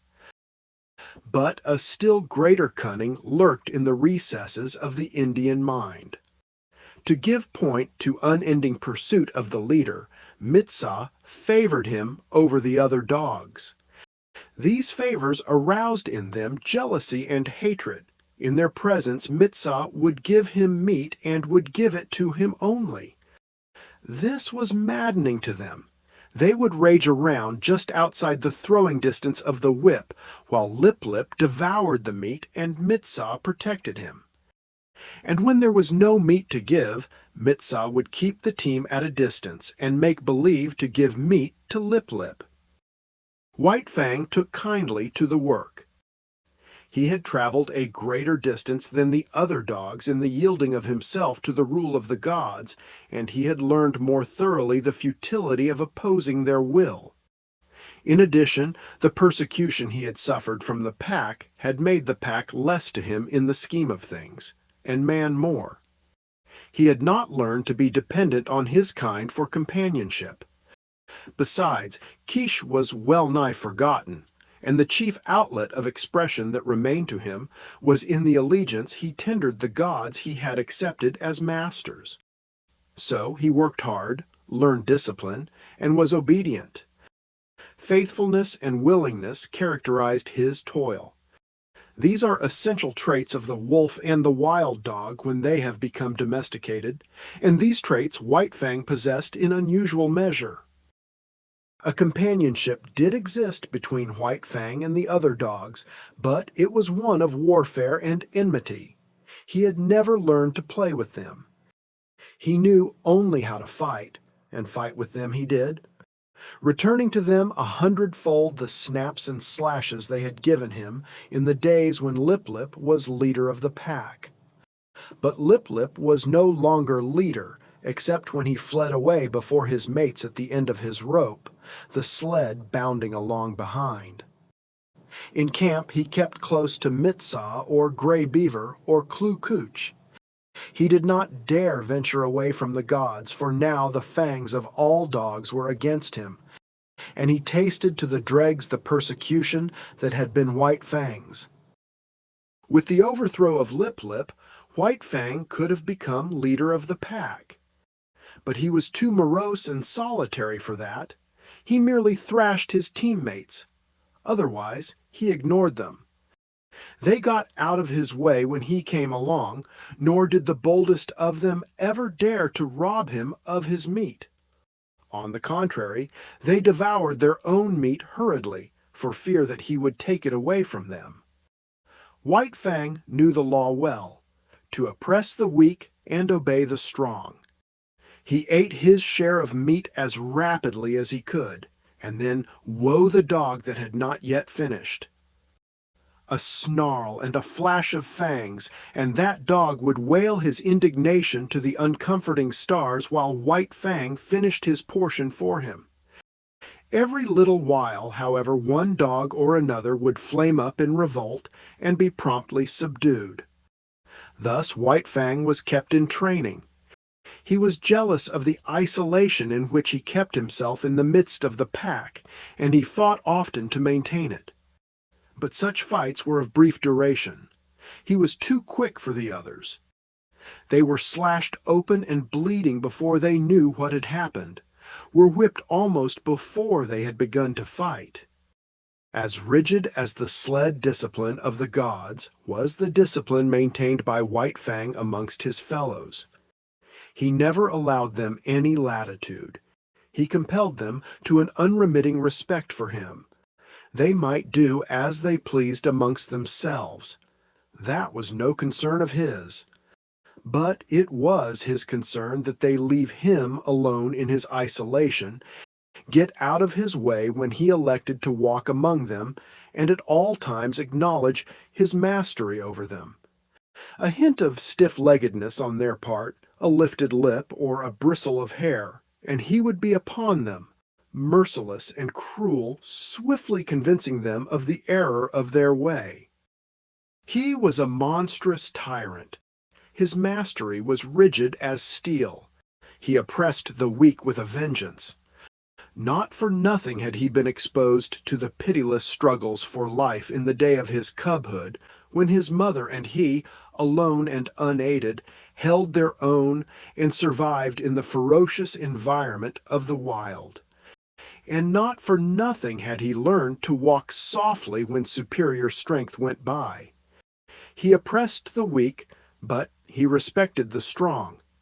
And in the course of the long journey with Grey Beaver, he walked softly indeed amongst the full-grown dogs in the camps of the strange man-animals they encountered. The months passed by. Still continued the journey of Grey Beaver. White Fang's strength was developed by the long hours on trail and the steady toil at the sled, and it would have seemed that his mental development was well-nigh complete. He had come to know quite thoroughly the world in which he lived. His outlook was bleak and materialistic. The world as he saw it was a fierce and brutal world, a world without warmth, a world in which caresses and affection and the bright sweetnesses of the spirit did not exist. He had no affection for Grey Beaver. True, he was a god, but a most savage god. White Fang was glad to acknowledge his lordship, but it was a lordship based upon superior intelligence and brute strength. There was something in the fiber of White Fang's being that made his lordship a thing to be desired, else he would not have come back from the wild when he did to tender his allegiance. There were deeps in his nature which had never been sounded. A kind word, a caressing touch of the hand on the part of Grey Beaver might have sounded these deeps. But Grey Beaver did not caress, nor speak kind words. It was not his way. His primacy was savage, and savagely he ruled, administering justice with a club, punishing transgression with the pain of a blow, and rewarding merit not by kindness but by withholding a blow. So White Fang knew nothing of the heaven a man's hand might contain for him. Besides, he did not like the hands of the man-animals. He was suspicious of them. It was true that they sometimes gave meat, but more often they gave hurt. Hands were things to keep away from. They hurled stones, wielded sticks and clubs and whips, administered slaps and clouts, and when they touched him, were cunning to hurt with pinch and twist and wrench. In strange villages, he had encountered the hands of the children and learned that they were cruel to hurt. Also, he had once nearly had an eye poked out by a toddling papoose. From these experiences, he became suspicious of all children. He could not tolerate them. When they came near with their ominous hands, he got up. It was in a village at the Great Slave Lake that, in the course of resenting the evil of the hands of the man-animals, he came to modify the law that he had learned from Gray Beaver. Namely, that the unpardonable crime was to bite one of the gods. In this village, after the custom of all dogs in all villages, White Fang went foraging for food. A boy was chopping frozen moose meat with an axe, and the chips were flying in the snow. White Fang, sliding by in quest of meat, stopped and began to eat the chips. He observed the boy lay down the axe and take up a stout club. White Fang sprang clear, just in time to escape the descending blow. The boy pursued him, and he, a stranger in the village, fled between two teepees to find himself cornered against a high earth bank. There was no escape for White Fang. The only way out was between the two teepees, and this the boy guarded. Holding his club prepared to strike, he drew in on his cornered quarry. White Fang was furious. He faced the boy, bristling and snarling, his sense of justice outraged. He knew the law of forage. All the wastage of meat, such as the frozen chips, belonged to the dog that found it. He had done no wrong, broken no law, yet here was this boy preparing to give him a beating. White Fang scarcely knew what happened. He did it in a surge of rage, and he did it so quickly that the boy did not know either. All the boy knew was that he had in some unaccountable way been overturned into the snow, and that his club hand had been ripped wide open by White Fang's teeth. But White Fang knew that he had broken the law of the gods. He had driven his teeth into the sacred flesh of one of them, and could expect nothing but a most terrible punishment. He fled away to Gray Beaver, behind whose protecting legs he crouched when the bitten boy and the boy's family came, demanding vengeance. But they went away with vengeance unsatisfied. Gray Beaver defended White Fang. So did Mitsa and Kloo Kooch. White Fang, listening to the wordy war and watching the angry gestures, knew that his act was justified. And so it came that he learned there were gods and gods. There were his gods, and there were other gods, and between them there was a difference. Justice or injustice, it was all the same. He must take all things from the hands of his own gods. But he was not compelled to take injustice from the other gods. It was his privilege to resent it with his teeth. And this also was a law of the gods. Before the day was out, White Fang was to learn more about this law. Mitsa, alone, gathering firewood in the forest, encountered the boy that had been bitten. With him were other boys. Hot words passed. Then all the boys attacked Mitsa. It was going hard with him. Blows were raining upon him from all sides. White Fang looked on at first. This was an affair of the gods, and no concern of his. Then he realized that this was Mitsa, one of his own particular gods, who was being maltreated. It was no reasoned impulse that made White Fang do what he then did. A mad rush of anger sent him leaping in amongst the combatants. 5 minutes later, the landscape was covered with fleeing boys, many of whom dripped blood upon the snow in token that White Fang's teeth had not been idle. When Mitsa told the story in camp, Gray Beaver ordered meat to be given to White Fang. He ordered much meat to be given, and White Fang, gorged and sleepy by the fire, knew that the law had received its verification.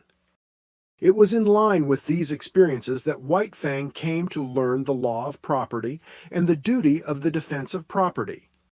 From the protection of his god's body to the protection of his god's possessions was a step, and this step he made.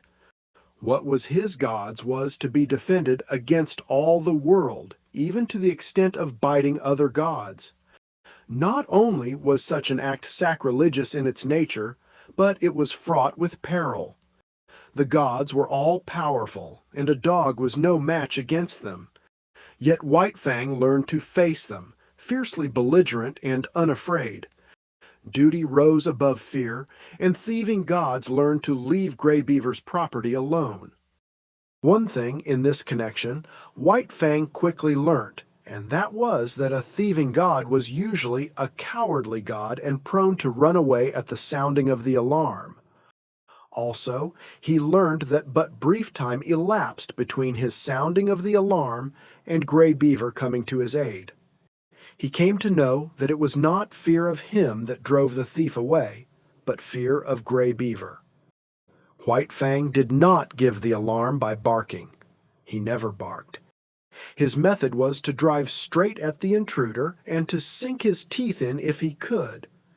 Because he was morose and solitary, having nothing to do with the other dogs, he was unusually fitted to guard his master's property. And in this he was encouraged and trained by Gray Beaver. One result of this was to make White Fang more ferocious and indomitable, and more solitary. The months went by, binding stronger and stronger the covenant between dog and man. This was the ancient covenant that the first wolf that came in from the wild entered into with man. And, like all succeeding wolves and wild dogs that had done likewise, White Fang worked the covenant out for himself. The terms were simple. For the possession of a flesh and blood god, he exchanged his own liberty. Food and fire, protection and companionship were some of the things he received from the god.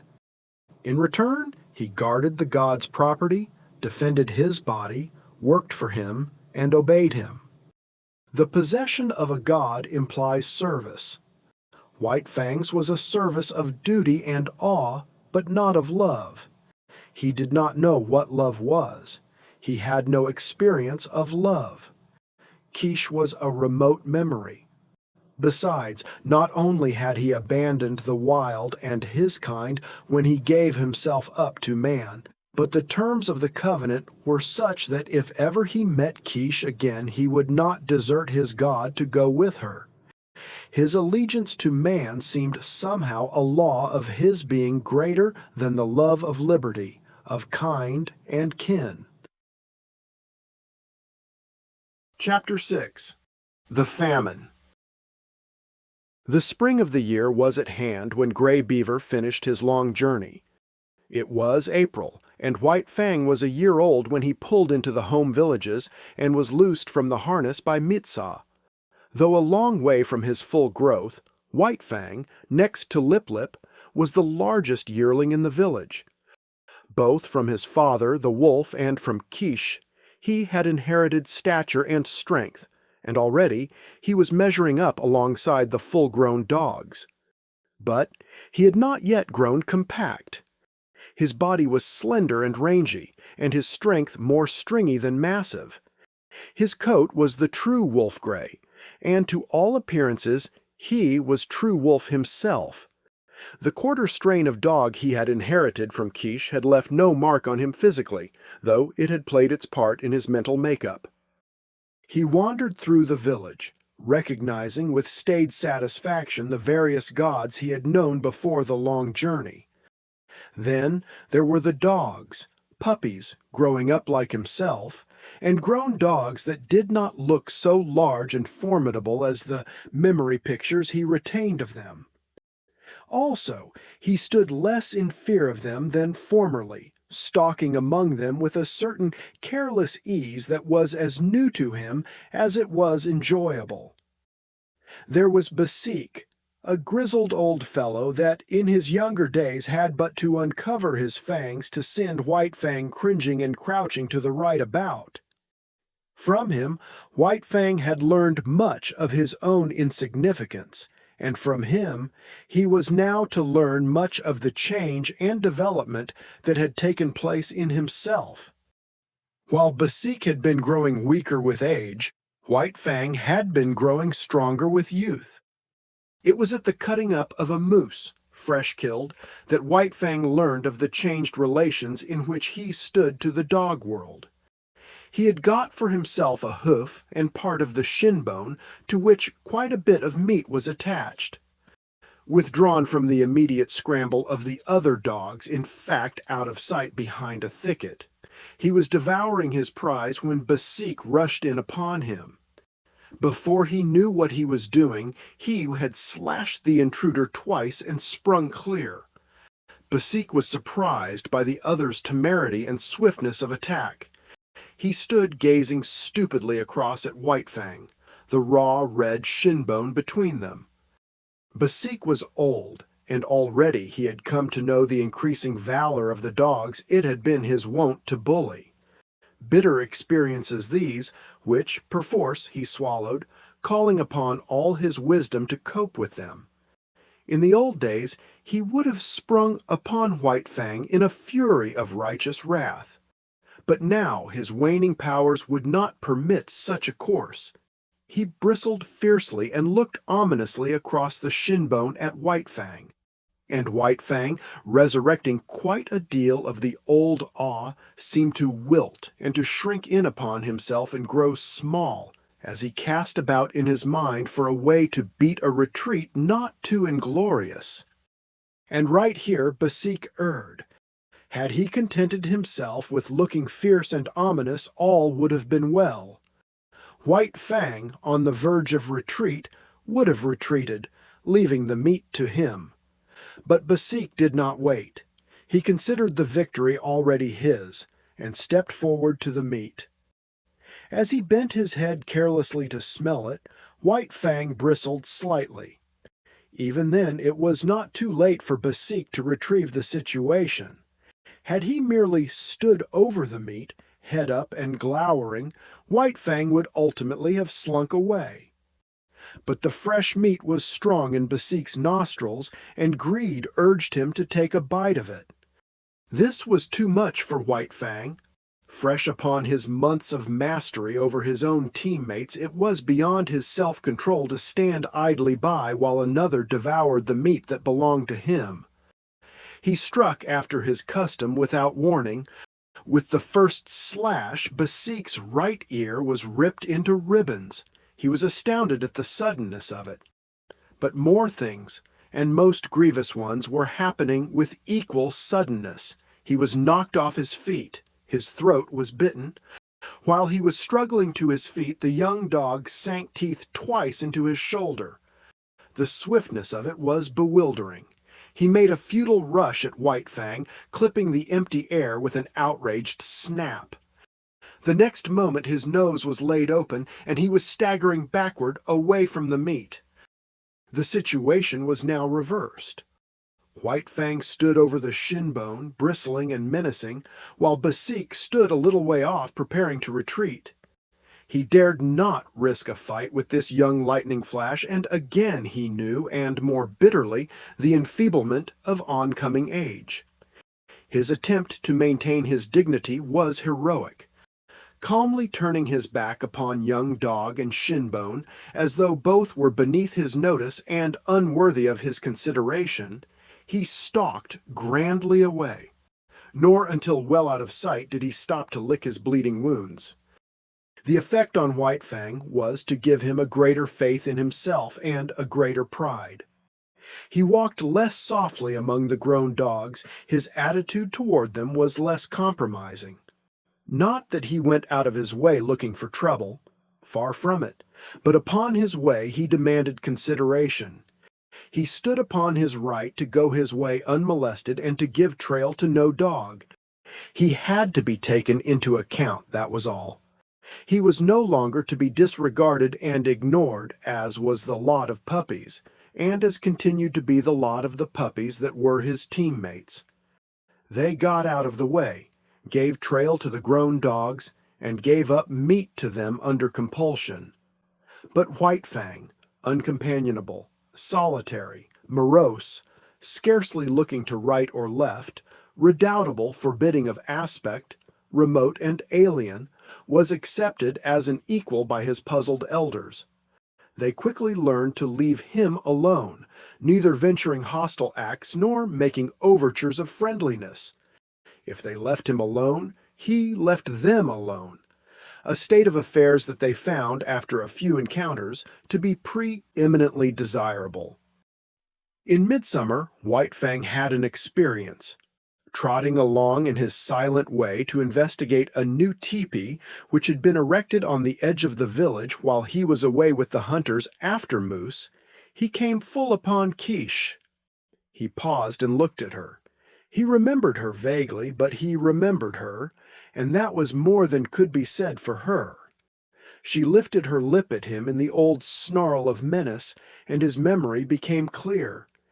His forgotten cubhood, all that was associated with that familiar snarl, rushed back to him. Before he had known the gods, she had been to him the center pin of the universe. The old familiar feelings of that time came back upon him, surged up within him.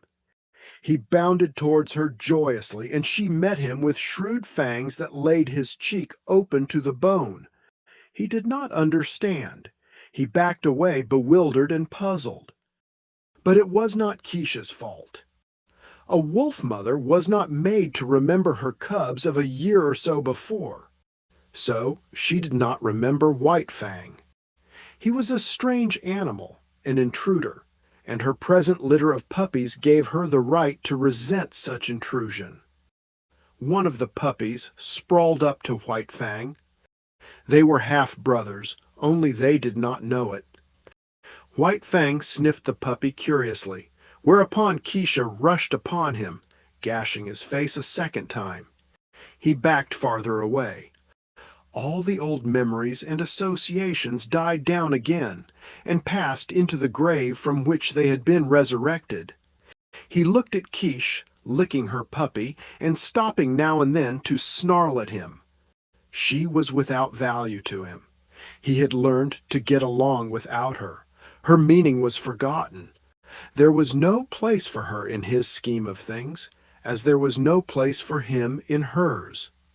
He was still standing, stupid and bewildered, the memories forgotten, wondering what it was all about, when Quiche attacked him a third time, intent on driving him away altogether from the vicinity.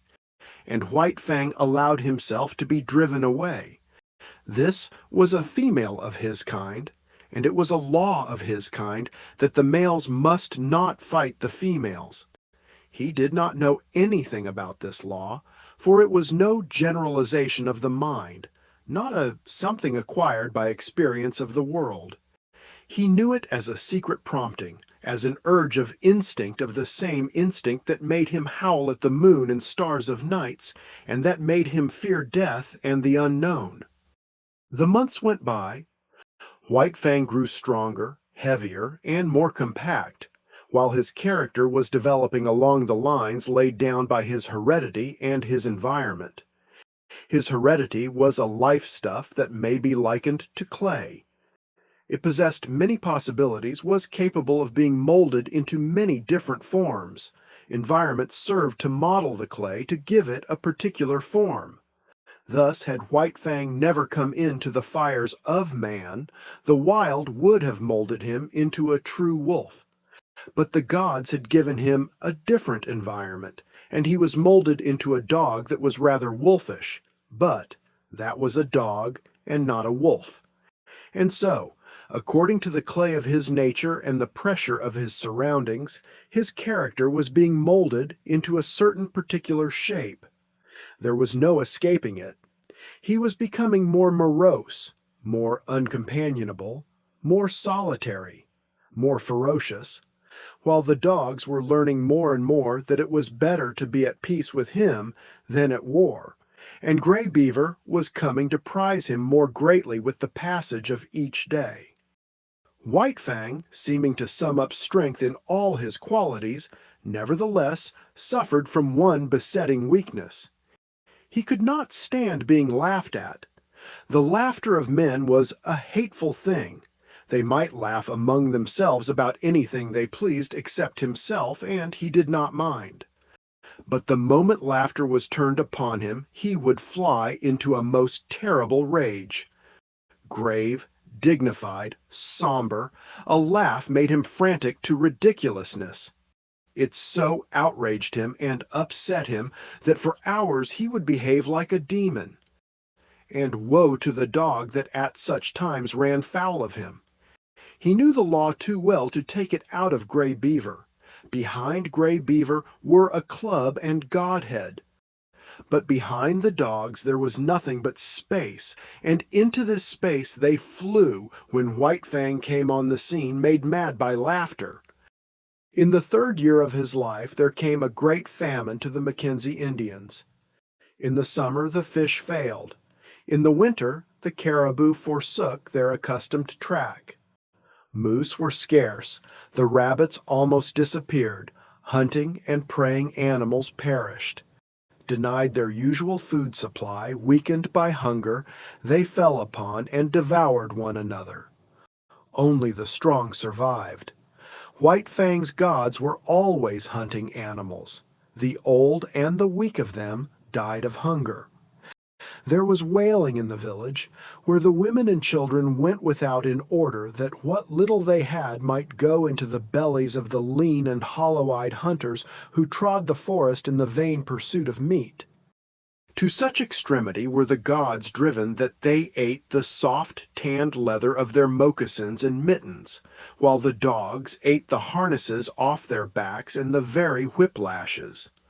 Also, the dogs ate one another, and also the gods ate the dogs. The weakest and the more worthless were eaten first. The dogs that still lived looked on and understood. A few of the boldest and wisest forsook the fires of the gods, which had now become a shambles, and fled into the forest, where, in the end, they starved to death or were eaten by wolves. In this time of misery, White Fang, too, stole away into the woods. He was better fitted for the life than the other dogs, for he had the training of his cubhood to guide him. Especially adept did he become in stalking small living things. He would lie concealed for hours, following every movement of a cautious tree squirrel, waiting, with a patience as huge as the hunger he suffered from, until the squirrel ventured out upon the ground. Even then, White Fang was not premature. He waited until he was sure of striking before the squirrel could gain a tree refuge. Then, and not until then, would he flash from his hiding place, a gray projectile, incredibly swift, never failing its mark, the fleeing squirrel that fled not fast enough. Successful as he was with squirrels, there was one difficulty that prevented him from living and growing fat on them. There were not enough squirrels. So he was driven to hunt still smaller things. So acute did his hunger become at times that he was not above rooting out wood mice from their burrows in the ground.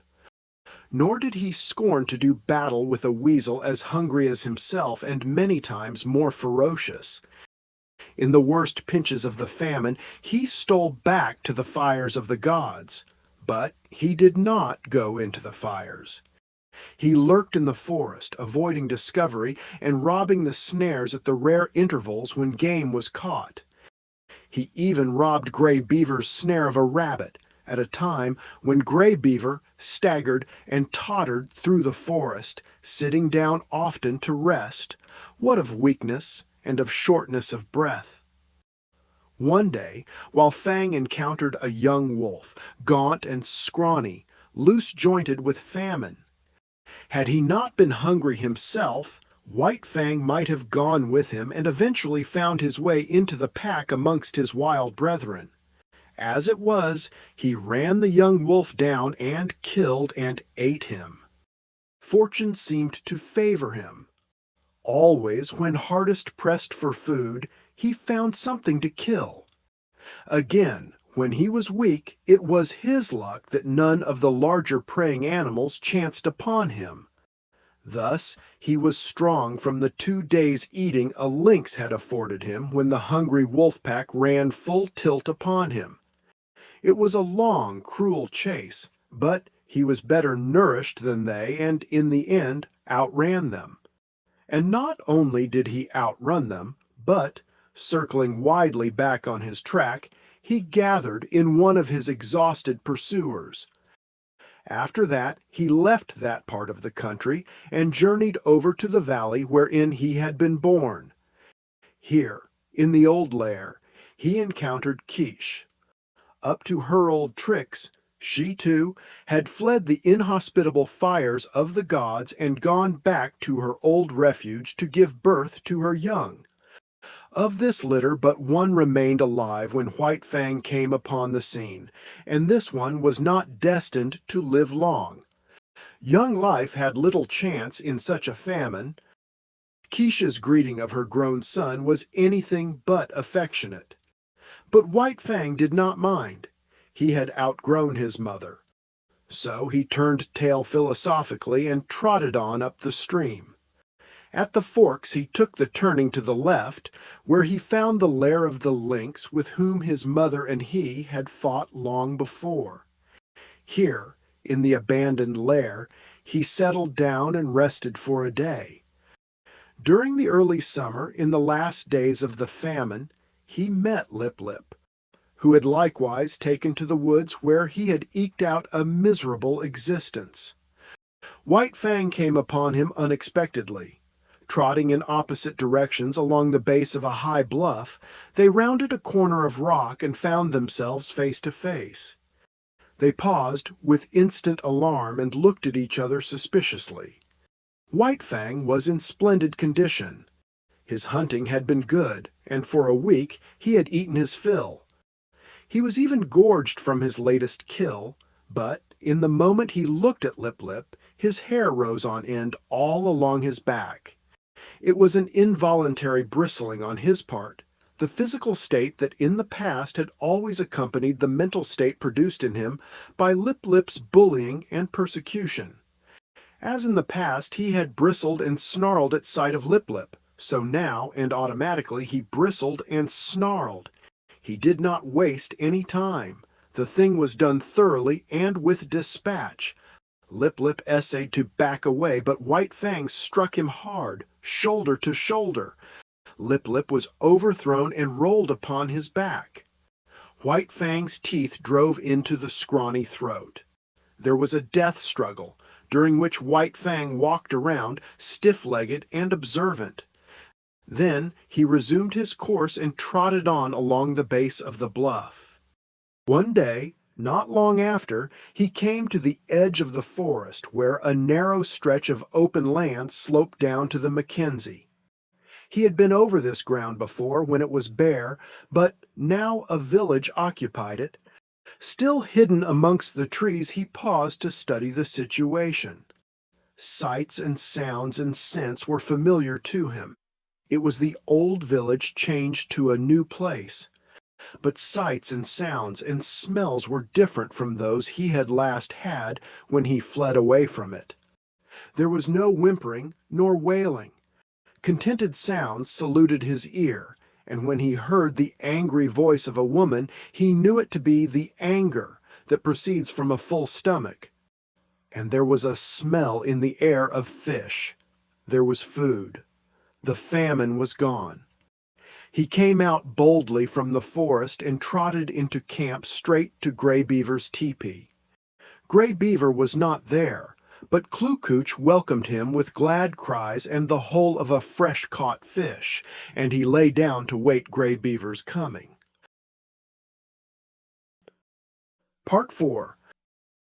Chapter 1. The Enemy of His Kind. Had there been in White Fang's nature any possibility, no matter how remote, of his ever coming to fraternize with his kind, such possibility was irretrievably destroyed when he was made leader of the sled team. For now the dogs hated him for the extra meat bestowed upon him by Mitsaw, hated him for all the real and fancied favors he received, hated him for that he fled always at the head of the team, his waving brush of a tail and his perpetually retreating hindquarters forever maddening their eyes. And White Fang just as bitterly hated them back. Being sled leader was anything but gratifying to him. To be compelled to run away before the yelling pack, every dog of which for 3 years he had thrashed and mastered, was almost more than he could endure. But endure it he must or perish, and the life that was in him had no desire to perish out. The moment Mitsaw gave his order for the start, that moment the whole team with eager, savage cries sprang forward at White Fang. There was no defense for him. If he turned upon them, Mitsaw would throw the stinging lash of the whip into his face. Only remained to him to run away.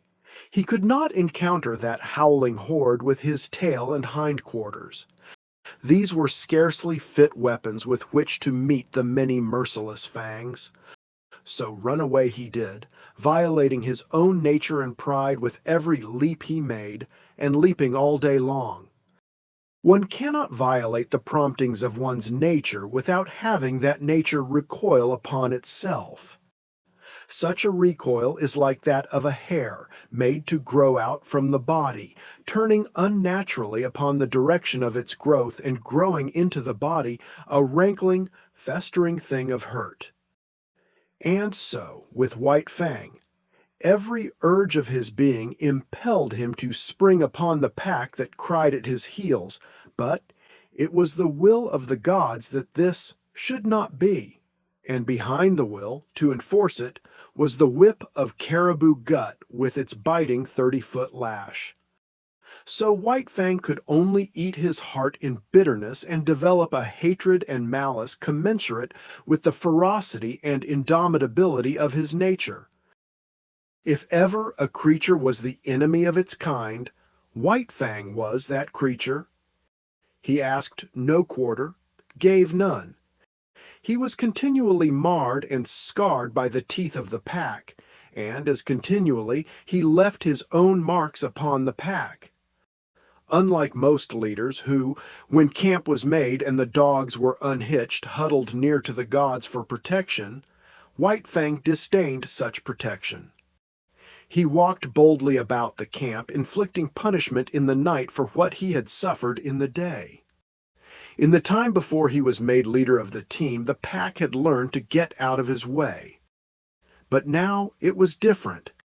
Excited by the day-long pursuit of him, swayed subconsciously by the insistent iteration on their brains of the sight of him fleeing away, mastered by the feeling of mastery enjoyed all day, the dogs could not bring themselves to give way to him. When he appeared amongst them, there was always a squabble. His progress was marked by snarl and snap and growl. The very atmosphere he breathed was surcharged with hatred and malice, and this but served to increase the hatred and malice within him. When Mitsaw cried out his command for the team to stop, White Fang obeyed. At first, this caused trouble for the other dogs. All of them would spring upon the hated leader, only to find the tables turned. Behind him would be Mitsaw, the great whip singing in his hand. So the dogs came to understand that when the team stopped by order, White Fang was to be let alone. But when White Fang stopped without orders, then it was allowed them to spring upon him and destroy him if they could. After several experiences, White Fang never stopped without orders. He learned quickly.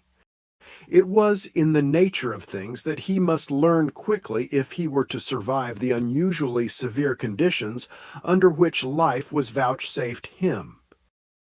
But the dogs could never learn the lesson to leave him alone in camp. Each day, pursuing him and crying defiance at him, the lesson of the previous night was erased, and that night would have to be learned over again, to be as immediately forgotten. Besides, there was a greater consistence in their dislike of him. They sensed between themselves and him a difference of kind cause sufficient in itself for hostility. Like him, they were domesticated wolves, but they had been domesticated for generations. Much of the wild had been lost, so that to them the wild was the unknown, the terrible, the ever-menacing and ever-warring. But to him, in appearance and action and impulse, still clung the wild. He symbolized it, was its personification, so that when they showed their teeth to him, they were defending themselves against the powers of destruction that lurked in the shadows of the forest and in the dark beyond the campfire. But there was one lesson the dogs did learn, and that was to keep together. White Fang was too terrible for any of them to face single-handed. They met him with the mass formation, otherwise he would have killed them, one by one, in a night. As it was, he never had a chance to kill them. He might roll a dog off its feet, but the pack would be upon him before he could follow up and deliver the deadly throat stroke. At the first hint of conflict, the whole team drew together and faced him. The dogs had quarrels among themselves, but these were forgotten when trouble was brewing with White Fang. On the other hand, try as they would, they could not kill White Fang. He was too quick for them, too formidable, too wise. He avoided tight places and always backed out of it when they bade fair to surround him.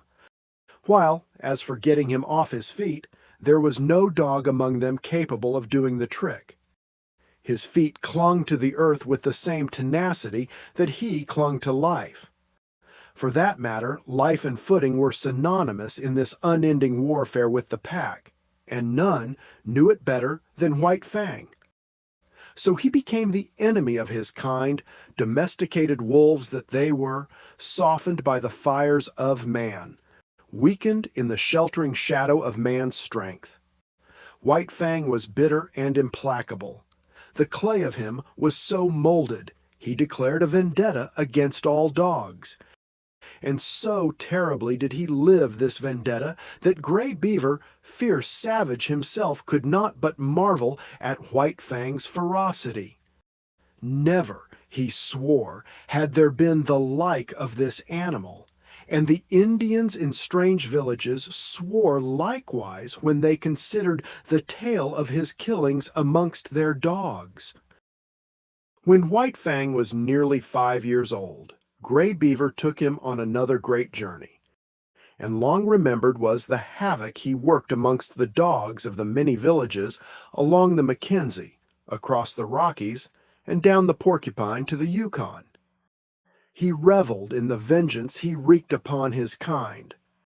They were ordinary, unsuspecting dogs. They were not prepared for his swiftness and directness, for his attack without warning. They did not know him for what he was, a lightning flash of slaughter. They bristled up to him, stiff-legged and challenging, while he, wasting no time on elaborate preliminaries, snapping into action like a steel springs, was at their throats and destroying them before they knew what was happening and while they were yet in the throes of surprise. He became an adept at fighting. He economized. He never wasted his strength, never tussled. He was in too quickly for that and, if he missed, was out again too quickly. The dislike of the wolf for close quarters was his to an unusual degree. He could not endure a prolonged contact with another body. It smacked of danger. It made him frantic. He must be away, free, on his own legs, touching no living thing. It was the wild still clinging to him, asserting itself through him. This feeling had been accentuated by the Ishmaelite life he had led from his puppyhood. Danger lurked in contacts. It was the trap, ever the trap, the fear of it lurking deep in the life of him, woven into the fiber of him. In consequence, the strange dogs he encountered had no chance against him. He eluded their fangs.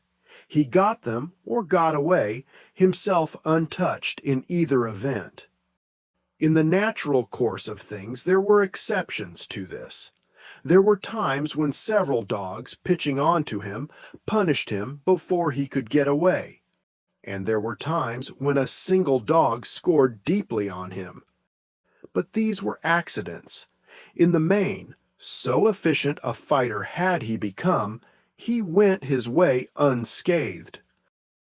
Another advantage he possessed was that of correctly judging time and distance. Not that he did this consciously, however. He did not calculate such things. It was all automatic.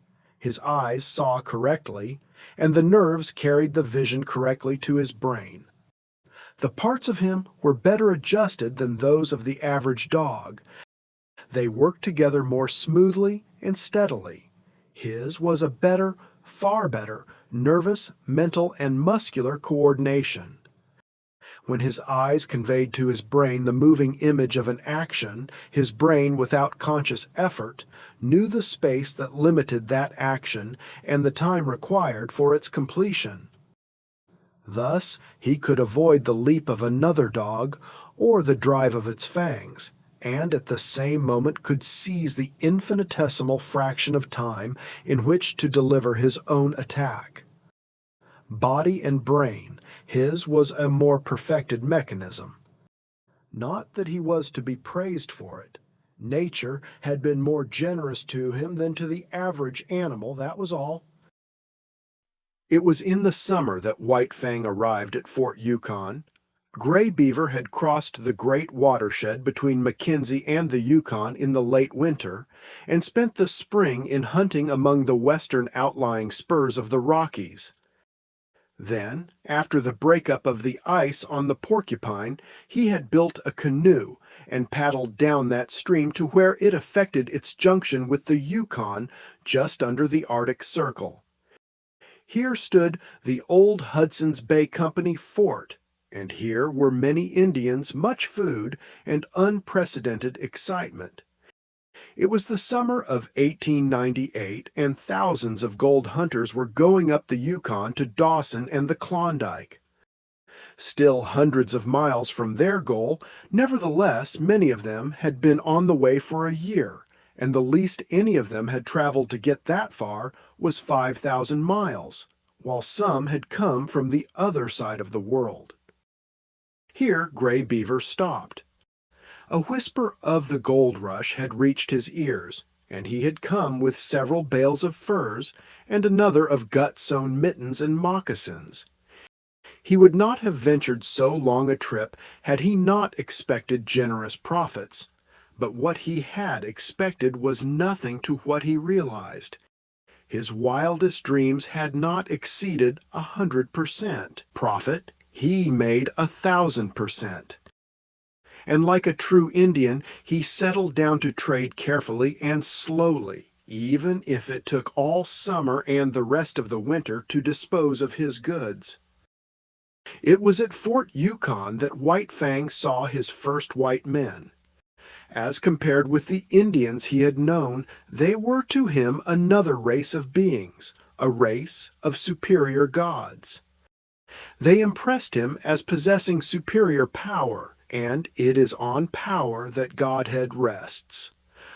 White Fang did not reason it out, did not in his mind make the sharp generalization that the white gods were more powerful.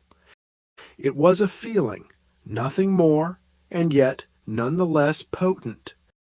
As, in his puppyhood, the looming bulks of the teepees, man-reared, had affected him as manifestations of power, so was he affected now by the houses and the huge fort, all of massive logs. Here was power. Those white gods were strong. They possessed greater mastery over matter than the gods he had known, most powerful among which was Gray Beaver. and yet Gray Beaver was as a child god among these white-skinned ones. To be sure, White Fang only felt these things. He was not conscious of them. Yet it is upon feeling, more often than thinking, that animals act. And every act White Fang now performed was based upon the feeling that the white men were the superior gods. In the first place, he was very suspicious of them. There was no telling what unknown terrors were theirs, what unknown hurts they could administer. He was curious to observe them, fearful of being noticed by them. For the first few hours he was content with slinking around and watching them from a safe distance. Then he saw that no harm befell the dogs that were near to them, and he came in closer. In turn, he was an object of great curiosity to them. His wolfish appearance caught their eyes at once, and they pointed him out to one another. This act of pointing put White Fang on his guard, and when they tried to approach him, he showed his teeth and backed away. Not one succeeded in laying a hand on him, and it was well that they did not. White Fang soon learned that very few of these gods, not more than a dozen, lived at this place. Every 2 or 3 days a steamer, another and colossal manifestation of power, came into the bank and stopped for several hours. The white men came from off these steamers and went away on them again. There seemed untold numbers of these white men. In the first day or so he saw more of them than he had seen Indians in all his life. And as the days went by they continued to come up the river, stop, and then go on up the river out of sight. But if the white gods were all powerful, their dogs did not amount to much. This White Fang quickly discovered by mixing with those that came ashore with their masters. They were irregular shapes and sizes. Some were short-legged too short, others were long-legged too long. They had hair instead of fur, and a few had very little hair at that. And none of them knew how to fight. As an enemy of his kind, it was in White Fang's province to fight with them. This he did, and he quickly achieved for them a mighty contempt. They were soft and helpless, made much noise, and floundered around clumsily, trying to accomplish by main strength what he accomplished by dexterity and cunning. They rushed bellowing at him. He sprang to the side. They did not know what had become of him. And in that moment he struck them on the shoulder, rolling them off their feet and delivering his stroke at the throat. Sometimes this stroke was successful, and a stricken dog rolled in the dirt, to be pounced upon and torn to pieces by the pack of Indian dogs that waited. White Fang was wise. He had long since learned that the gods were made angry when their dogs were killed. The white men were no exception to this, so he was content, when he had overthrown and slashed wide the throat of one of their dogs, to drop back and let the pack go in and do the cruel finishing work. It was then that the white men rushed in, visiting their wrath heavily on the pack while White Fang went free. He would stand off at a little distance and look on while stones, clubs, axes, and all sorts of weapons fell upon his fellows. White Fang was very wise, but his fellows grew wise in their own way, and in this White Fang grew wise with them. They learned that it was when a steamer first tied to the bank that they had their fun. After the first 2 or 3 strange dogs had been downed and destroyed, the white men hustled their own animals back on board and wreaked savage vengeance on the offenders.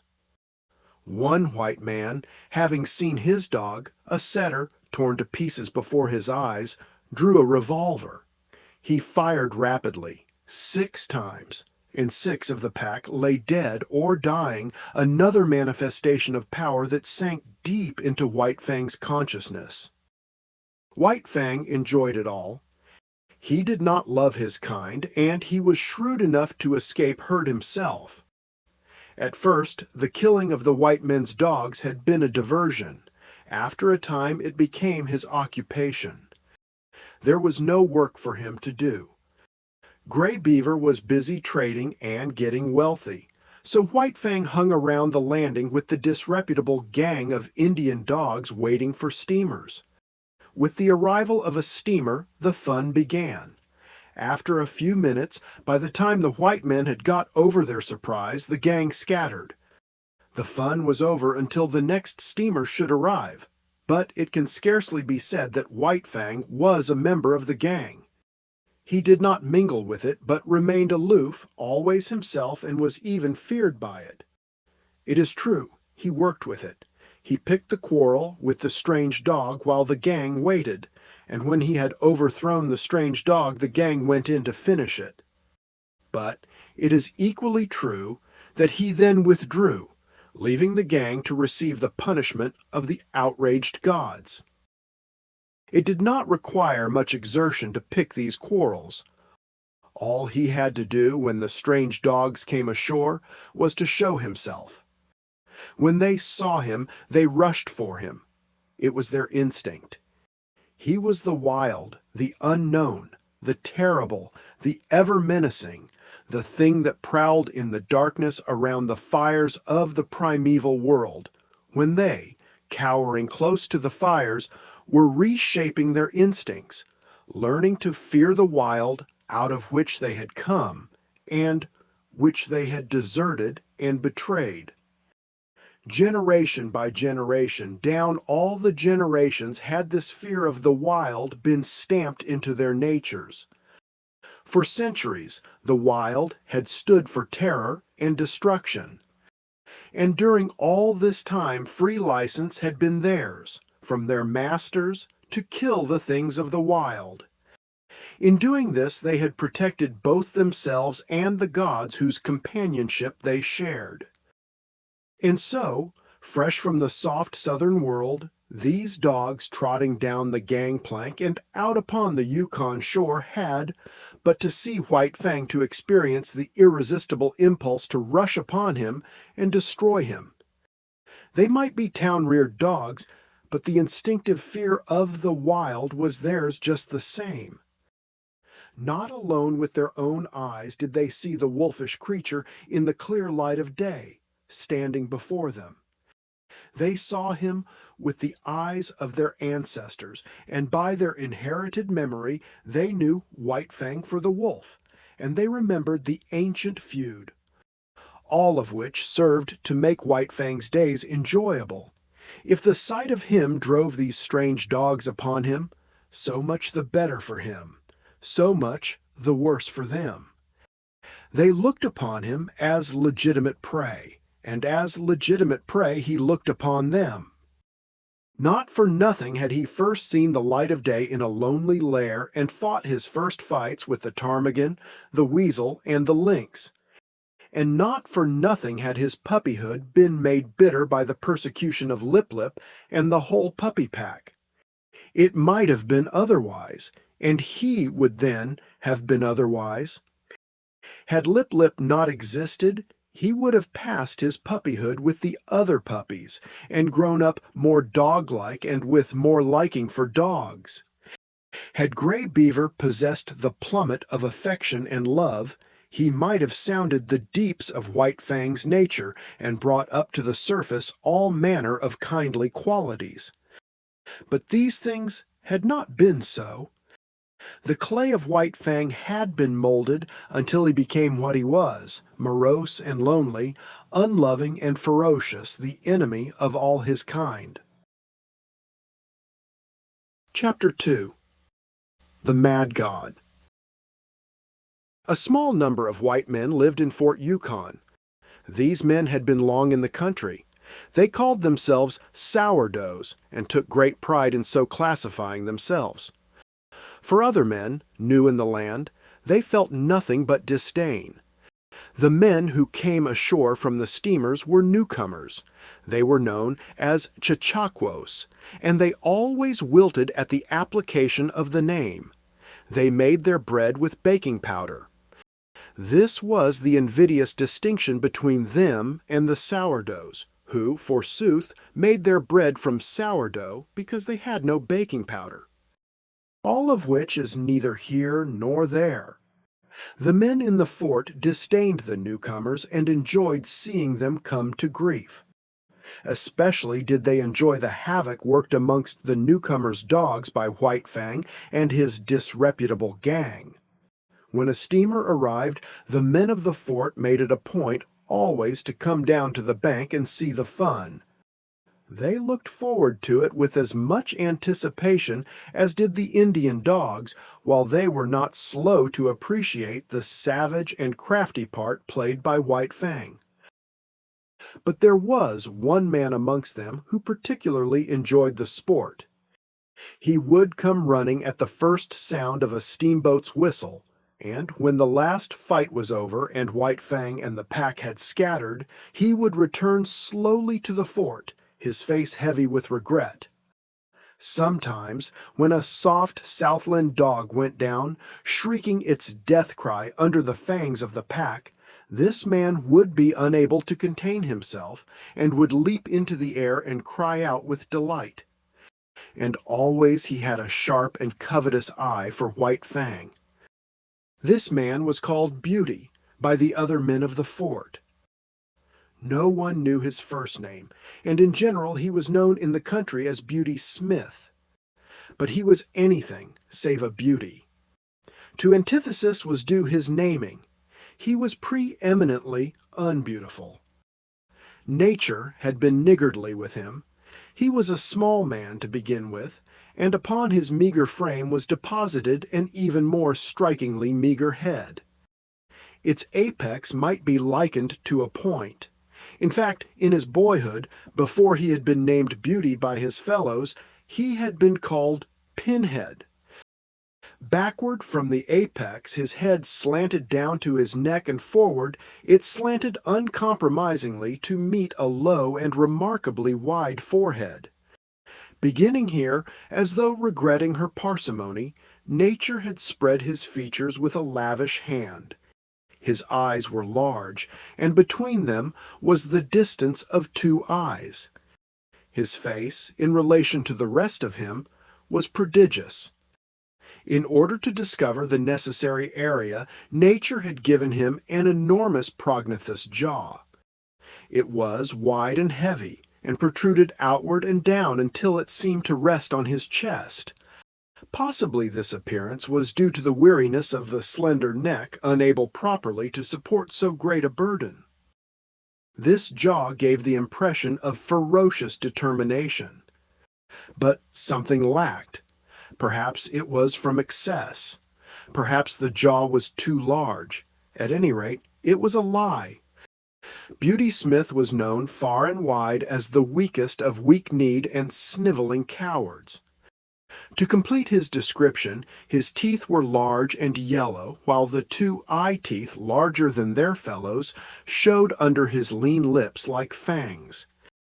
His eyes were yellow and muddy, as though nature had run short on pigments and squeezed together the dregs of all her tubes. It was the same with his hair, sparse and irregular of growth, muddy yellow and dirty yellow, rising on his head and sprouting out of his face in unexpected tufts and bunches in appearance like clumped and wind-blown grain. In short, Beauty Smith was a monstrosity, and the blame of it lay elsewhere. He was not responsible. The clay of him had been so molded in the making. He did the cooking for the other men in the fort, the dishwashing and the drudgery. They did not despise him. Rather did they tolerate him in a broad human way, as one tolerates any creature evilly treated in the making. Also, they feared him. His cowardly rages made them dread a shot in the back or poison in their coffee. But somebody had to do the cooking, and whatever else his shortcomings, Beauty Smith could cook. This was the man that looked at White Fang, delighted in his ferocious prowess, and desired to possess him. He made overtures to White Fang from the first. White Fang began by ignoring him. Later on, when the overtures became more insistent, White Fang bristled and bared his teeth and backed away. He did not like the man. The feel of him was bad. He sensed the evil in him and feared the extended hand and the attempts at soft-spoken speech. Because of all this, he hated the man. With the simpler creatures, good and bad are things simply understood. The good stands for all things that bring easement and satisfaction and surcease from pain. Therefore, the good is liked. The bad stands for all things that are fraught with discomfort, menace, and hurt, and is hated accordingly. White Fang's feel of Beauty Smith was bad. From the man's distorted body and twisted mind, in occult ways, like mists rising from malarial marshes, came emanations of the unhealth within. Not by reasoning, not by the five senses alone, but by other and remoter and uncharted senses, came the feeling to White Fang that the man was ominous with evil, pregnant with hurtfulness, and therefore a thing bad and wisely to be hated. White Fang was in Gray Beaver's camp when Beauty Smith first visited it. At the faint sound of his distant feet before he came in sight, White Fang knew who was coming and began to bristle. He had been lying down in an abandon of comfort, but he arose quickly and, as the man arrived, slid away in true wolf fashion to the edge of the camp. He did not know what they said, but he could see the man and Gray Beaver talking together. Once, the man pointed at him, and White Fang snarled back as though the hand were just descending upon him instead of being, as it was, 50 feet away. The man laughed at this, and White Fang slunk away to the sheltering woods, his head turned to observe as he glided softly over the ground. Gray Beaver refused to sell the dog. He had grown rich with his trading and stood in need of nothing. Besides, White Fang was a valuable animal, the strongest slid dog he had ever owned, and the best leader. Furthermore, there was no dog like him on the Mackenzie nor the Yukon. He could fight. He killed other dogs as easily as men killed mosquitoes.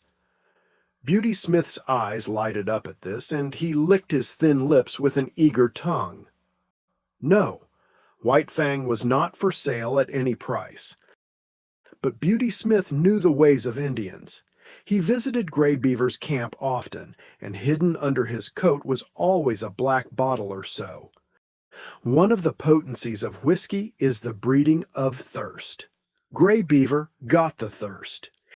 His fevered membranes and burnt stomach began to clamor for more and more of the scorching fluid, while his brain, thrust all awry by the unwanted stimulant, permitted him to go any length to obtain it.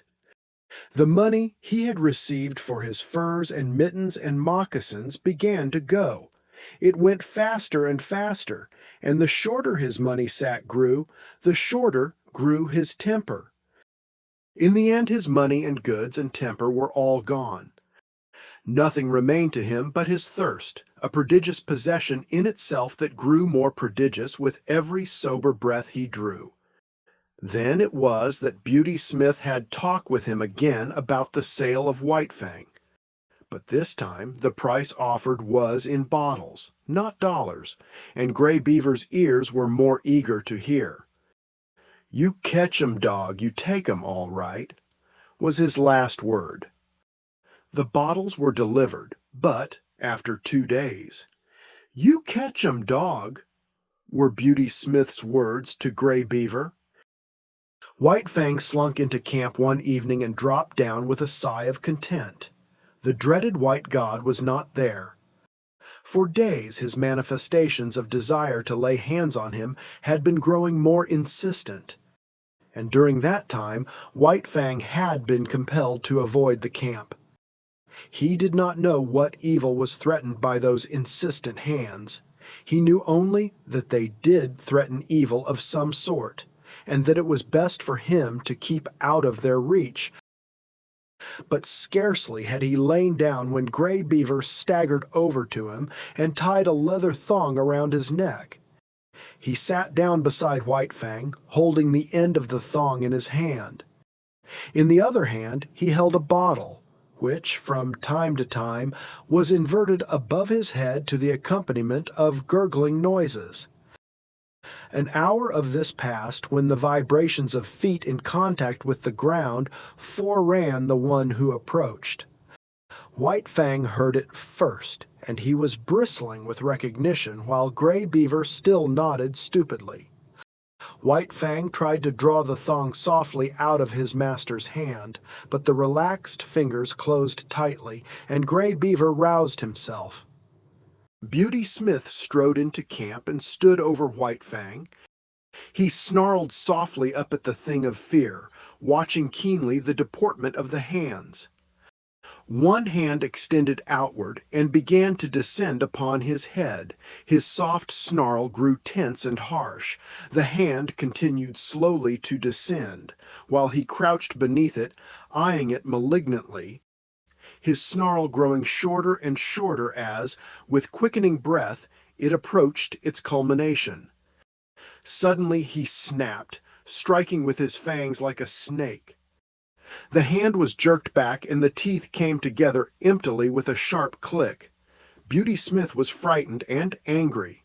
Gray Beaver clouted White Fang alongside the head, so that he cowered down close to the earth in respectful obedience. White Fang's suspicious eyes followed every movement. He saw Beauty Smith go away and return with a stout club. Then the end of the thong was given over to him by Gray Beaver. Beauty Smith started to walk away. The thong grew taut. White Fang resisted it. Gray Beaver clouted him right and left to make him get up and follow. He obeyed, but with a rush, hurling himself upon the stranger who was dragging him away. Beauty Smith did not jump away. He had been waiting for this. He swung the club smartly, stopping the rush midway and smashing White Fang down upon the ground. Gray Beaver laughed and nodded approval. Beauty Smith tightened the thong again, and White Fang crawled limply and dizzily to his feet. He did not rush a second time. One smash from the club was sufficient to convince him that the White God knew how to handle it, and he was too wise to fight the inevitable. So he followed morosely at Beauty Smith's heels, his tail between his legs, yet snarling softly under his breath. But Beauty Smith kept a wary eye on him, and the club was held always ready to strike. At the fort, Beauty Smith left him securely tied and went into bed. White Fang waited an hour. Then he applied his teeth to the thong and, in the space of 10 seconds, was free. He had wasted no time with his teeth. There had been no useless gnawing. The thong was cut across diagonally, almost as clean as though done by a knife. White Fang looked up at the fort at the same time bristling and growling. Then he turned and trotted back to Gray Beaver's camp. He owed no allegiance to this strange and terrible god. He had given himself to Gray Beaver, and to Gray Beaver he considered he still belonged. But what had occurred before was repeated with a difference. Gray Beaver again made him fast with a thong, and in the morning turned him over to Beauty Smith. And here was where the difference came in. Beauty Smith gave him a beating. Tied securely, White Fang could only rage futilely and endure the punishment. Club and whip were both used upon him, and he experienced the worst beating he had ever received in his life. Even the big beating given him in his puppyhood by Gray Beaver was mild compared with this. Beauty Smith enjoyed the task. He delighted in it. He gloated over his victim, and his eyes flamed dully as he swung the whip or club and listened to White Fang's cries of pain and to his helpless bellows and snarls. For Beauty Smith was cruel in the way that cowards are cruel. Cringing and sniveling himself before the blows or angry speech of a man, he revenged himself in turn upon creatures weaker than he. All life likes power, and Beauty Smith was no exception. Denied the expression of power amongst his own kind, he fell back upon the lesser creatures and there vindicated the life that was in him. But Beauty Smith had not created himself, and no blame was to be attached to him. He had come into the world with a twisted body and a brute intelligence. This had constituted the clay of him, and it had not been kindly molded by the world. White Fang knew why he was being beaten. When Gray Beaver tied the thong around his neck and passed the end of the thong into Beauty Smith's keeping, White Fang knew that it was his God's will for him to go with Beauty Smith. And when Beauty Smith left him tied outside the fort, he knew that it was Beauty Smith's will that he should remain there. Therefore he had disobeyed the will of both the gods and earned the consequent punishment. He had seen dogs change owners in the past, and he had seen the runaways beaten as he was being beaten. He was wise, and yet in the nature of him there were forces greater than wisdom. One of these was fidelity. He did not love Gray Beaver, yet, even in the face of his will and his anger, he was faithful to him. He could not help it. This faithfulness was a quality of the clay that composed him.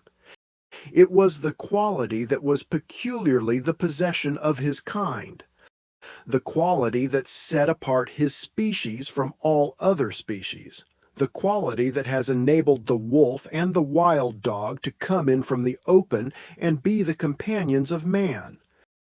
After the beating, White Fang was dragged back to the fort. But this time, Beauty Smith left him tied with a stick. One does not give up a god easily, and so with White Fang. Gray Beaver was his own particular god, and, in spite of Gray Beaver's will, White Fang still clung to him and would not give him up. Gray Beaver had betrayed and forsaken him, but that had no effect upon him. Not for nothing had he surrendered himself body and soul to Gray Beaver. There had been no reservation on White Fang's part, and the bond was not to be broken easily. So, in the night, when the men in the fort were asleep, White Fang applied his teeth to the stick that held him. The wood was seasoned and dry, and it was tied so closely to his neck that he could scarcely get his teeth to it. It was only by the severest muscular exertion and neck arching that he succeeded in getting the wood between his teeth, and barely between his teeth at that. And it was only by the exercise of an immense patience extending through many hours that he succeeded in gnawing through the stick. This was something that dogs were not supposed to do. It was unprecedented. But White Fang did it, trotting away from the fort in the early morning with the end of the stick hanging to his neck. He was wise. But had he been merely wise, he would not have gone back to Gray Beaver, who had already twice betrayed him. But there was his faithfulness, and he went back to be betrayed yet a third time. Again he yielded to the tying of a thong around his neck by Gray Beaver, and again. Beauty Smith came to claim him, and this time he was beaten even more severely than before. Gray Beaver looked on stolidly while the white man wielded the whip. He gave no protection. It was no longer his dog. When the beating was over, White Fang was sick. A soft Southland dog would have died under it, but not he. His school of life had been sterner, and he was himself of sterner stuff. He had too great vitality. His clutch on life was too strong. But he was very sick. At first he was unable to drag himself along, and Beauty Smith had to wait half an hour for him. And then, blind and reeling, he followed at Beauty Smith's heels back to the fort. But now he was tied with a chain that defied his teeth, and he strove in vain, by lunging, to draw the staple from the timber into which it was driven. After a few days, sober and bankrupt, Gray Beaver departed up the Porcupine on his long journey to the Mackenzie. White Fang remained on the Yukon, the property of a man more than half mad and all brute. But what is a dog to know in its consciousness of madness? To White Fang, Beauty Smith was a veritable, if terrible, god. He was a mad god at best, but White Fang knew nothing of madness. He knew only that he must submit to the will of this new master, obey his every whim and fancy. Chapter 3. The Reign of Hate. Under the tutelage of the mad god, White Fang became a fiend. He was kept chained in a pen at the rear of the fort, and here Beauty Smith teased and irritated and drove him wild with petty torments. The man early discovered White Fang's susceptibility to laughter and made it a point, after painfully tricking him, to laugh at him. This laughter was uproarious and scornful, and at the same time the god pointed his finger derisively at White Fang. At such times reason fled from White Fang, and in his transports of rage he was even more mad than Beauty Smith. Formerly, White Fang had been merely the enemy of his kind, withal a ferocious enemy. He now became the enemy of all things, and more ferocious than ever. To such an extent was he tormented that he hated blindly and without the faintest spark of reason. He hated the chain that bound him, the men who peered in at him through the slats of the pen, the dogs that accompanied the men and that snarled malignantly at him in his helplessness. He hated the very wood of the pen that confined him, and, first, last, and most of all, he hated Beauty Smith. But Beauty Smith had a purpose in all that he did to White Fang. One day a number of men gathered about the pen. Beauty Smith entered, club in hand, and took the chain off from White Fang's neck. When his master had gone out, White Fang turned loose and tore around the pen, trying to get at the men outside. He was magnificently terrible. Fully 5 feet in length and standing 2 1/2 feet at the shoulder, he far outweighed a wolf of corresponding size. From his mother he had inherited the heavier proportions of the dog, so that he weighed, without any fat and without an ounce of superfluous flesh, over 90 pounds. It was all muscle, bone, and sinew-fighting flesh in the finest condition. The door of the pen was being opened again. White Fang paused. Something unusual was happening. He waited. The door was opened wider. Then a huge dog was thrust inside, and the door was slammed shut behind him. White Fang had never seen such a dog. It was a mastiff, but the size and fierce aspect of the intruder did not deter him. Here was something, not wood nor iron, upon which to wreak his hate. He leaped in with a flash of fangs that ripped down the side of the mastiff's neck. The mastiff shook his head, growled hoarsely, and plunged at White Fang. But White Fang was here, there, and everywhere, always evading and eluding, and always leaping in and slashing with his fangs and leaping out again in time to escape punishment. The men outside shouted and applauded, while Beauty Smith, in an ecstasy of delight, gloated over the rippling and manging performed by White Fang. There was no hope for the mastiff from the first. He was too ponderous and slow. In the end, while Beauty Smith beat White Fang back with a club, the mastiff was dragged out by its owner. Then there was a payment of bets, and money clinked in Beauty Smith's hand. White Fang came to look forward eagerly to the gathering of the men around his pen. It meant a fight, and this was the only way that was now vouchsafed him of expressing the life that was in him. Tormented, incited to hate, He was kept a prisoner so that there was no way of satisfying that hate except at the times his master saw fit to put another dog against him.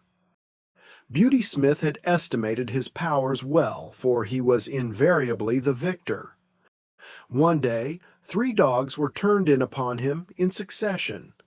Another day, a full-grown wolf, fresh caught from the wild, was shoved in through the door of the pen.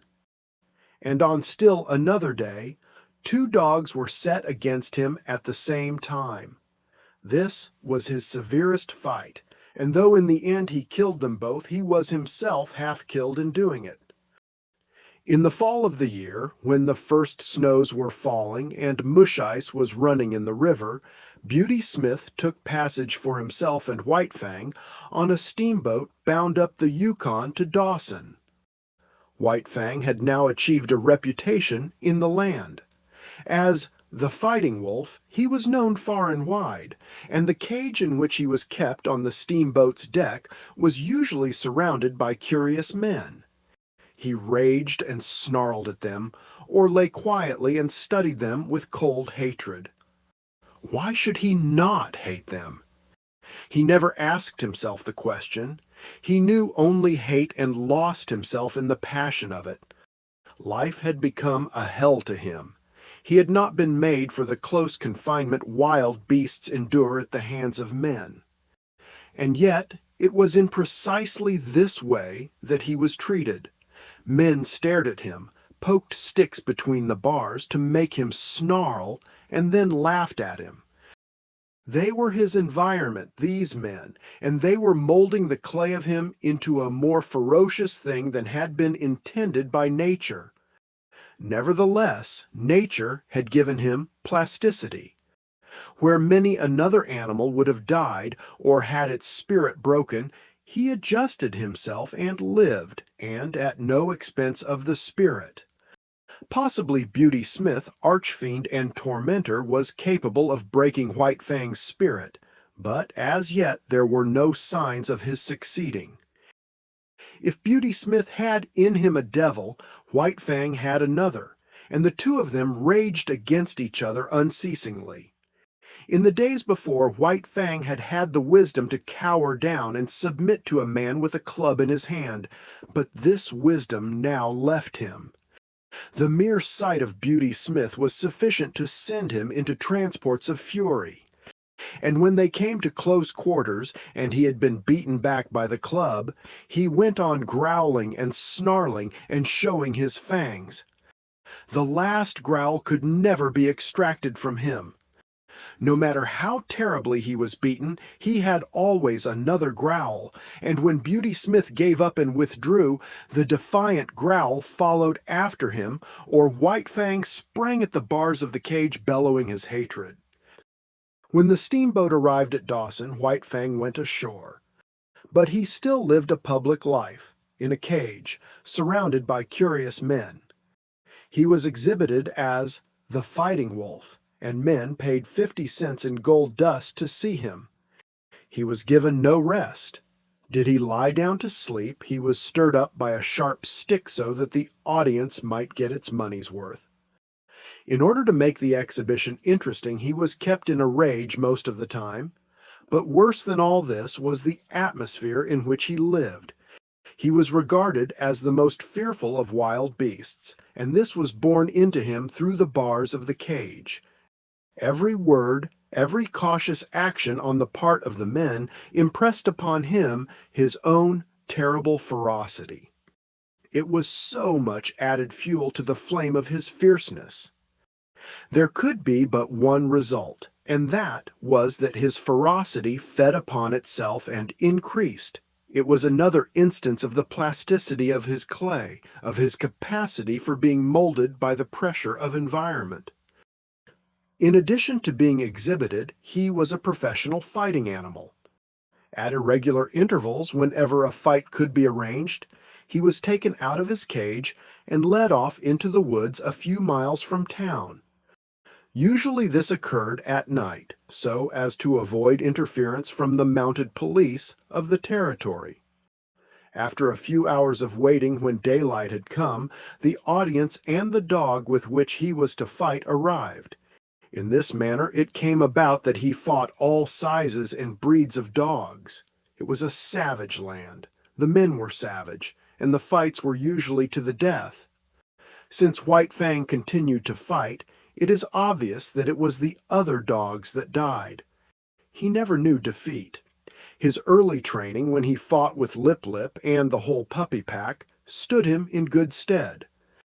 There was the tenacity with which he clung to the earth. No dog could make him lose his footing. This was the favorite trick of the wolf breeds, to rush in upon him, either directly or with an unexpected swerve, in the hope of striking his shoulder and overthrowing him.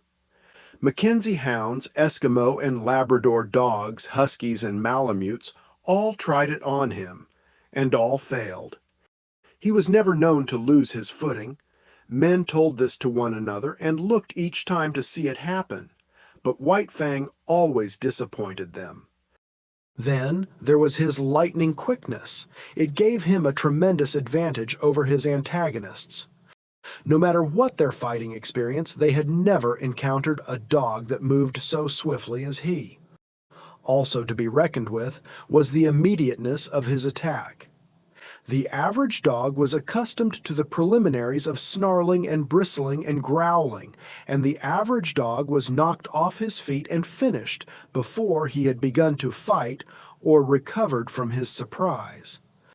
So often did this happen that it became the custom to hold White Fang until the other dog went through its preliminaries, was good and ready, and even made the first attack. But greatest of all the advantages in White Fang's favor was his experience. He knew more about fighting than did any of the dogs that faced him. He had fought more fights, knew how to meet more tricks and methods, and had more tricks himself, while his own method was scarcely to be improved upon. As the time went by, he had fewer and fewer fights. Men despaired of matching him with an equal, and Beauty Smith was compelled to pit wolves against him. These were trapped by the Indians for the purpose, and a fight between White Fang and a wolf was always sure to draw a crowd. Once, a full-grown female lynx was secured, and this time White Fang fought for his life. Her quickness matched his. Her ferocity equaled his. While he fought with his fangs alone, and she fought with her sharp-clawed feet as well. But after the lynx, all fighting ceased for White Fang. There were no more animals with which to fight, at least. There was none considered worthy of fighting with him.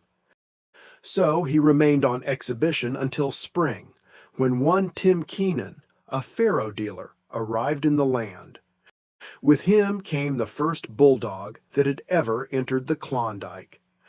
That this dog and White Fang should come together was inevitable, and for a week the anticipated fight was the mainspring of conversation in certain quarters of the town. Chapter 4. The Clinging Death. Beauty Smith slipped the chain from his neck and stepped back. For once, White Fang did not make an immediate attack. He stood still, ears pricked forward, alert and curious, surveying the strange animal that faced him. He had never seen such a dog before. Tim Keenan shoved the bulldog forward with a muttered, "Go to it." The animal waddled toward the center of the circle, short and squat and ungainly. He came to a stop and blinked across at White Fang. There were cries from the crowd of, "Go to him, Cherokee! Sick 'em, Cherokee! Eat 'em up!" But Cherokee did not seem anxious to fight. He turned his head and blinked at the men who shouted, at the same time wagging his stump of a tail good-naturedly. He was not afraid, but merely lazy. Besides, it did not seem to him that it was intended he should fight with the dog he saw before him. He was not used to fighting with that kind of dog, and he was waiting for them to bring on the real dog. Tim Keenan stepped in and bent over Cherokee. fondling him on both sides of the shoulders with hands that rubbed against the grain of the hair and that made slight, pushing forward movements. These were so many suggestions. Also, their effect was irritating, for Cherokee began to growl very softly, deep down in his throat. There was a correspondence in rhythm between the growls and the movements of the man's hands. The growl rose in the throat with the culmination of each forward-pushing movement, and ebbed down to start up afresh with the beginning of the next movement. The end of each movement was the accent of the rhythm, the movement ending abruptly and the growling rising with a jerk. This was not without its effect on White Fang. The hair began to rise on his neck and across the shoulders. Tim Keenan gave a final shove forward and stepped back again. As the impetus that carried Cherokee forward died down, he continued to go forward of his own volition in a swift bow-legged run. Then White Fang struck. A cry of startled admiration went up. He had covered the distance and gone in more like a cat than a dog, and with the same cat-like swiftness he had slashed with his fangs and leaped clear. The bulldog was bleeding back of one ear from a rip in his thick neck. He gave no sign, did not even snarl, but turned and followed after White Fang. The display on both sides, the quickness of the one and the steadiness of the other, had excited the partisan spirit of the crowd, and the men were making new bets and increasing original bets. Again, and yet again, White Fang sprang in, slashed, and got away untouched, and still his strange foe followed after him, without too great haste, not slowly, but deliberately and determinedly, in a businesslike sort of way. There was purpose in his method, something for him to do that he was intent upon doing and from which nothing could distract him. His whole demeanor, every action was stamped with this purpose. It puzzled White Fang. Never had he seen such a dog. It had no hair protection. It was soft and bled easily. There was no thick mat of fur to baffle White Fang's teeth, as they were often baffled by dogs of his own breed.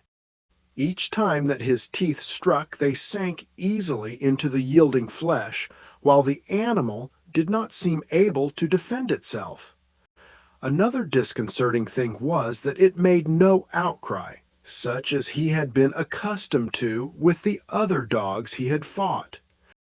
Beyond a growl or a grunt, the dog took its punishment silently, and never did it flag in its pursuit of him. Not that Cherokee was slow. He could turn and whirl swiftly enough, but White Fang was never there. Cherokee was puzzled, too. He had never fought before with a dog with which he could not close. The desire to close had always been mutual, but here was a dog that kept at a distance, dancing and dodging here and there and all about, and when it did get its teeth into him, it did not hold on but let go instantly and darted away again.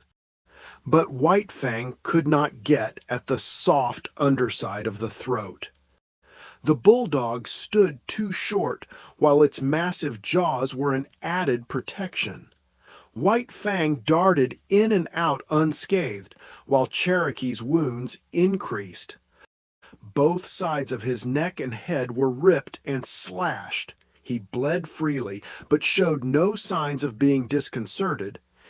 He continued his plodding pursuit, though once, for the moment baffled, he came to a full stop and blinked at the men who looked on, at the same time wagging his stump of a tail as an expression of his willingness to fight.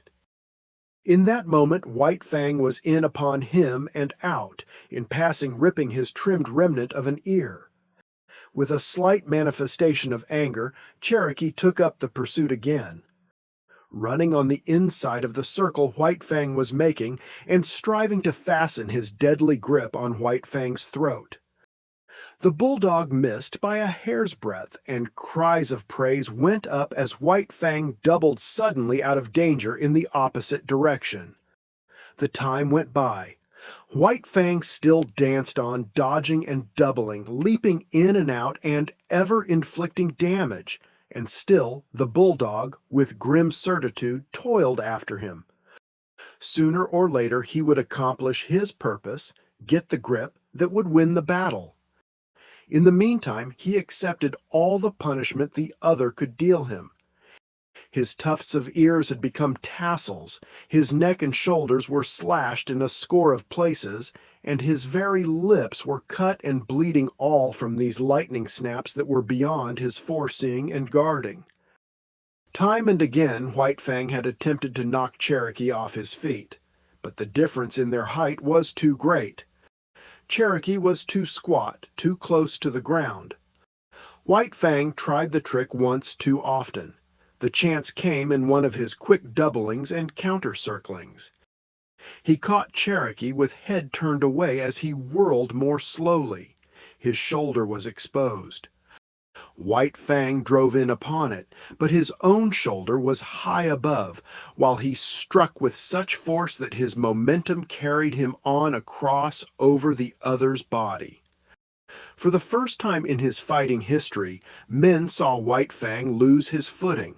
His body turned a half somersault in the air, and he would have landed on his back had he not twisted, cat-like, still in the air, in the effort to bring his feet to the earth. As it was, he struck heavily on his side. The next instant he was on his feet, but in that instant Cherokee's teeth closed on his throat. It was not a good grip, being too low down toward the chest, but Cherokee held on. White Fang sprang to his feet and tore wildly around, trying to shake off the bulldog's body. It made him frantic, this clinging, dragging weight. It bound his movements, restricted his freedom. It was like the trap, and all his instinct resented it and revolted against it. It was a mad revolt. For several minutes he was to all intents insane. The basic life that was in him took charge of him. The will to exist of his body surged over him. He was dominated by this mere flesh love of life. All intelligence was gone. It was as though he had no brain. His reason was unseated by the blind yearning of the flesh to exist and move, at all hazards to continue to move, for movement was the expression of its existence. Round and round he went, whirling and turning and reversing, trying to shake off the 50-pound weight that dragged at his throat. The bulldog did little but keep his grip. Sometimes, and rarely, he managed to get his feet to the earth and for a moment to brace himself against White Fang. But the next moment his footing would be lost and he would be dragging around in the whirl of one of White Fang's mad gyrations. Cherokee identified himself with his instinct. He knew that he was doing the right thing by holding on, and there came to him certain blissful thrills of satisfaction. At such moments he even closed his eyes and allowed his body to be hurled hither and thither, willy-nilly, careless of any hurt that might thereby come to it. That did not count. The grip was the thing, and the grip he kept. White Fang ceased only when he had tired himself out. He could do nothing, and he could not understand. Never in all his fighting had this thing happened. The dogs he had fought with did not fight that way. With them it was snap and slash and get away, snap and slash and get away. He lay partly on his side, panting for breath. Cherokee, still holding his grip, urged against him, trying to get him over entirely on his side. White Fang resisted, and he could feel the jaws shifting their grip, slightly relaxing and coming together again in a chewing movement. Each shift brought the grip closer to his throat. The bulldog's method was to hold what he had, and when opportunity favored, to work in for more. Opportunity favored when White Fang remained quiet. When White Fang struggled, Cherokee was content merely to hold on. The bulging back of Cherokee's neck was the only portion of his body that White Fang's teeth could reach. He got hold toward the base where the neck comes out from the shoulders, but he did not know the chewing method of fighting, nor were his jaws adapted to it. He spasmodically ripped and tore with his fangs for a space. Then, a change in their position diverted him. The bulldog had managed to roll him over on his back and, still hanging onto his throat, was on top of him. Like a cat, White Fang bowed his hindquarters in, and with the feet digging into his enemy's abdomen above him, he began to claw with long tearing strokes. Cherokee might well have been disemboweled had he not quickly pivoted on his grip and got his body off of White Fang's and at right angles to it. There was no escaping that grip. It was like fate itself, and as inexorable. Slowly, it shifted up along the jugular. All that saved White Fang from death was the loose skin of his neck and the thick fur that covered it. This served to form a large roll in Cherokee's mouth, the fur of which well-nigh defied his teeth. But bit by bit, whenever the chance offered, he was getting more of the loose skin and fur in his mouth. The result was that he was slowly throttling White Fang. The latter's breath was drawn with greater and greater difficulty as the moments went by. It began to look as though the battle were over. The backers of Cherokee waxed jubilant and offered ridiculous odds. White Fang's backers were correspondingly depressed and refused bets of 10-1 and 20-1, though one man was rash enough to close a wager of 50-1. This man was Beauty Smith. He took a step into the ring and pointed his finger at White Fang. Then he began to laugh derisively and scornfully. This produced the desired effect. White Fang went wild with rage. He called up his reserves of strength and gained his feet. As he struggled around the ring, the 50 pounds of his foe ever dragging on his throat, his anger passed on into panic. The basic life of him dominated him again, and his intelligence fled before the will of his flesh to live. Round and back again, stumbling and falling and rising, even uprearing at times on his hind legs and lifting his foe clear of the earth, he struggled vainly to shake off the clinging death. At last he fell, toppling backward, exhausted, and the bulldog promptly shifted his grip, getting in closer, mangling more and more of the fur-folded flesh, throttling White Fang more severely than ever.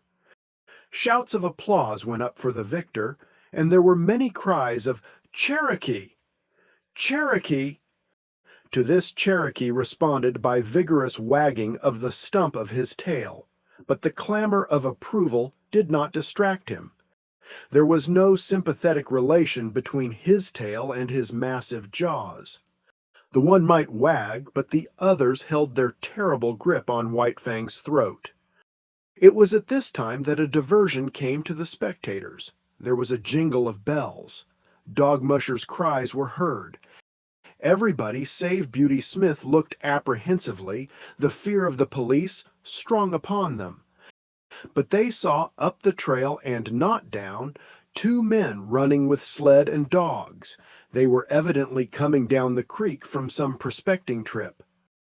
At sight of the crowd, they stopped their dogs and came over and joined it, curious to see the cause of the excitement. The dog musher wore a mustache, but the other, a taller and younger man, was smooth-shaven, his skin rosy from the pounding of his blood and the running in the frosty air. White Fang had practically ceased struggling. Now and again he resisted spasmodically, and to no purpose. He could get little air, and that little grew less and less under the merciless grip that ever tightened. In spite of his armor of fur, the great vein of his throat would have long since been torn open, had not the first grip of the bulldog been so low down as to be practically on the chest.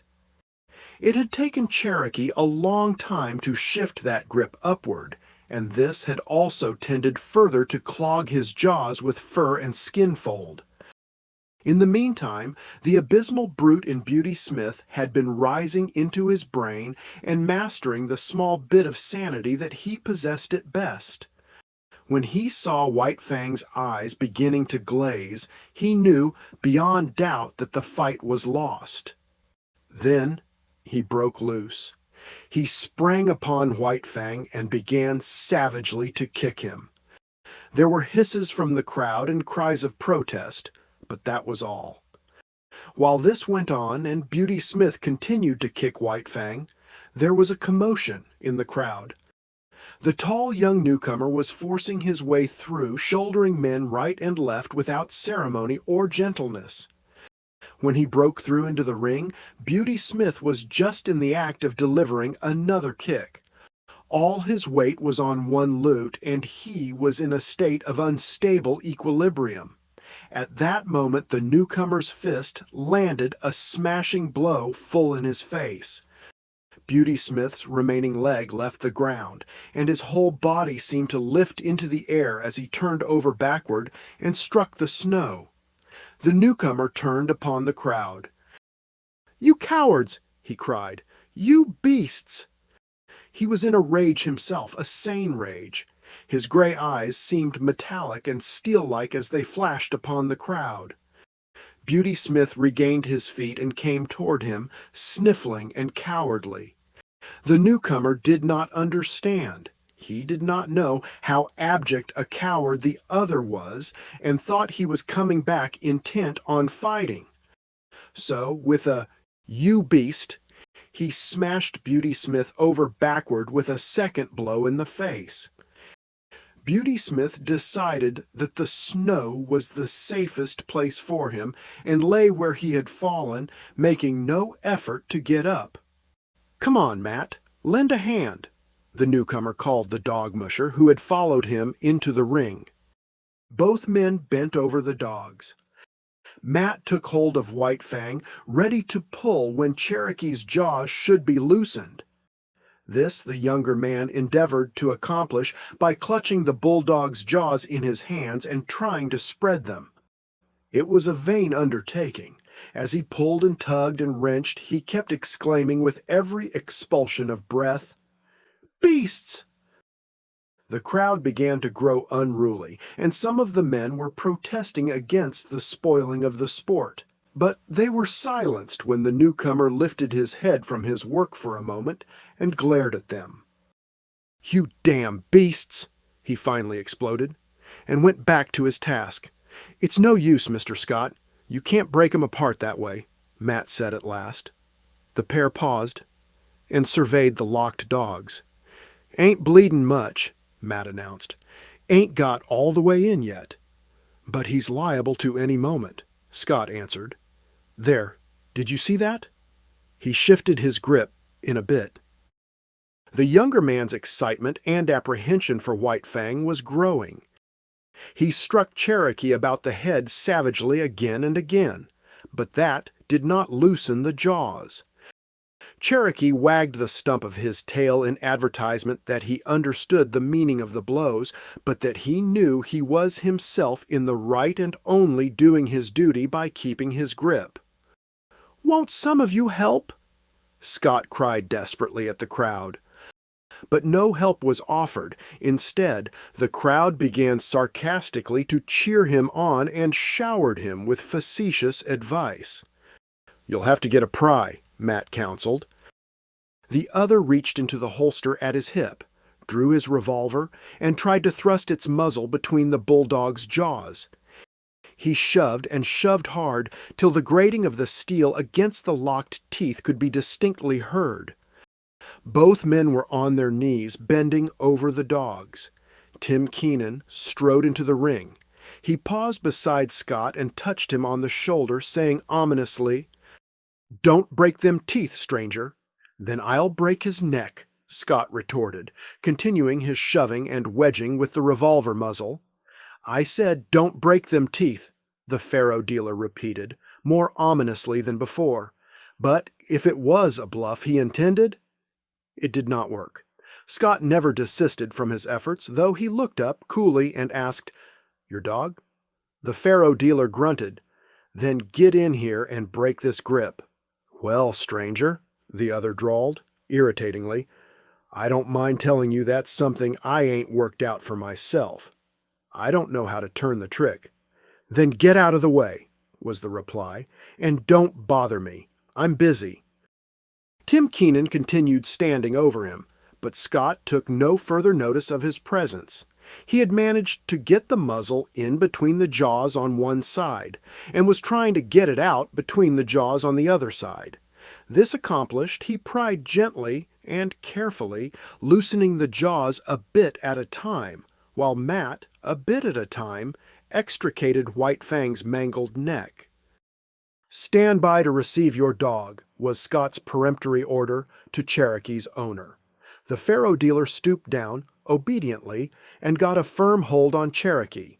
"Now," Scott warned, giving the final pry.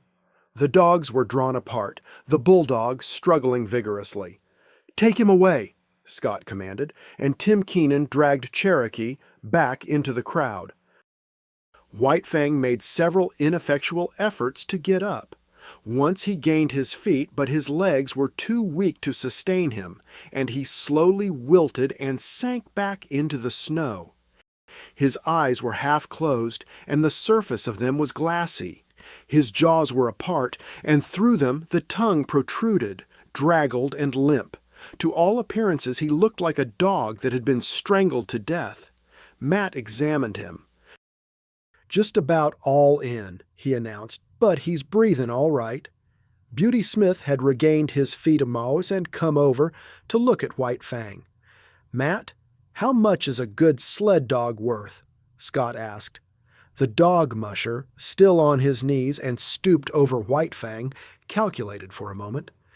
$300, he answered. "And how much for one that's all chewed up like this one?" Scott asked, nudging White Fang with his foot.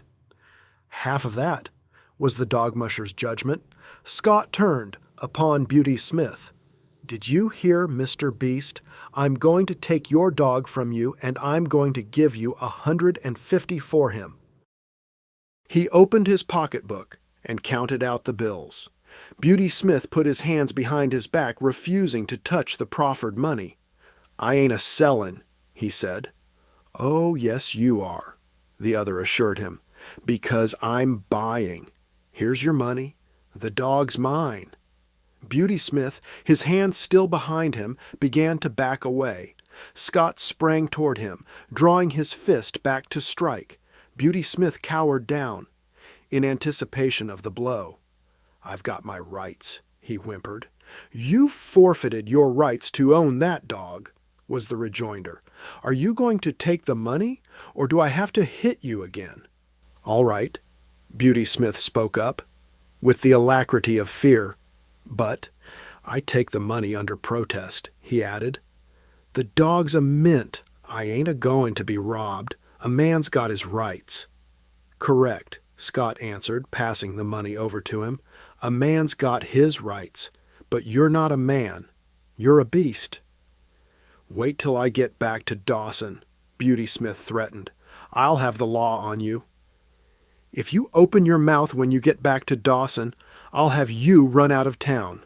Understand?" Beauty Smith replied with a grunt. "Understand?" the other thundered, with abrupt fierceness. "Yes," Beauty Smith grunted, shrinking away. "Yes, what?" "Yes, sir," Beauty Smith snarled. "Look out! He'll bite!" someone shouted, and a guffaw of laughter went up. Scott turned his back on him and returned to help the dog musher, who was working over White Fang. Some of the men were already departing. Others stood in groups, looking on and talking. Tim Keenan joined one of the groups. "Who's that mug?" he asked. "Weedon Scott," someone answered. "And who in hell is Weedon Scott?"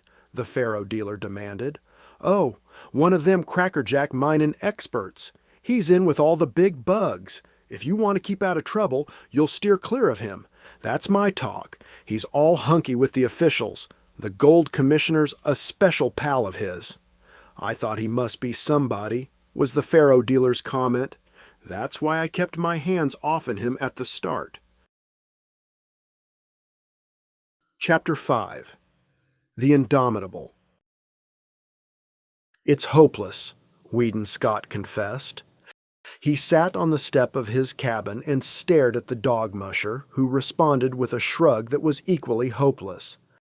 Together they looked at White Fang at the end of his stretched chain, bristling, snarling, ferocious, straining to get at the sled dogs. Having received sundry lessons from Matt, said lessons being imparted by means of a club, the sled dogs had learned to leave White Fang alone, and even then they were lying down at a distance, apparently oblivious of his existence.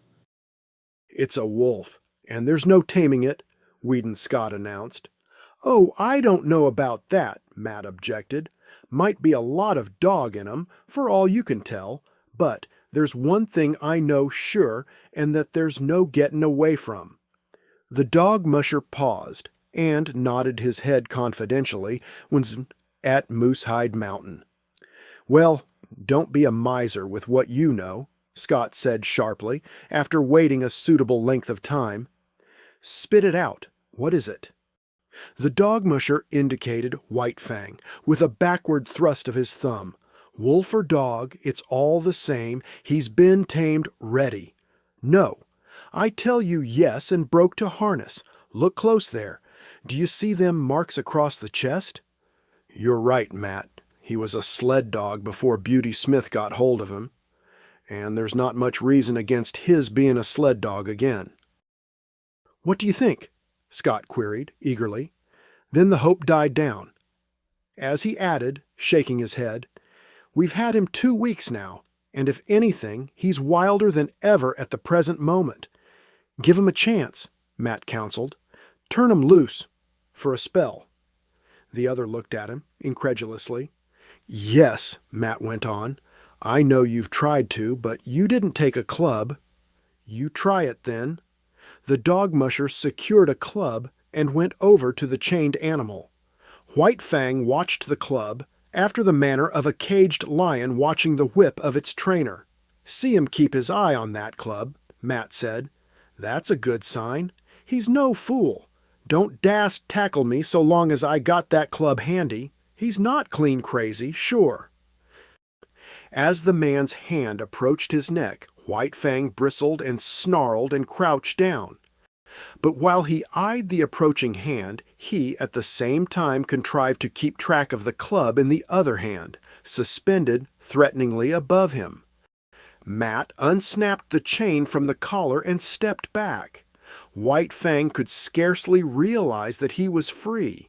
Many months had gone by since he passed into the possession of Beauty Smith, and in all that period he had never known a moment of freedom except at the times he had been loosed to fight with other dogs.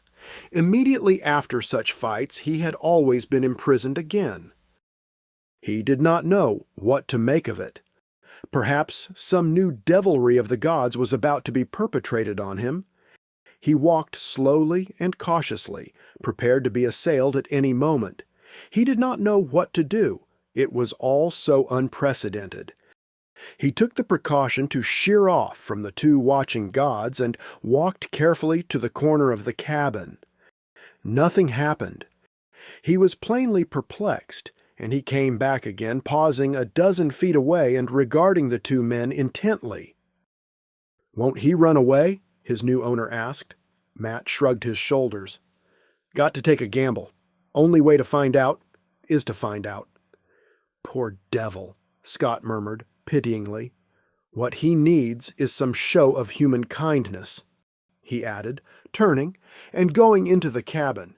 He came out with a piece of meat which he tossed to White Fang. He sprang away from it, and from a distance studied it suspiciously. "Hi, you, Major!"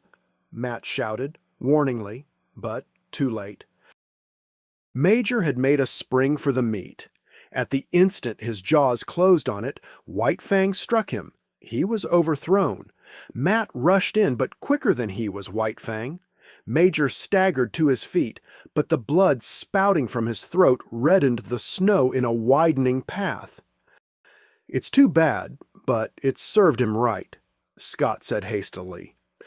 But Matt's foot had already started on its way to kick White Fang. There was a leap, a flash of teeth, a sharp exclamation. White Fang, snarling fiercely, scrambled backward for several yards, while Matt stooped and investigated his leg. "He got me all right," he announced, pointing to the torn trousers and undercloths, and the growing stain of red. "I told you it was hopeless, Matt," Scott said, in a discouraged voice. "I've thought about it, off and on, while not wanting to think of it. But we've come to it now. It's the only thing to do." As he talked with reluctant movements, he drew his revolver, threw open the cylinder, and assured himself of its contents. "Look here, Mr. Scott," Matt objected. "That dog's been through hell. You can't expect him to come out a white and shining angel. Give him time." "Look at Major," the other rejoined. The dog musher surveyed the stricken dog. He had sunk down on the snow in the circle of his blood and was plainly in the last gasp. "Served him right. You said so yourself, Mr. Scott. He tried to take White Fang's meat and he's dead." "Oh, that was to be expected. I wouldn't give two whoops in hell for a dog that wouldn't fight for his own meat. But look at yourself, Matt. It's all right about the dogs, but we must draw the line. Somewhere." "Served me right," Matt argued stubbornly. "What did I want to kick him for? You said yourself that he'd done right. Then I had no right to kick him." "It would be a mercy to kill him," Scott insisted. "He's untamable. Now look here, Mr. Scott. Give the poor devil a fightin' chance. He ain't had no chance yet. He's just come through hell, and this is the first time he's been loose. Give him a fair chance, and if he don't deliver the goods, I'll kill him myself. There." "God knows I don't want to kill him or have him killed," Scott answered, Key, putting away the revolver. "We'll let him run loose and see what kindness can do for him, and here's a try at it." He walked over to White Fang and began talking to him gently and soothingly. "Better have a club handy," Matt warned. Scott shook his head and went on trying to win White Fang's confidence. White Fang was suspicious. Something was impending. He had killed this god's dog, bitten his companion god, and what else was to be expected than some terrible punishment? But in the face of it, he was indomitable. He bristled and showed his teeth, his eyes vigilant, his whole body wary and prepared for anything. The god had no club, so he suffered him to approach quite near. The god's hand had come out and was descending upon his head. White Fang shrank together and grew tense as he crouched under it. Here was danger, some treachery or something. He knew the hands of the gods, their proved mastery, their cunning to hurt. Besides, there was his old antipathy to being touched. He snarled more menacingly, crouched still lower, and still the hand descended. He did not want to bite the hand, and he endured the peril of it until his instinct surged up in him, mastering him with its insatiable yearning for life. Weedon Scott had believed that he was quick enough to avoid any snap or slash, but he had yet to learn the remarkable quickness of White Fang, who struck with the certainty and swiftness of a coiled snake. Scott cried out sharply with surprise, catching his torn hand and holding it tightly in his other hand. Matt uttered a great oath and sprang to his side. White Fang crouched down and backed away, bristling, showing his fangs, his eyes malignant with menace. Now he could expect a beating as fearful as any he had received from Beauty Smith. "Here, what are you doing?" Scott cried, suddenly. Matt had dashed into the cabin and come out with a rifle. "Nothing," he said, slowly, with a careless calmness that was assumed. Only going to keep that promise I made. I reckon it's up to me to kill him as I said I'd do." "No, you don't." "Yes, I do. Watch me." As Matt had pleaded for White Fang when he had been bitten, it was now Weedon Scott's turn to plead. "You said to give him a chance. Well, give it to him. We've only just started, and we can't quit at the beginning. It served me right this time, and look at him." White Fang, near the corner of the cabin and 40 feet away, was snarling, with blood-curdling viciousness, not at Scott, but at the dog musher. "Well, I'll be everlastingly gosh-swoggled," was the dog musher's expression of astonishment. "Look at the intelligence of him," Scott went on, hastily. "He knows the meaning of firearms as well as you do. He's got intelligence, and we've got to give that intelligence a chance. Put up the gun." "All right, I'm willin'," Matt agreed, leaning the rifle against the woodpile. "But will you look at that?" he exclaimed. The next moment, White Fang had quieted down and ceased snarling. "This is worth investigating. Watch." Matt reached for the rifle, and at the same moment White Fang snarled. He stepped away from the rifle, and White Fang's lifted lips descended, covering his teeth. "Now, just for fun." Matt took the rifle and began slowly to raise it to his shoulder. White Fang's snarling began with the movement and increased as the movement approached its culmination. But the moment before the rifle came to a level on him, he leaped sidewise behind the corner of the cabin. Matt stood staring along the sights at the empty space of snow which had been occupied by White Fang. The dog musher put the rifle down solemnly, then turned and looked at his employer. "I agree with you, Mr. Scott. That dog's too intelligent to kill." Chapter 6. The Love Master. As White Fang watched Weedon Scott approach, he bristled and snarled to advertise that he would not submit to punishment. 24 hours had passed since he had slashed open the hand that was now bandaged and held up by a sling to keep the blood out of it. In the past, White Fang had experienced delayed punishments, and he apprehended that such a one was about to befall him. How could it be otherwise?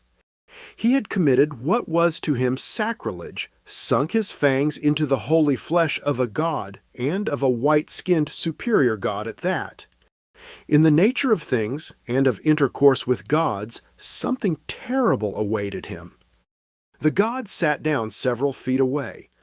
White Fang could see nothing dangerous in that. When the gods administered punishment, they stood on their legs. Besides, this god had no club, no whip, no firearm. And furthermore, he himself was free. No chain nor stick bound him. He could escape into safety while the god was scrambling to his feet. In the meantime, he would wait and see. The god remained quiet, made no movement, and White Fang's snarl slowly dwindled to a growl that ebbed down in his throat and ceased. Then the god spoke, and at the first sound of his voice, the hair rose on White Fang's neck and the growl rushed up in his throat. But the god made no hostile movement and went on calmly talking. For a time, White Fang growled in unison with him, a correspondence of rhythm being established between growl and voice. But the god talked on interminably. He talked to White Fang as White Fang had never been talked to before.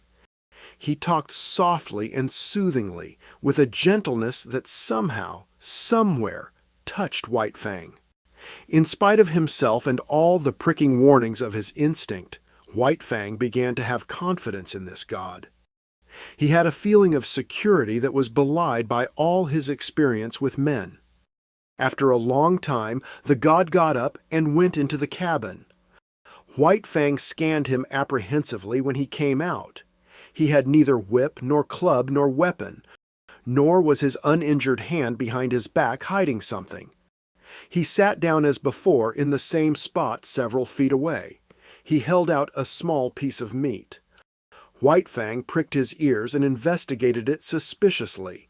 managing to look at the same time both at the meat and the god, alert for any overt act, his body tense and ready to spring away at the first sign of hostility.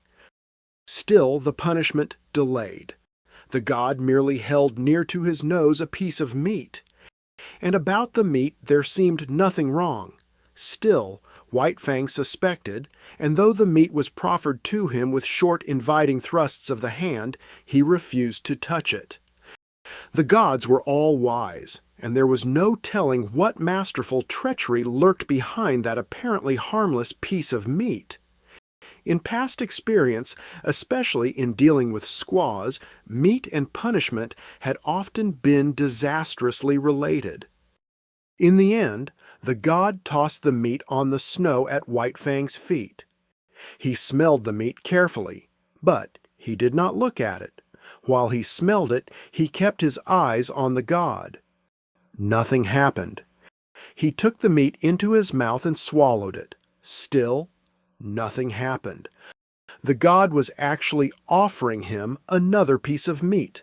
Again he refused to take it from the hand, and again it was tossed to him. This was repeated a number of times, but there came a time when the god refused to toss it. He kept it in his hand and steadfastly proffered it. The meat was good meat, and White Fang was hungry. Bit by bit, infinitely cautious, he approached the hand. At last, the time came that he decided to eat the meat from the hand. He never took his eyes from the god, thrusting his head forward with ears flattened back and hair involuntarily rising and cresting on his neck. Also, a low growl rumbled in his throat as warning that he was not to be trifled with. He ate the meat, and nothing happened. Piece by piece, he ate all the meat, and nothing happened. Still the punishment delayed. He licked his chops and waited. The god went on talking. In his voice was kindness, something of which White Fang had no experience whatever. And within him it aroused feelings which he had likewise never experienced before.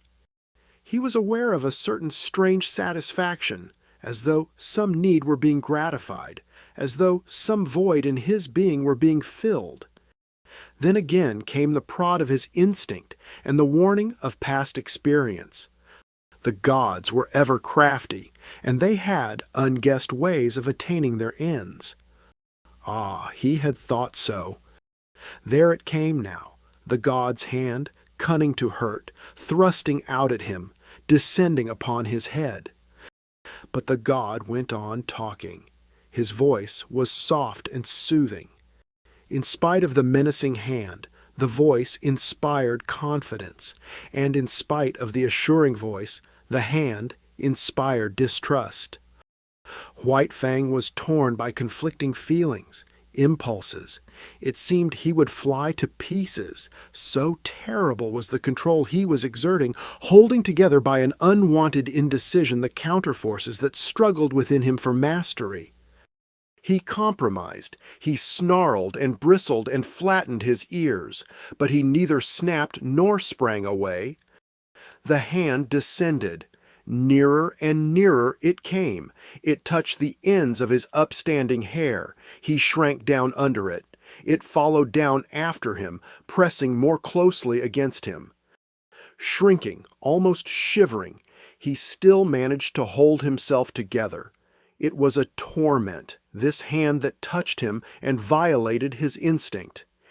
He could not forget in a day all the evil that had been wrought him at the hands of men. But it was the will of the god, and he strove to submit. The hand lifted and descended again in a patting, caressing movement.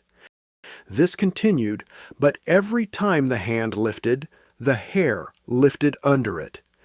And every time the hand descended, the ears flattened down and a cavernous growl surged in his throat. White Fang growled and growled with insistent warning.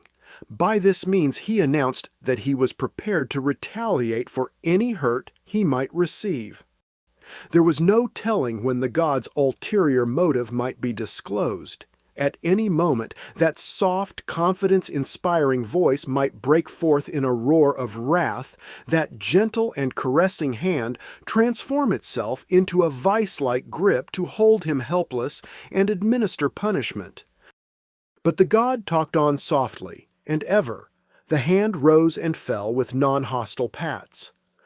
White Fang experienced dual feelings. It was distasteful to his instinct. It restrained him, opposed the will of him toward personal liberty. And yet, it was not physically painful. On the contrary, it was even pleasant in a physical way. The patting movement slowly and carefully changed to a rubbing of the ears about their bases, and the physical pleasure even increased a little. Yet he continued to fear, and he stood on guard, expectant of unguessed evil, alternately suffering and enjoying as one feeling or the other came uppermost and swayed him. "Well, I'll be gosh swoggled."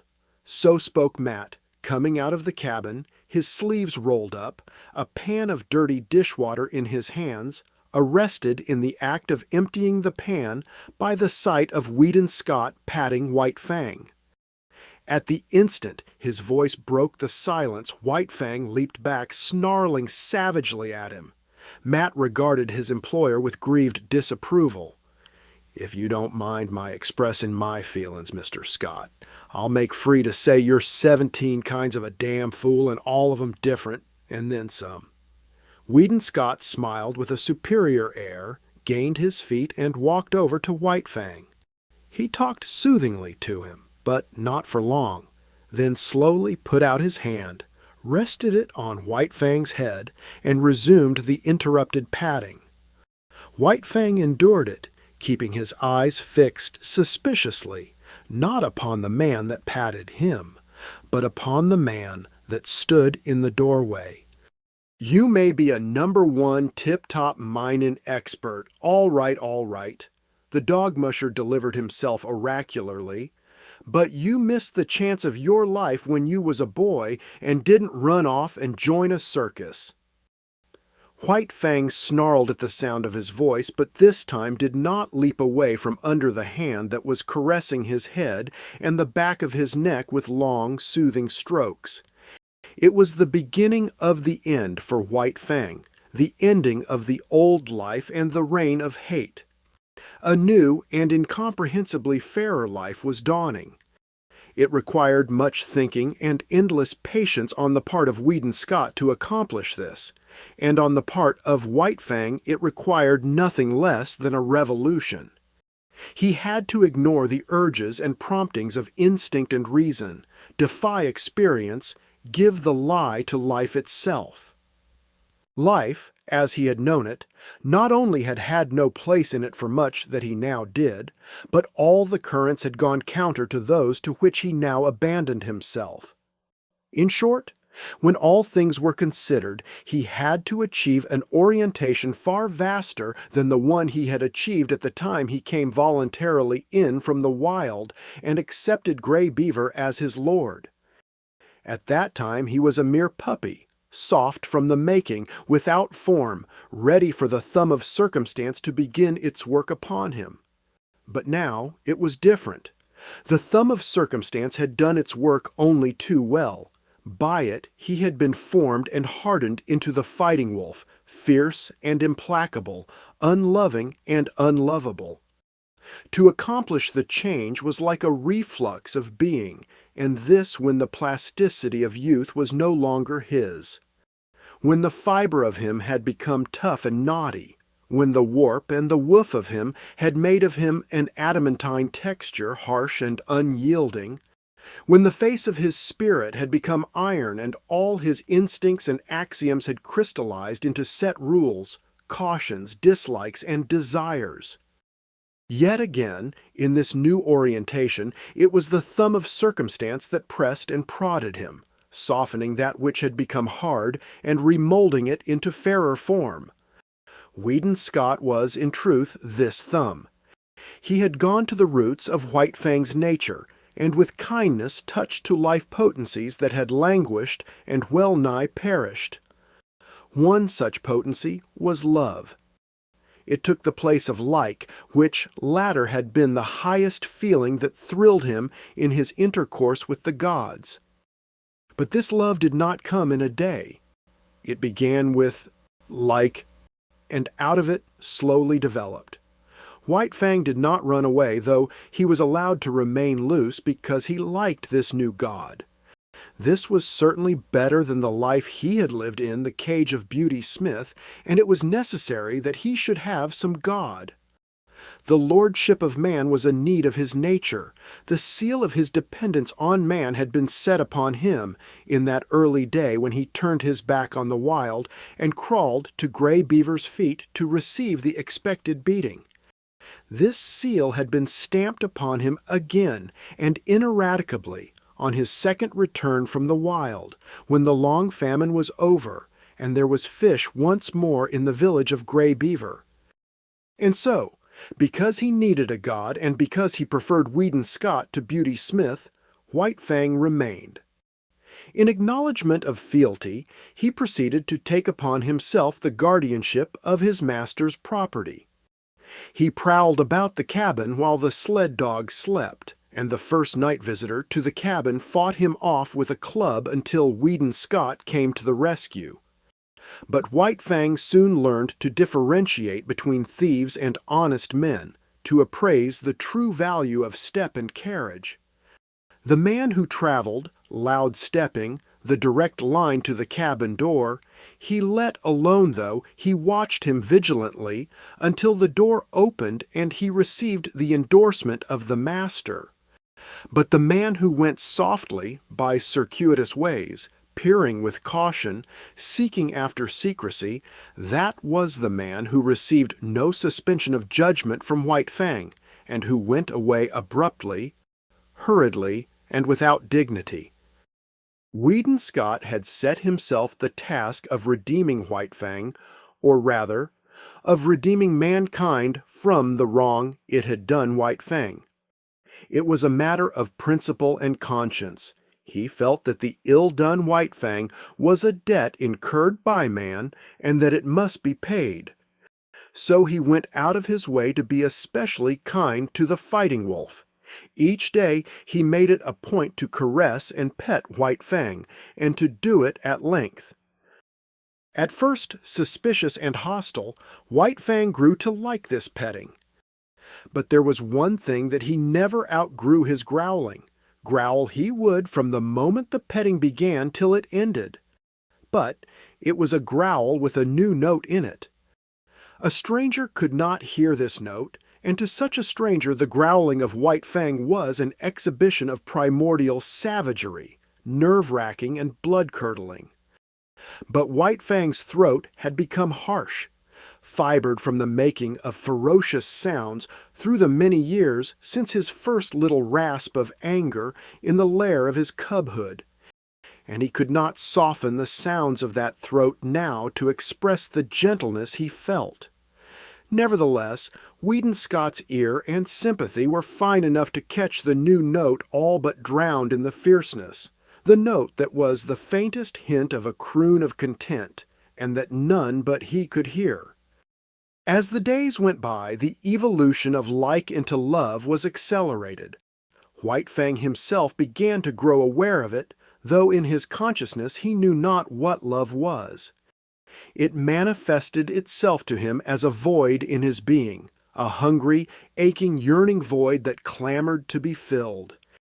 It was a pain and an unrest, and it received easement only by the touch of the new God's presence. At such times love was joy to him, a wild, keen-thrilling satisfaction. But when away from his God the pain and the unrest returned, the void in him sprang up and pressed against him with its emptiness, and the hunger gnawed and gnawed unceasingly. White Fang was in the process of finding himself. In spite of the maturity of his years and of the savage rigidity of the mold that had formed him, his nature was undergoing an expansion. There was a burgeoning within him of strange feelings and unwanted impulses. His old code of conduct was changing. In the past he had liked comfort and surcease from pain, disliked discomfort and pain, and he had adjusted his actions accordingly. But now it was different. Because of this new feeling within him, he ofttimes elected discomfort and pain for the sake of his God. Thus, in the early morning, instead of roaming and foraging or lying in a sheltered nook, he would wait for hours on the cheerless cabin stoop for a sight of the god's face. At night, when the god returned home, White Fang would leave the warm sleeping place he had burrowed in the snow in order to receive the friendly snap of fingers and the word of greeting. Meat, even meat itself, he would forego to be with his god, to receive a caress from him, or to accompany him down into the town. Like had been replaced by love. And love was the plummet dropped down into the deeps of him where like had never gone, and responsive out of his deeps had come the new thing love. That which was given unto him did he return. This was a God indeed, a love God, a warm and radiant God, in whose light White Fang's nature expanded as a flower expands under the sun. But White Fang was not demonstrative. He was too old, too firmly molded to become adept at expressing himself in new ways. He was too self-possessed, too strongly poised in his own isolation. Too long had he cultivated reticence, aloofness, and moroseness. He had never barked in his life, and he could not now learn to bark a welcome when his God approached. He was never in the way, never extravagant nor foolish in the expression of his love. He never ran to meet his God. He waited at a distance, but he always waited, was always there. His love partook of the nature of worship, dumb, inarticulate, a silent adoration. Only by the steady regard of his eyes did he express his love, and by the unceasing following with his eyes of his God's every movement. Also, at times, when his God looked at him and spoke to him, he betrayed an awkward self-consciousness, caused by the struggle of his love to express itself and his physical inability to express it. He learned to adjust himself in many ways to his new mode of life. It was borne in upon him that he must let his master's dogs alone. Yet his dominant nature asserted itself, and he had first to thrash them into an acknowledgment of his superiority and leadership. This accomplished, he had little trouble with them. They gave trail to him when he came and went or walked among them, and when he asserted his will, they obeyed. In the same way, he came to tolerate Matt as a possession of his master. His master rarely fed him. Matt did that. It was his business. Yet White Fang divined that it was his master's food he ate, and that it was his master who thus led him vicariously. Matt, it was, who tried to put him into the harness and make him haul sled with the other dogs. But Matt failed. It was not until Weedon Scott put the harness on White Fang and worked him that he understood. He took it as his master's will that Matt should drive him and work him, just as he drove and worked his master's other dogs. Different from the Mackenzie toboggans were the Klondike sleds with runners under them, and different was the method of driving the dogs. There was no fan formation of the team.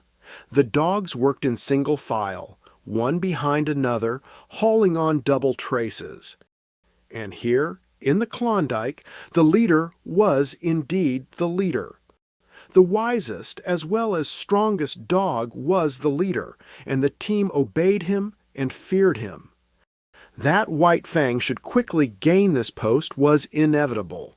He couldn't be satisfied with less, as Matt learned after much inconvenience and trouble. White Fang picked out the post for himself, and Matt backed his judgment with strong language after the experiment had been tried. But, though he worked in the sled in the day, White Fang did not forego the guarding of his master's property in the night. Thus he was on duty all the time, ever vigilant and faithful, the most valuable of all the dogs. "Making free to spit out what's in me," Matt said. One day, "I beg to state that you was a wise guy all right when you paid the price you did for that dog. You clean swindled Beauty Smith on top of pushing his face in with your fist." A recrudescence of anger glinted in Weedon Scott's gray eyes, and he muttered savagely, "The beast." In the late spring, a great trouble came to White Fang. Without warning, the Love Master disappeared. There had been warning, but White Fang was unversed in such things and did not understand the packing of a grip. He remembered afterwards that his packing had preceded the Master's disappearance, but at the time he suspected nothing. That night he waited for the Master to return. At midnight, the chill wind that blew drove him to shelter at the rear of the cabin. There he drowsed only half asleep, his ears keyed for the first sound of the familiar step. But at 2 in the morning, his anxiety drove him out to the cold front stoop where he crouched and waited. But no Master came. In the morning the door opened and Matt stepped outside. White Fang gazed at him wistfully. There was no common speech by which he might learn what he wanted to know. The days came and went, but never the Master. White Fang, who had never known sickness in his life, became sick. He became very sick, so sick that Matt was finally compelled to bring him inside the cabin. Also, in writing to his employer, Matt devoted a postscript to White Fang. Weedon Scott, reading the letter down in Circle City, came upon the following. "That damn wolf won't work. Won't eat. Ain't got no spunk left. All the dogs is licking him. Wants to know what has become of you, and I don't know how to tell him. Mebbe he is going to die." It was as Matt had said. White Fang had ceased eating, lost heart, and allowed every dog of the team to thrash him. In the cabin he lay on the floor near the stove, without interest in food, in Matt, nor in life. Matt might talk gently to him or swear at him. It was all the same. He never did more than turn his dull eyes upon the man, then drop his head back to its customary position on his 4 paws. And then, one night, Matt, reading to himself with moving lips and mumbled sounds, was startled by a low whine from White Fang. He had got upon his feet, his ears cocked towards the door, and he was listening intently. A moment later, Matt heard a footstep. The door opened, and Weedon Scott stepped in. The 2 men shook hands. Then Scott looked around the room. "Where's the wolf?" he asked. Then he discovered him, standing where he had been lying near to the stove. He had not rushed forward after the manner of other dogs. He stood, watching and waiting. "Holy smoke!" Matt exclaimed. "Look at him wag his tail." Weedon Scott strode half across the room toward him, at the same time calling him. White Fang came to him, not with a great bound, yet quickly. He was awakened from self-consciousness, but as he drew near, his eyes took on a strange expression. Something, an incommunicable vastness of feeling, rose up into his eyes as a light and shone forth. "He never looked at me that way all the time you was gone," Matt commented. Weedon Scott did not hear. He was squatting down on his heels, face to face with White Fang and petting him, rubbing at the roots of the ears, making long caressing strokes down the neck to the shoulders, tapping the spine gently with the balls of his fingers. And White Fang was growling responsively, the crooning note of the growl more pronounced than ever. But that was not all. What of his joy, the great love in him, ever surging and struggling to express itself, succeeding in finding a new mode of expression? He suddenly thrust his head forward and nudged his way in between the master's arm and body. And here, confined, hidden from view all except his ears, no longer growling, he continued to nudge and snuggle. The two men looked at each other. Scott's eyes were shining. "Gosh!" said Matt in an awe-stricken voice. A moment later, when he had recovered himself, he said, "I always insisted that Wolf was a dog. Look at him." With the return of the Love Master, White Fang's recovery was rapid. 2 nights and a day he spent in the cabin. Then he sallied forth. The sled dogs had forgotten his prowess. They remembered only the latest, which was his weakness and sickness. At the sight of him as he came out of the cabin, they sprang upon him. "Talk about your roughhouses," Matt murmured gleefully, standing in the doorway and looking on. "Give 'em hell, you wolf, give 'em hell, and then some." White Fang did not need the encouragement. The return of the Love Master was enough. Life was flowing through him again, splendid and indomitable. He fought from sheer joy, finding in it an expression of much that he felt and that otherwise was without speech. There could be but one ending. The team dispersed in ignominious defeat, and it was not until after dark that the dogs came sneaking back one, by meekness and humility signifying their fealty to White Fang. Having learned to snuggle, White Fang was guilty of it often. It was the final word. He could not go beyond it. The one thing of which he had always been particularly jealous was his head. He had always disliked to have it touched. It was the wild in him, the fear of hurt and of the trap, that had given rise to the panicky impulses to avoid contacts. It was the mandate of his instinct that that head must be free. And now, with the Love Master, his snuggling was the deliberate act of putting himself into a position of hopeless helplessness. It was an expression of perfect confidence, of absolute self-surrender, as though he said, "I put myself into thy hands. Work thou thy will with me." One night, not long after the return, Scott and Matt sat at a game of cribbage, preliminary to going to bed. 15-2, 15-4, and a pair makes 6, Matt was pegging up, when there was an outcry and sound of snarling without. They looked at each other as they started to rise to their feet. "The wolf's nailed somebody," Matt said. A wild scream of fear and anguish hastened them. "Bring a light," Scott shouted as he sprang outside. Matt followed with the lamp, and by its light they saw a man lying on his back in the snow. His arms were folded, one above the other, across his face and throat. Thus he was trying to shield himself from White Fang's teeth, and there was need for it. White Fang was in a rage, wickedly making his attack on the most vulnerable spot. From shoulder to wrist of the crossed arms, the coat sleeve, blue flannel shirt, and undershirt were ripped in rags, while the arms themselves were terribly slashed and streaming blood. All this the two men saw in the first instant.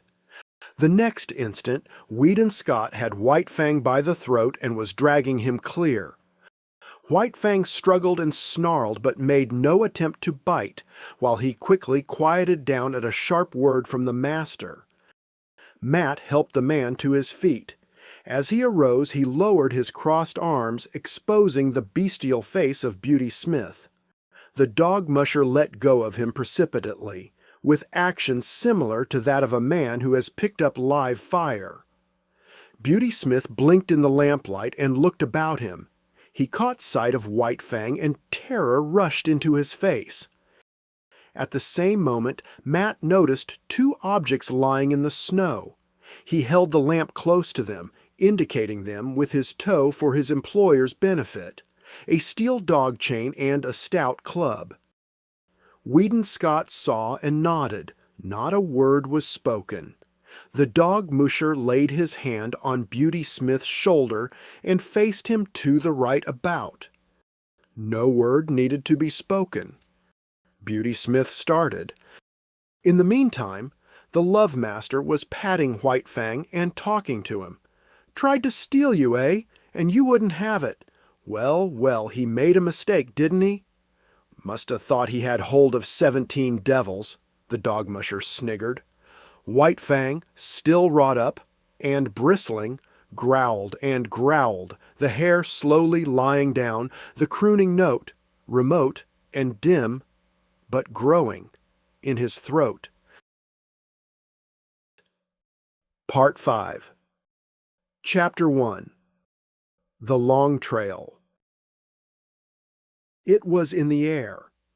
White Fang sensed the coming calamity, even before there was tangible evidence of it. In vague ways it was borne in upon him that a change was impending. He knew not how nor why, yet he got his feel of the oncoming event from the gods themselves. In ways subtler than they knew, they betrayed their intentions to the wolf dog that haunted the cabin stoop, and that, though he never came inside the cabin, knew what went on inside their brains. "Listen to that, will you?" the dog musher exclaimed at supper one night. Weedon Scott listened. Through the door came a low, anxious whine, like a sobbing under the breath that had just grown audible.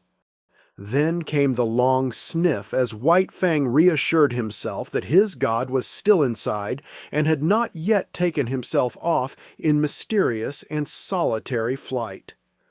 "I do believe that wolf's onto you," the dog musher said.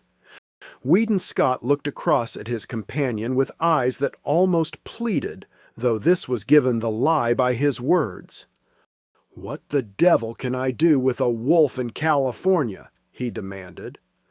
"That's what I say," Matt answered. "What the devil can you do with a wolf in California?" But this did not satisfy Weedon Scott. The other seemed to be judging him in a non-committal sort of way. "White man's dogs would have no show against him," Scott went on. "He'd kill them on sight. If he didn't bankrupt me with damaged suits, the authorities would take him away from me and electrocute him." "He's a downright murderer, I know," was the dog musher's comment. Weedon Scott looked at him, suspiciously. "It would never do," he said, decisively. "It would never do," Matt concurred. "Why, you'd have to hire a man, specially to take care of M." The other suspicion was allayed. He nodded, cheerfully. In the silence that followed, the low, half-sobbing whine was heard at the door. And then, the long, questing sniff. "There's no denying he thinks a hell of a lot of you," Matt said. The other glared at him, in sudden wrath. "Damn it all, man. I know my own mind and what's best." "I'm agreeing with you, only what?" Scott snapped out. "Only—" The dog musher began, softly, then changed his mind, and betrayed a rising anger and of his own. "Well, you needn't get so all-fired hit up about it. Judging by your actions, one'd think you didn't know your own mind." Weedon Scott debated with himself for a while, and then said, more gently, "You are right, Matt. I don't know my own mind, and that's what's the trouble. Why, it would be rank ridiculousness for me to take that dog along," he broke out, after another pause. "I'm agreeing with you," was Matt's answer, and again his employer was not quite satisfied with him.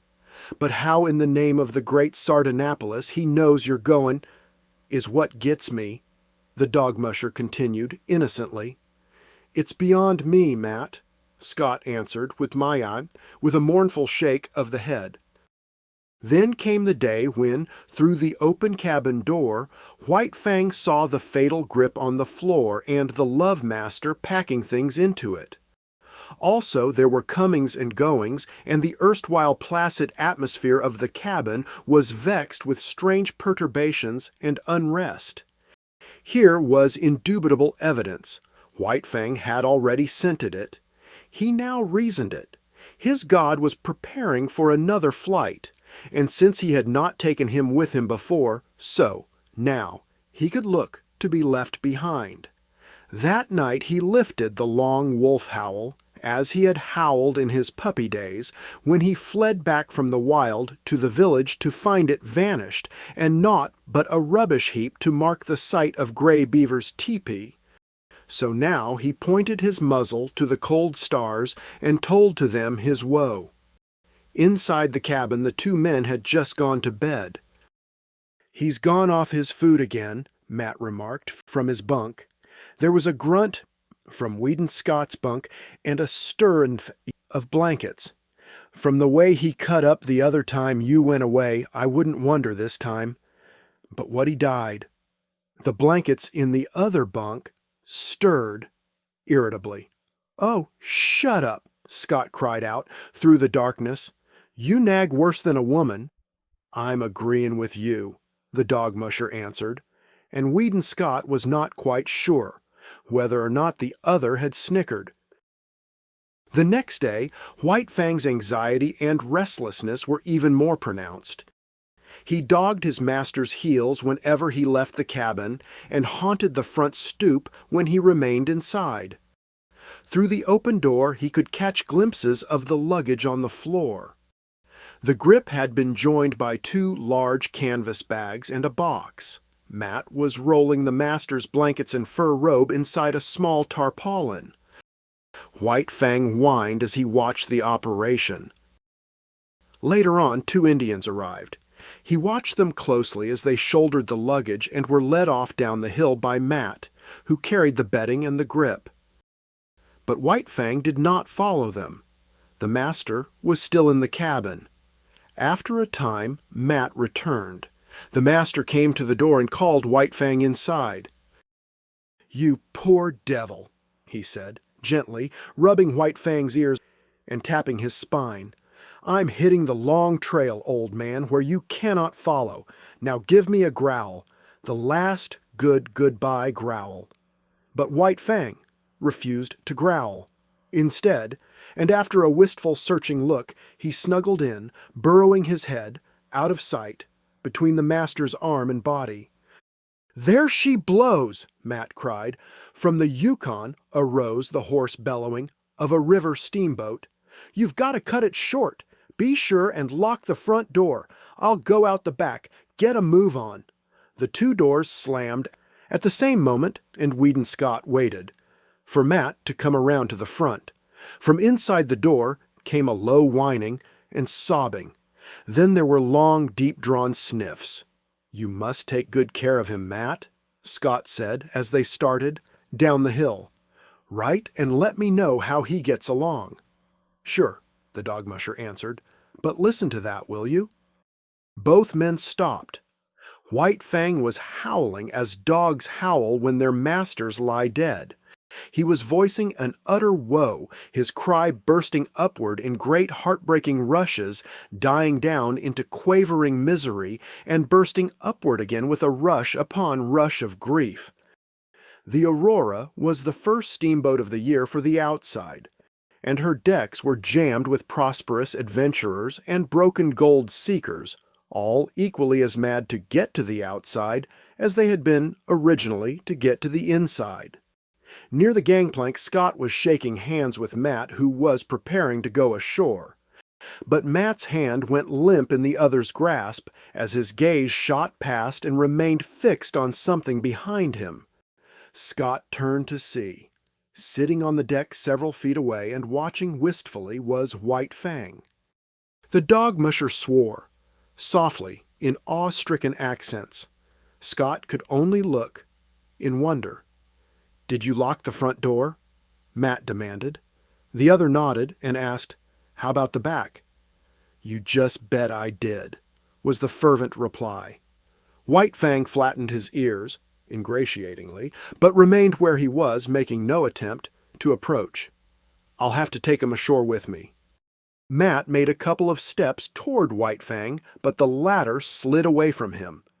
The dog musher made a rush of it, and White Fang dodged between the legs of a group of men. Ducking, turning, doubling, he slid about the deck, eluding the other's efforts to capture him. But when the Love Master spoke, White Fang came to him with prompt obedience. Won't come to the hand that's fed 'em all these months, the dog musher muttered resentfully. And you ain't never fed 'em after them first days of gettin' acquainted. I'm blamed if I can see how he works it out that you're the boss. Scott, who had been patting White Fang, suddenly bent closer and pointed out fresh-made cuts on his muzzle and a gash between the eyes. Matt bent over and passed his hand along White Fang's belly. We plump forgot the window. He's all cut and gouged underneath. Must have butted clean through it, b'gosh. But Weedon Scott was not listening. He was thinking, rapidly. The Aurora's whistle hooted, a final announcement of departure. Men were scurrying down the gangplank to the shore.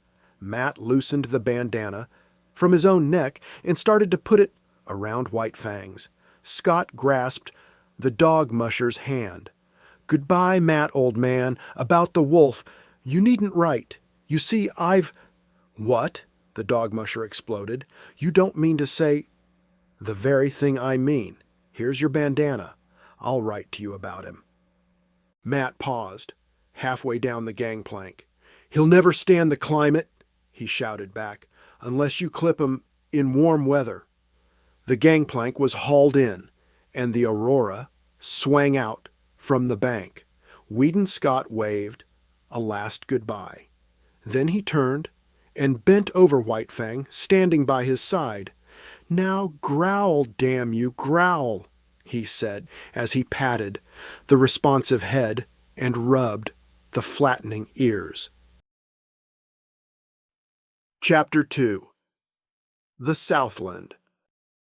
White Fang landed from the steamer in San Francisco. He was appalled. Deep in him, below any reasoning process or act of consciousness, he had associated power with Godhead. And never had the white men seemed such marvelous gods as now, when he trod the slimy pavement of San Francisco.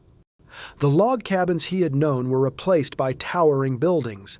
The streets were crowded with perils wagons, carts, automobiles, great straining horses pulling huge trucks, and monstrous cable and electric ears hooting and clanging through the midst, screeching their insistent menace after the manner of the lynxes he had known in the northern woods. All this was the manifestation of power. Through it all, behind it all, was man, governing and controlling, expressing himself, as of old, by his mastery over matter. It was colossal, stunning. White Fang was awed. Fear sat upon him. As in his cubhood he had been made to feel his smallness and puniness on the day he first came in from the wild to the village of Gray Beaver, so now, in his full-grown stature and pride of strength, he was made to feel small and puny. And there were so many gods. He was made dizzy by the swarming of them. The thunder of the streets smote upon his ears. He was bewildered by the tremendous and endless rush and movement of things. As never before, he felt his dependence on the love master, close at whose heels he followed, no matter what happened, never losing sight of him. But White Fang was to have no more than a nightmare vision of the city, an experience that was like a bad dream, unreal and terrible, that haunted him for long after in his dreams. He was put into a baggage car by the master, chained in a corner in the midst of heaped trunks and valises. Here a squat and brawny god held sway with much noise, hurling trunks and boxes about, dragging them in through the door and tossing them into the piles, or flinging them out of the door, smashing and crashing to other gods who awaited them. And here, in this inferno of luggage, was White Fang deserted by the master. Or at least, White Fang thought he was deserted until he smelled out the master's canvas clothes bags alongside of him and proceeded to mount guard over them. "'Bout time you come," growled the god of the car an hour later when Weedon Scott appeared at the door. "That dog of yourn won't let me lay a finger on your stuff." White Fang emerged from the car. He was astonished. The nightmare city was gone. The car had been to him no more than a room in a house, and when he had entered it, the city had been all around him. In the interval, the city had disappeared. The roar of it no longer dinned upon his ears. Before him was smiling country, streaming with sunshine, lazy with quietude. But he had little time to marvel at the transformation. He accepted it as he accepted all the unaccountable doings and manifestations of the gods. It was their way. There was a carriage waiting. A man and a woman approached the master. The woman's arms went out and clutched the master around the neck, a hostile act.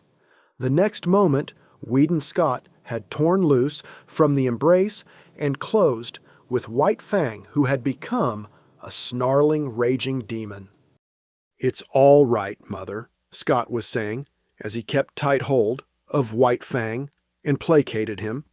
"He thought you were going to injure me, and he wouldn't stand for it. It's all right. It's all right. He'll learn. Soon enough. And in the meantime, I may be permitted to love my son when his dog is not around." She laughed, though she was pale and weak from the fright. She looked at White Fang, who snarled and bristled and glared malevolently. "He'll have to learn, and he shall without postponement," Scott said.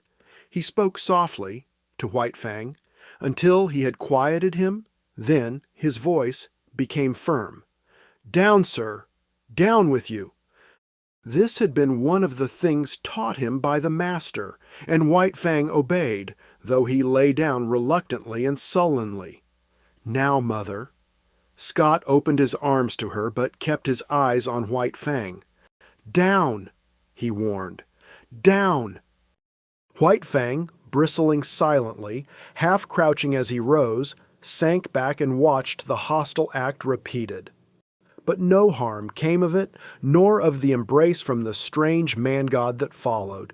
Then the clothes bags were taken into the carriage, the strange gods and the love-master followed, and White Fang pursued, now running vigilantly behind, now bristling up to the running horses and warning them that he was there to see that no harm befell the god they dragged so swiftly across the earth. At the end of 15 minutes, the carriage swung in through a stone gateway and on between a double row of arched and interlacing walnut trees.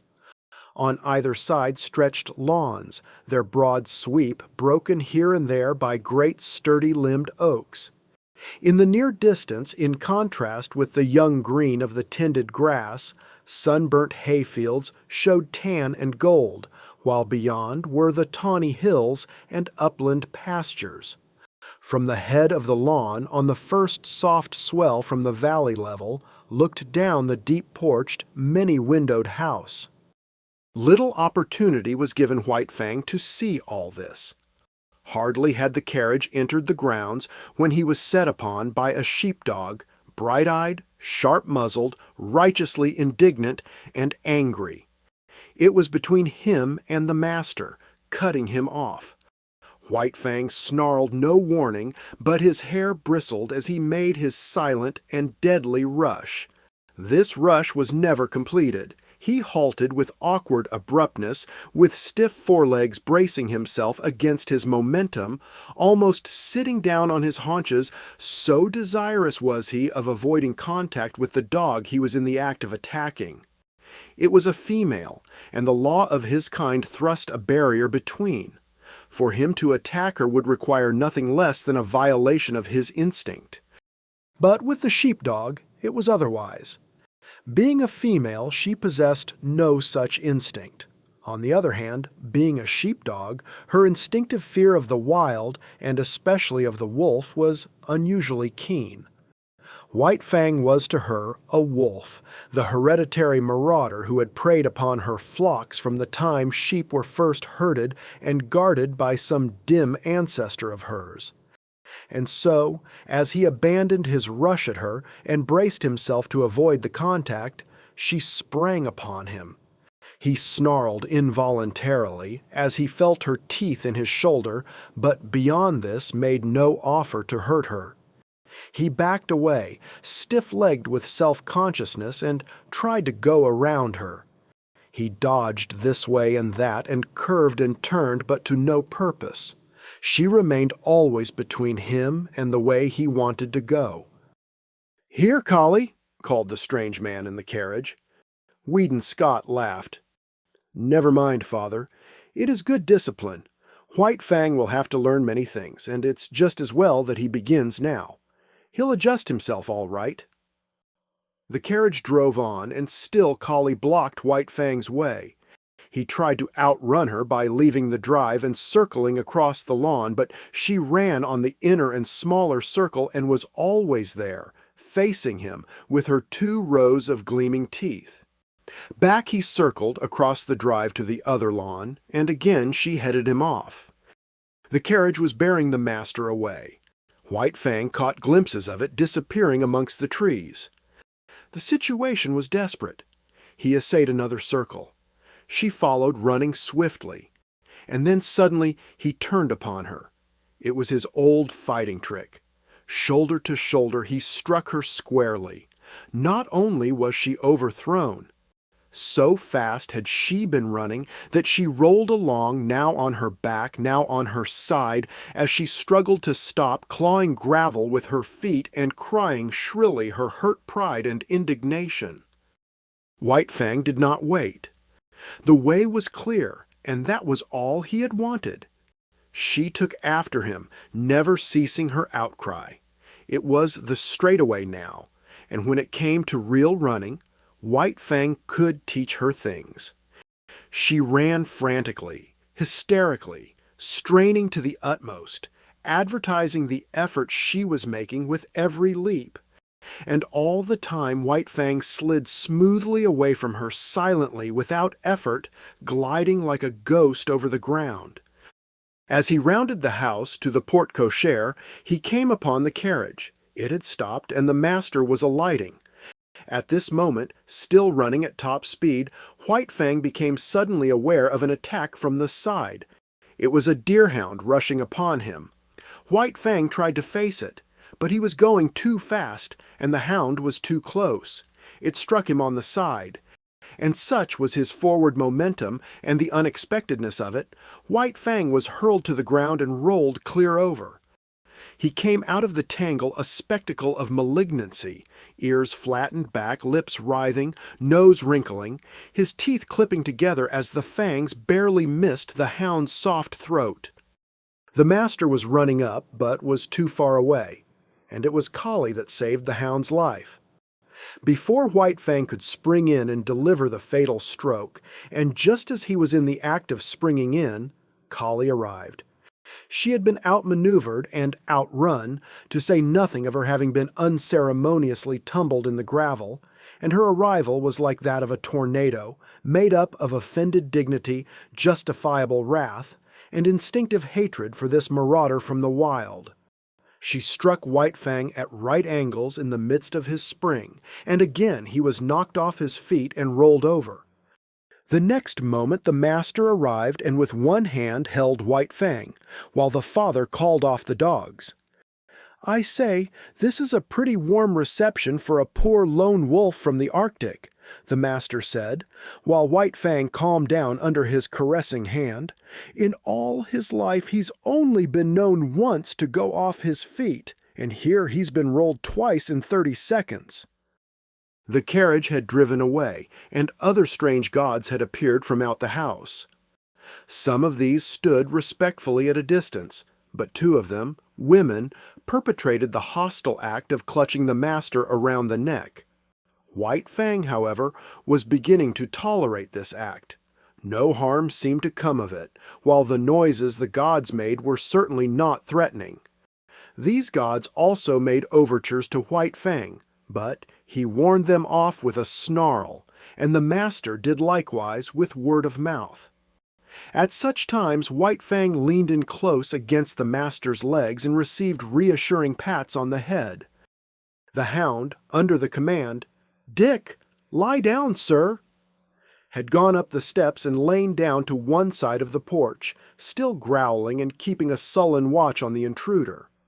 Kali had been taken in charge by one of the woman gods, who held arms around her neck and petted and caressed her.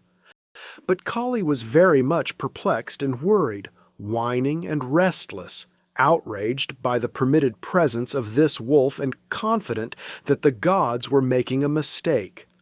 All the gods started up the steps to enter the house. White Fang followed closely at the master's heels. Dick, on the porch, growled, and White Fang, on the steps, bristled and growled back. "Take Kali inside and leave the two of them to fight it out," suggested Scott's father. "After that, they'll be friends." "Then White Fang, to show his friendship, will have to be chief mourner at the funeral," laughed the master. The elder Scott looked incredulously, first at White Fang, then at Dick, and finally at his son. "You mean—" Whedon nodded his head. "I mean just that. You'd have a dead Dick inside 1 minute, 2 minutes, at the farthest." He turned to White Fang. "Come on, you wolf, it's you. That'll have to come inside." White Fang walked stiff-legged up the steps and across the porch with tail rigidly erect, keeping his eyes on Dick to guard against a flank attack, and at the same time prepared for whatever fierce manifestation of the unknown that might pounce out upon him from the interior of the house. But no thing of fear pounced out, and when he had gained the inside he scouted carefully around, looking at it and finding it not. Then he lay down with a contented grunt at the master's feet, observing all that went on, ever ready to spring to his feet and fight for life with the terrors he felt must lurk under the trap roof of the dwelling. Chapter 3. The God's Domain. Not only was White Fang adaptable by nature, but he had traveled much and knew the meaning and necessity of adjustment. Here, in Sierra Vista, which was the name of Judge Scott's place, White Fang quickly began to make himself at home. He had no further serious trouble with the dogs. They knew more about the ways of the Southland gods than did he, and in their eyes he had qualified when he accompanied the gods inside the house. Wolf that he was, and unprecedented as it was, the gods had sanctioned his presence, and they, the dogs of the gods, could only recognize this sanction. Dick, perforce, had to go through a few stiff formalities at first, after which he calmly accepted White Fang as an addition to the premises. Had Dick had his way, they would have been good friends. All but White Fang was averse to friendship. All he asked of other dogs was to be let alone. His whole life he had kept aloof from his kind, and he still desired to keep aloof. Dick's overtures bothered him, so he snarled Dick away. In the north, he had learned the lesson that he must let the master's dogs alone, and he did not forget that lesson now. But he insisted on his own privacy and self-seclusion, and so thoroughly ignored Dick that good-natured creature finally gave him up and scarcely took as much interest in him as in the hitching post near the stable. Not so with Kali. While she accepted him because it was the mandate of the gods, that was no reason that she should leave him in peace. Woven into her being was the memory of countless crimes he and his had perpetrated against her ancestry. Not in a day nor a generation were the ravaged sheepfolds to be forgotten. All this was a spur to her, pricking her to retaliation. She could not fly in the face of the gods who permitted him, but that did not prevent her from making life miserable for him in petty ways. A feud, ages old, was between them, and she, for one, would see to it that he was reminded. So Kali took advantage of her sex to pick upon White Fang and maltreat him. His instinct would not permit him to attack her, while her persistence would not permit him to ignore her. When she rushed at him, he turned his fur-protected shoulder to her sharp teeth and walked away stiff-legged and stately. When she forced him too hard, he was compelled to go about in a circle, his shoulder presented to her, his head turned from her, and on his face and in his eyes a patient and bored expression. Sometimes, however, a nip on his hindquarters hastened his retreat and made it anything but stately. But as a rule, he managed to maintain a dignity that was almost solemnity. He ignored her existence whenever it was possible and made it a point to keep out of her way. When he saw or heard her coming, he got up and walked off. There was much in other matters for White Fang to learn. Life in the Northland was simplicity itself when compared with the complicated affairs of Sierra Vista. First of all, he had to learn the family of the master. In a way, he was prepared to do this. As Mitsa and Klukooch had belonged to Gray Beaver, sharing his food, his fire, and his blankets, so now, at Sierra Vista, belonged to the Love Master all the denizens of the house. But in this matter there was a difference, and many differences. Sierra Vista was a far vaster affair than the teepee of Gray Beaver. There were many persons to be considered. There was Judge Scott, and there was his wife. There were the master's two sisters, Beth and Mary. There was his wife, Alice, and then there were his children, Whedon and Maud, toddlers of 4 and 6. There was no way for anybody to tell him about all these people, and of blood ties and relationship he knew nothing whatever and never would be capable of knowing. Yet he quickly worked it out that all of them belonged to the master. Then, by observation, whenever opportunity offered, by study of action, speech, and the very intonations of the voice, he slowly learned the intimacy and the degree of favor they enjoyed with the master. And by this ascertained standard, White Fang treated them accordingly. What was of value to the master he valued. What was dear to the master was to be cherished by White Fang and guarded carefully. Thus it was with the two children. All his life he had disliked children. He hated and feared their hands. The lessons were not tender that he had learned of their tyranny and cruelty in the days of the Indian villages. When Whedon and Maud had first approached him, he growled warningly and looked malignant. A cuff from the master and a sharp word had then compelled him to permit their caresses, though he growled and growled under their tiny hands, and in the growl there was no crooning note. Later, he observed that the boy and girl were of great value in the master's eyes. Then it was that no cuff nor sharp word was necessary before they could pat him. Yet White Fang was never effusively affectionate. He yielded to the master's children with an ill but honest grace, and endured their fooling as one would endure a painful operation. When he could no longer endure, he would get up and stalk determinedly away from them. But after a time he grew even to like the children. Still, he was not demonstrative. He would not go up to them. On the other hand, instead of walking away at sight of them, he waited for them to come to him. And still later, it was noticed that a pleased light came into his eyes when he saw them approaching, and that he looked after them with an appearance of curious regret when they left him for other amusements. All this was a matter of development, and took time. Next in his regard, after the children, was Judge Scott. There were two reasons, possibly, for this. First, he was evidently a valuable possession of the master's, and next, he was undemonstrative. White Fang liked to lie at his feet on the wide porch when he read the newspaper, from time to time favoring White Fang with a look or a word and troublesome tokens that he recognized White Fang's presence and existence. But this was only when the master was not around. When the master appeared, all other beings ceased to exist so far as White Fang was concerned. White Fang allowed all the members of the family to pet him and make much of him, but he never gave to them what he gave to the master. No caress of theirs could put the love croon into his throat, and, try as they would, they could never persuade him into snuggling against them. This expression of abandon and surrender, of absolute trust, he reserved for the master alone.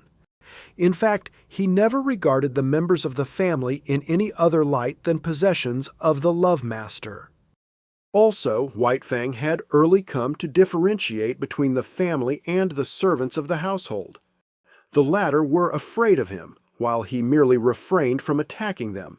This because he considered that they were likewise possessions of the master. Between White Fang and them existed a neutrality and no more. They cooked for the master and washed the dishes and did other things just as Matt had done up in the Klondike. They were, in short, appurtenances of the household. Outside the household there was even more for White Fang to learn. The master's domain was wide and complex, yet it had its metes and bounds. The land itself ceased at the county road. Outside was the common domain of all gods, the roads and streets. Then inside other fences were the particular domains of other gods. A myriad laws governed all these things and determined conduct. Yet he did not know the speech of the gods, nor was there any way for him to learn save by experience. He obeyed his natural impulses until they ran him counter to some law. When this had been done a few times, he learned the law and after that observed it. But most potent in his education was the cuff of the master's hand, the censure of the master's voice. Because of White Fang's very great love, a cuff from the master hurt him far more than any beating Gray Beaver or Beauty Smith had ever given him. They had hurt only the flesh of him. Beneath the flesh the spirit had still raged, splendid and invincible. But with the master the cuff was always too light to hurt the flesh, yet it went deeper. It was an expression of the master's disapproval, and White Fang's spirit wilted under it. In point of fact, the cuff was rarely administered. The master's voice was sufficient. By it, White Fang knew whether he did right or not. By it, he trimmed his conduct and adjusted his actions. It was the compass by which he steered and learned to chart the manners of a new land and life. In the Northland, the only domesticated animal was the dog. All other animals lived in the wild, and were, when not too formidable, lawful spoil for any dog. All his days White Fang had foraged among the live things for food. It did not enter his head that in the Southland it was otherwise. But this he was to learn early in his residence in Santa Clara Valley. Sauntering around the corner of the house in the early morning, he came upon a chicken that had escaped from the chicken yard. White Fang's natural impulse was to eat it. A couple of bounds, a flash of teeth, and a frightened squawk, and he had scooped in the adventurous fowl. It was farm-bred and fat and tender, and White Fang licked his chops and decided that such fare was good. Later in the day he chanced upon another stray chicken near the stables. One of the grooms ran to the rescue. He did not know White Fang's breed, so for weapon he took a light buggy whip. At the first cut of the whip, White Fang left the chicken for the man. A club might have stopped White Fang, but not a whip. Silently, without flinching, he took a second cut in his forward rush, and as he leaped for the throat, the groom cried out, "My God!" and staggered backward. He dropped the whip and shielded his throat with his arms. In consequence, his forearm was ripped open to the bone. The man was badly frightened. It was not so much White Fang's ferocity as it was his silence that unnerved the groom. Still protecting his throat and face with his torn and bleeding arm, he tried to retreat to the barn. And it would have gone hard with him had not Collie appeared on the scene. As she had saved Dick's life, she now saved the groom's. She rushed upon White Fang in frenzied wrath. She had been right. She had known better than the blundering gods. All her suspicions were justified. Here was the ancient marauder up to his old tricks again. The groom escaped into the stables, and White Fang backed away before Collie's wicked teeth, or presented his shoulder to them and circled round and round. But Collie did not give over, as was her wont, after a decent interval of chastisement. On the contrary, she grew more excited and angry every moment until, in the end, White Fang flung dignity to the winds and frankly fled away from her across the fields. "He'll learn to leave chickens alone," the master said, "but I can't give him the lesson until I catch him in the act." 2 nights later came the act, but on a more generous scale than the master had anticipated. White Fang had observed closely the chicken yards and the habits of the chickens. In the night-time, after they had gone to roost, he climbed to the top of a pile of newly hauled lumber. From there, he gained the roof of a chicken house, passed over the ridgepole, and dropped to the ground inside. A moment later, he was inside the house, and the slaughter began. In the morning, when the master came out onto the porch, 50 white leghorn hens laid out in a row by the groom greeted his eyes. He whistled to himself softly, first with surprise, and then, at the end, with admiration. His eyes were likewise greeted by White Fang, but about the latter there were no signs of shame nor guilt. He carried himself with pride, as though, forsooth, he had achieved a deed praiseworthy and meritorious. There was about him no consciousness of sin. The master's lips tightened as he faced the disagreeable task. Then he talked harshly to the unwitting culprit, and in his voice there was nothing but godlike wrath. Also, he held White Fang's nose down to the slain hens, and at the same time cuffed him soundly. White Fang never raided a chicken roost again. It was against the law, and he had learned it. Then the master took him into the chicken yards. White Fang's natural impulse when he saw the live food fluttering about him and under his very nose was to spring upon it.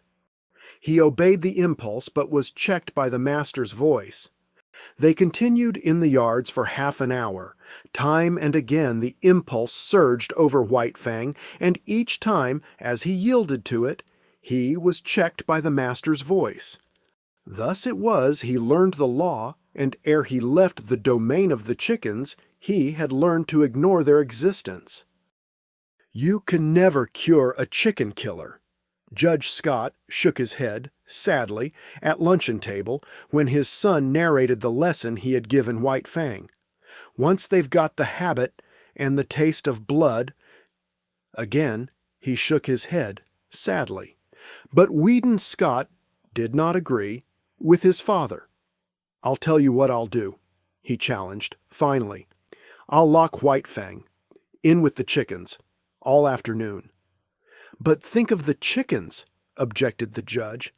"And furthermore," the son went on, "for every chicken he kills, I'll pay you $1 gold coin of the realm."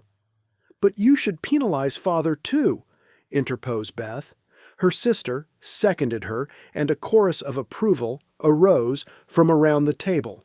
Judge Scott nodded his head in agreement. "All right."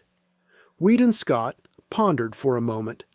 "And if, at the end of the afternoon, White Fang hasn't harmed a chicken for every 10 minutes of the time he has spent in the yard, you will have to say, to him, gravely, and with deliberation, just as if you were sitting on the bench and solemnly passing judgment, 'White Fang, you are smarter than I thought.'" From hidden points of vantage, the family watched the performance, but it was a fizzle. Locked in the yard and there deserted by the master, White Fang lay down and went to sleep. Once he got up and walked over to the trough for a drink of water. The chickens he calmly ignored. So far as he was concerned, they did not exist. At 4 o'clock he executed a running jump, gained the roof of the chicken house, and leaped to the ground outside, whence he sauntered gravely to the house. He had learned the law. And on the porch, before the delighted family, Judge Scott, face to face with White Fang, said slowly and solemnly 16 times, "White Fang, you are smarter than I thought." But it was the multiplicity of laws that befuddled White Fang and often brought him into disgrace. He had to learn that he must not touch the chickens that belonged to other gods. Then there were cats and rabbits and turkeys. All these he must let alone. In fact, when he had but partly learned the law, his impression was that he must leave all live things alone. Out in the back pasture, a quail could flutter up under his nose unharmed. All tense and trembling with eagerness and desire, he mastered his instinct and stood still. He was obeying the will of the gods. And then one day, again out in the back pasture, he saw Dick start a jackrabbit and run it. The master himself was looking on and did not interfere. Nay, he encouraged White Fang to join in the chase, and thus he learned that there was no taboo on jackrabbits. In the end, he worked out the complete law. Between him and all domestic animals there must be no hostilities. If not amity, at least neutrality must obtain. But the other animals, the squirrels and quail and cottontails, were creatures of the wild who had never yielded allegiance to man. They were the lawful prey of any dog. It was only the tame that the gods protected, and between the tame deadly strife was not permitted. The gods held the power of life and death over their subjects, and the gods were jealous of their power.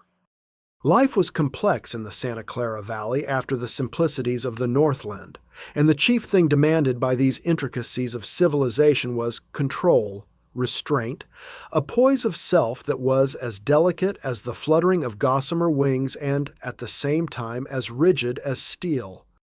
Life had 1,000 faces, and White Fang found he must meet them all thus when he went to town, into San Jose, running behind the carriage or loafing about the streets when the carriage stopped.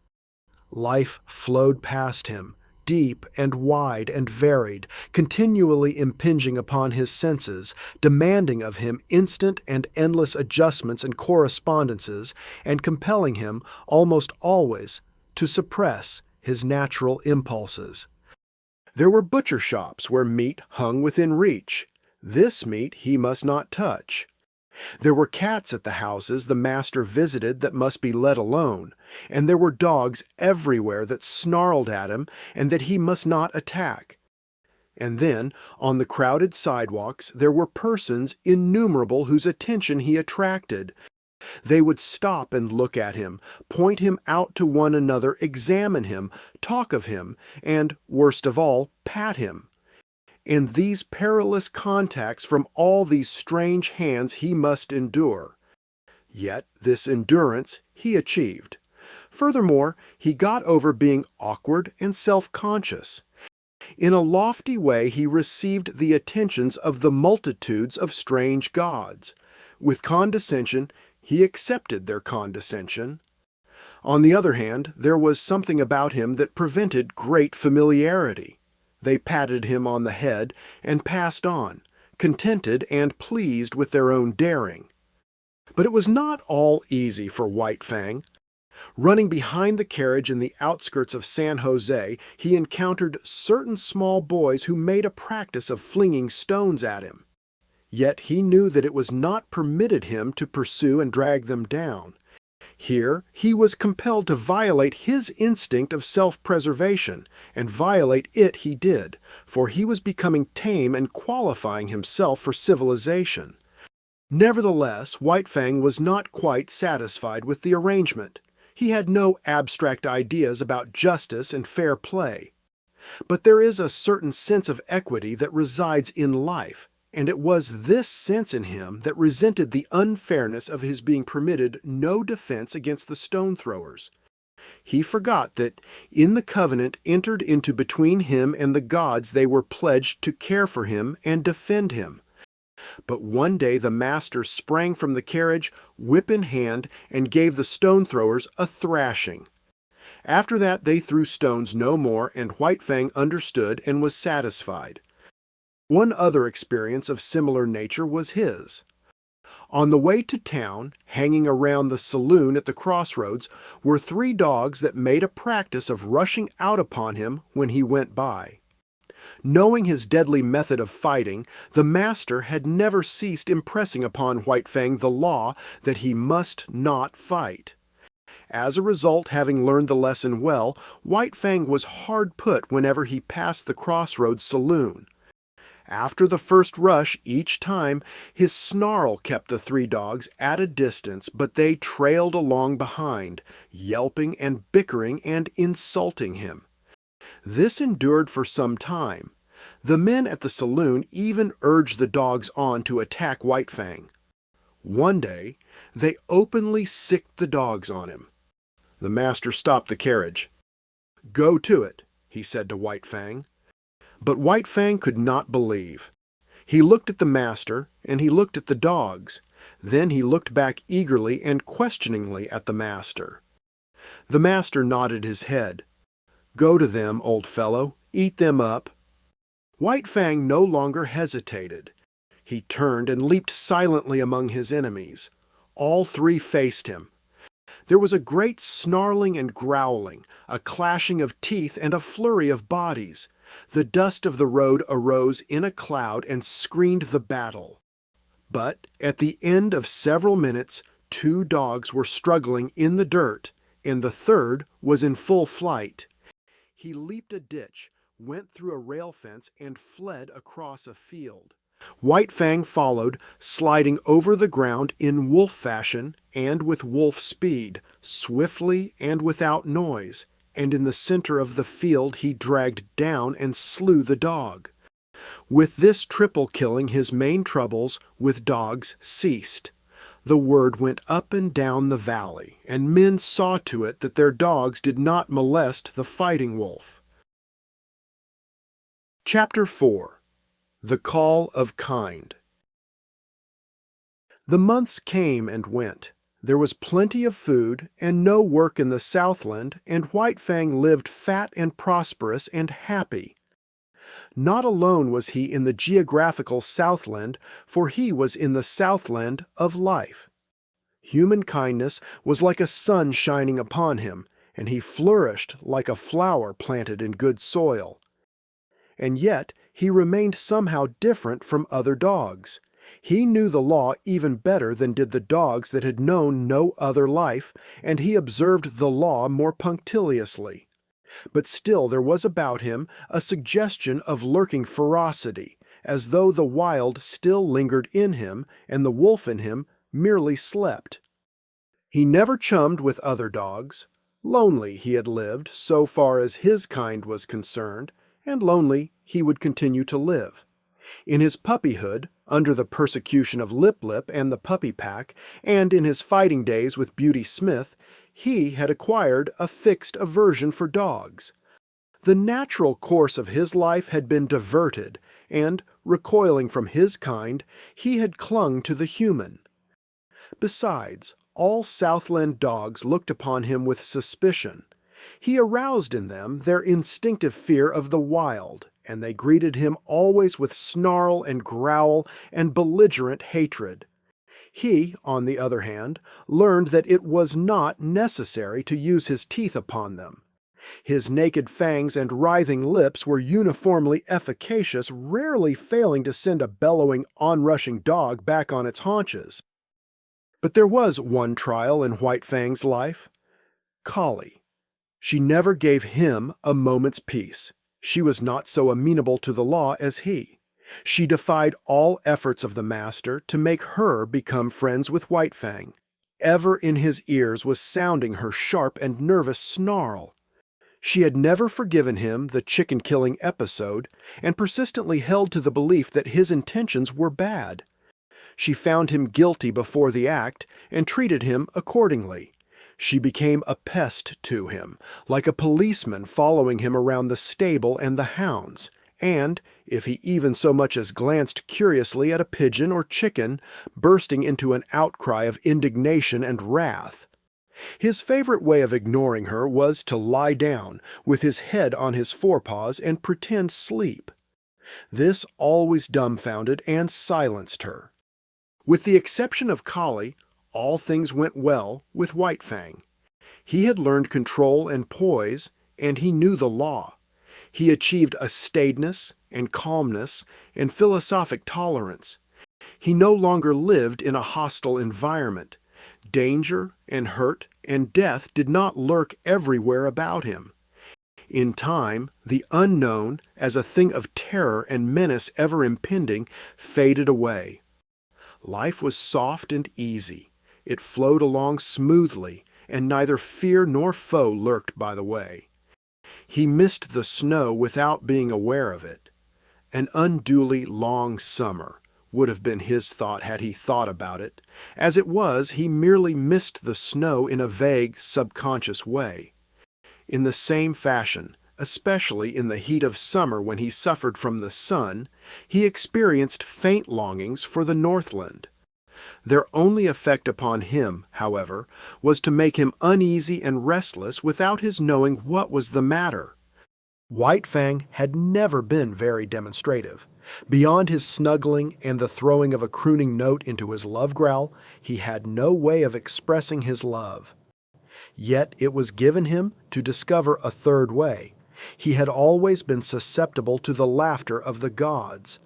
Laughter had affected him with madness, made him frantic with rage, but he did not have it in him to be angry with the love master, and when that god elected to laugh at him in a good-natured, bantering way, he was nonplussed.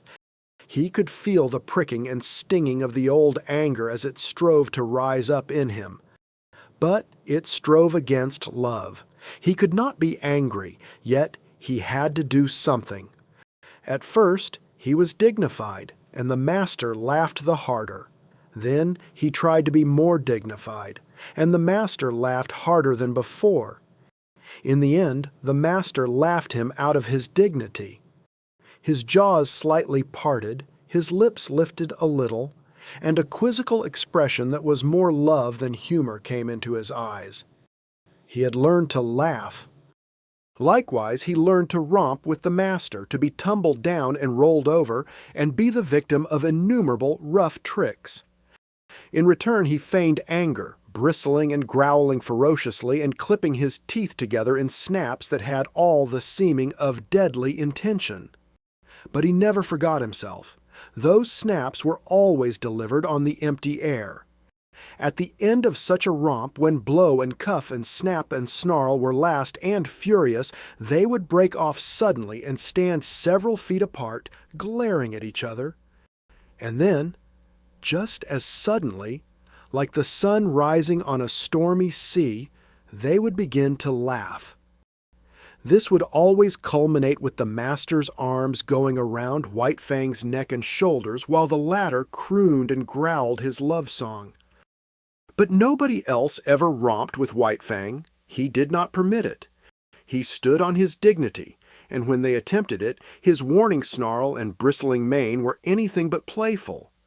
That he allowed the master these liberties was no reason that he should be a common dog, loving here and loving there, everybody's property for a romp and good time. He loved with single heart and refused to cheapen himself or his love. The master went out on horseback a great deal, and to accompany him was one of White Fang's chief duties in life. In the Northland he had evidenced his fealty by toiling in the harness, but there were no sleds in the Southland, nor did dogs pack burdens on their backs. So he rendered fealty in the new way by running with the master's horse. The longest day never played White Fang out. His was the gait of the wolf, smooth, tireless, and effortless, and at the end of 50 miles he would come in jauntily ahead of the horse. It was in connection with the riding that White Fang achieved one other mode of expression remarkable in that he did it but twice in all his life. The first time occurred when the master was trying to teach a spirited thoroughbred the method of opening and closing gates without the rider's dismounting. Time and again, and many times, he ranged the horse up to the gate in the effort to close it, and each time the horse became frightened and backed and plunged away. It grew more nervous and excited every moment. When it reared, the master put the spurs to it and made it drop its forelegs back to earth, whereupon it would begin kicking with its hind legs. White Fang watched the performance with increasing anxiety until he could contain himself no longer, when he sprang in front of the horse and barked savagely and warningly. Though he often tried to bark thereafter, and the master encouraged him, he succeeded only once, and then it was not in the master's presence. A scamper across the pasture, a jackrabbit rising suddenly under the horse's feet, a violent shear, a stumble, a fall to earth, and a broken leg for the master was the cause of it. White Fang sprang in a rage at the throat of the offending horse, but was checked by the master's voice. "Home! Go home!" the master commanded when he had ascertained his injury. White Fang was disinclined to desert him. The master thought of writing a note, but searched his pockets vainly for pencil and paper. Again he commanded White Fang to go home. The latter regarded him wistfully, started away, then returned and whined softly. The master talked to him gently but seriously, and he cocked his ears and listened with painful intentness. "That's all right, old fellow. You just run along home," ran the talk. "Go on home and tell them what's happened to me. Home with you, you wolf. Get along home." White Fang knew the meaning of home, and though he did not understand the remainder of the master's language, he knew it was his will that he should go home. He turned and trotted reluctantly away. Then he stopped undecided and looked back over his shoulder. "Go home!" came the sharp command, and this time he obeyed. The family was on the porch, taking the cool of the afternoon, when White Fang arrived. He came in among them panting, covered with dust. "Whedon's back," Whedon's mother announced. The children welcomed White Fang with glad cries and ran to meet him.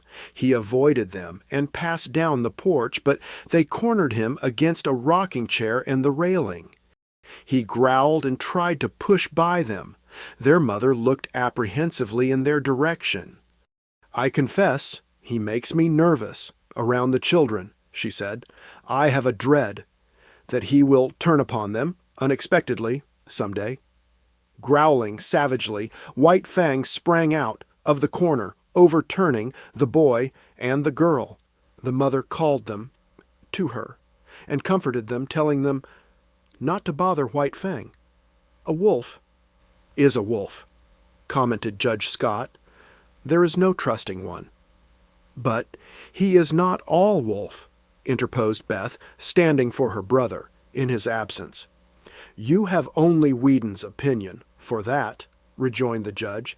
"He merely surmises that there is some strain of dog in White Fang, but, as he will tell you himself, he knows nothing about it. As for his appearance—" He did not finish his sentence. White Fang stood before him, growling fiercely. "Go away! Lie down, sir!" Judge Scott commanded. White Fang turned to the love-master's wife. She screamed with fright as he seized her dress in his teeth and dragged on it till the frail fabric tore away. By this time he had become the center of interest. He had ceased from his growling and stood, head up, looking into their faces. His throat worked spasmodically but made no sound, while he struggled with all his body, convulsed with the effort to rid himself of the incommunicable something that strained for utterance. "I hope he is not going mad," said Whedon's mother. "I told Whedon that I was afraid the warm climate would not agree with an Arctic animal." "He's trying to speak, I do believe," Beth announced. At this moment, speech came to White Fang, rushing up in a great burst of barking. "Something has happened to Whedon," his wife said decisively. They were all on their feet now, and White Fang ran down the steps, looking back for them to follow. For the second and last time in his life he had barked and made himself understood. After this event he found a warmer place in the hearts of the Sierra Vista people, and even the groom whose arm he had slashed admitted that he was a wise dog even if he was a wolf. Judge Scott still held to the same opinion, and proved it to everybody's dissatisfaction by measurements and descriptions taken from the encyclopedia and various works on natural history. The days came and went, streaming their unbroken sunshine over the Santa Clara Valley. But as they grew shorter and White Fang's second winter in the Southland came on, he made a strange discovery. Collie's teeth were no longer sharp. There was a playfulness about her nips and a gentleness that prevented them from really hurting him. He forgot that she had made life a burden to him, and when she disported herself around him, he responded solemnly, striving to be playful and becoming no more than ridiculous. One day she led him off on a long chase through the back pasture land into the woods. It was the afternoon that the master was to ride, and White Fang knew it. The horse stood saddled and waiting at the door. White Fang hesitated. But there was that in him deeper than all the law he had learned, than the customs that had molded him, than his love for the master, than the very will to live of himself. And when, in the moment of his indecision, Collie nipped him and scampered off, he turned and followed after. The master rode alone that day, and in the woods, side by side, White Fang ran with Collie as his mother Quiche and old One Eye had run long years before in the silent Northland forest. Chapter 5. The Sleeping Wolf. It was about this time that the newspapers were full of the daring escape of a convict from San Quentin prison. He was a ferocious man. He had been ill-made in the making. He had not been born right, and he had not been helped any by the molding he had received at the hands of society. The hands of society are harsh, and this man was a striking sample of its handiwork. He was a beast, a human beast, it is true, but nevertheless so terrible a beast that he can best be characterized as carnivorous. In San Quentin prison he had proved incorrigible. Punishment failed to break his spirit. He could die dumb mad and fighting to the last, but he could not live and be beaten. The more fiercely he fought, the more harshly society handled him, and the only effect of harshness was to make him fiercer. Straitjackets, starvation, and beatings and clubbings were the wrong treatment for Jim Hall, but it was the treatment he received. It was the treatment he had received from the time he was a little pulpy boy in a San Francisco slum soft clay in the hands of society and ready to be formed into something. It was during Jim Hall's third term in prison that he encountered a guard that was almost as great a beast as he. The guard treated him unfairly, lied about him to the warden, lost his credits, persecuted him. The difference between them was that the guard carried a bunch of keys and a revolver. Jim Hall had only his naked hands and his teeth. But he sprang upon the guard one day and used his teeth on the other's throat just like any jungle animal. After this, Jim Hall went to live in the incorrigible cell. He lived there 3 years. The cell was of iron, the floor, the walls, the roof. He never left this cell. He never saw the sky nor the sunshine. Day was a twilight and night was a black silence. He was in an iron tomb, buried alive. He saw no human face, spoke to no human thing. When his food was shoved into him, he growled like a wild animal. He hated all things. For days and nights he bellowed his rage at the universe. For weeks and months he never made a sound, in the black silence eating his very soul. He was a man and a monstrosity, as fearful a thing of fear as ever gibbered in the visions of a maddened brain. And then, one night, he escaped, The warders said it was impossible, but nevertheless the cell was empty, and half and half out of it lay the body of a dead guard. 2 other dead guards marked his trail through the prison to the outer walls, and he had killed with his hands to avoid noise. He was armed with the weapons of the slain guards, a live arsenal that fled through the hills pursued by the organized might of society. A heavy price of gold was upon his head. Avaricious farmers hunted him with shotguns. His blood might pay off a mortgage or send a son to college. Public-spirited citizens took down their rifles and went out after him. A pack of bloodhounds followed the way of his bleeding feet, and the sleuth hounds of the law, the paid fighting animals of society, with telephone and telegraph and special train, clung to his trail night and day. Sometimes they came upon him, and men faced him like heroes, or stampeded through barbed wire fences to the delight of the Commonwealth reading the account at the breakfast table.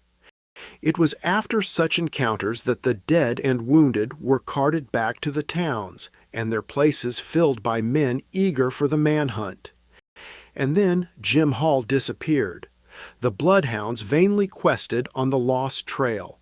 Inoffensive ranchers in remote valleys were held up by armed men and compelled to identify themselves, while the remains of Jim Hall were discovered on a dozen mountainsides by greedy claimants for blood money. In the meantime, the newspapers were read at Sierra Vista, not so much with interest as with anxiety. The women were afraid. Judge Scott pooh-poohed and laughed, but not with reason. For it was in his last days on the bench that Jim Hall had stood before him and received sentence. And in open courtroom, before all men, Jim Hall had proclaimed that the day would come when he would wreak vengeance on the judge that sentenced him. For once, Jim Hall was right. He was innocent of the crime for which he was sentenced. It was a case, in the parlance of thieves and police, of railroading. Jim Hall was being railroaded to prison for a crime he had not committed. Because of the 2 prior convictions against him, Judge Scott imposed upon him a sentence of 50 years. Judge Scott did not know all things, and he did not know that he was party to a police conspiracy, that the evidence was hatched and perjured, that Jim Hall was guiltless of the crime charged. And Jim Hall, on the other hand, did not know that Judge Scott was merely ignorant. Jim Hall believed that the judge knew all about it and was hand in glove with the police in the perpetration of the monstrous injustice. So it was, when the doom of 50 years of living death was uttered by Judge Scott, that Jim Hall, hating all things in the society that misused him, rose up and raged in the courtroom until dragged down by half a dozen of his blue-coated enemies. To him, Judge Scott was the keystone in the arch of injustice, and upon Judge Scott he emptied the vials of his wrath and hurled the threats of his revenge yet to come. Then Jim Hall went to his living death and escaped. Of all this, White Fang knew nothing, but between him and Alice, the master's wife, there existed a secret. Each night after Sierra Vista had gone to bed, she rose and let in White Fang to sleep in the big hall. Now, White Fang was not a house dog, nor was he permitted to sleep in the house. So each morning, early, she slipped down and let him out before the family was awake. On one such night, while all the house slept, White Fang awoke and lay very quietly. And very quietly he smelled the air and read the message it bore of a strange god's presence, and to his ears came sounds of the strange god's movements. White Fang burst into no furious outcry. It was not his way.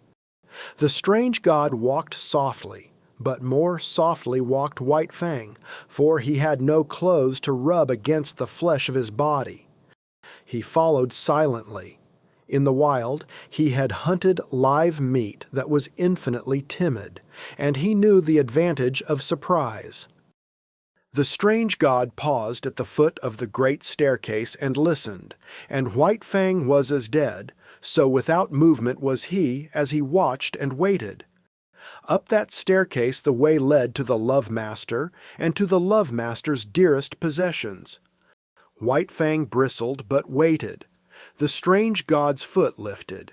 He was beginning the ascent. Then it was that White Fang struck. He gave no warning, with no snarl anticipated his own action.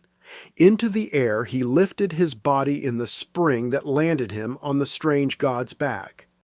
White Fang clung with his forepaws to the man's shoulders, at the same time burying his fangs into the back of the man's neck. He clung on for a moment, long enough to drag the god over backward. Together they crashed to the floor. White Fang leaped clear and, as the man struggled to rise, was in again with the slashing fangs. Sierra Vista awoke in alarm. The noise from downstairs was as that of a score of battling fiends. There were revolver shots. A man's voice screamed once in horror and anguish. There was a great snarling and growling, and over all arose a smashing and crashing of furniture and glass. But almost as quickly as it had arisen, the commotion died away. The struggle had not lasted more than 3 minutes. The frightened household clustered at the top of the stairway. From below, as from out an abyss of blackness, came up a gurgling sound, as of air bubbling through water. Sometimes this gurgle became sibilant, almost a whistle. But this, too, quickly died down and ceased. Then naught came up out of the blackness save a heavy panting of some creature struggling sorely for air. Weedon Scott pressed a button, and the staircase and downstairs hall were flooded with light. Then he and Judge Scott, revolvers in hand, cautiously descended. There was no need for this caution. White Fang had done his work. In the midst of the wreckage of overthrown and smashed furniture, partly on his side, his face hidden by an arm, lay a man. Weedon Scott bent over, removed the arm, and turned the man's face upward.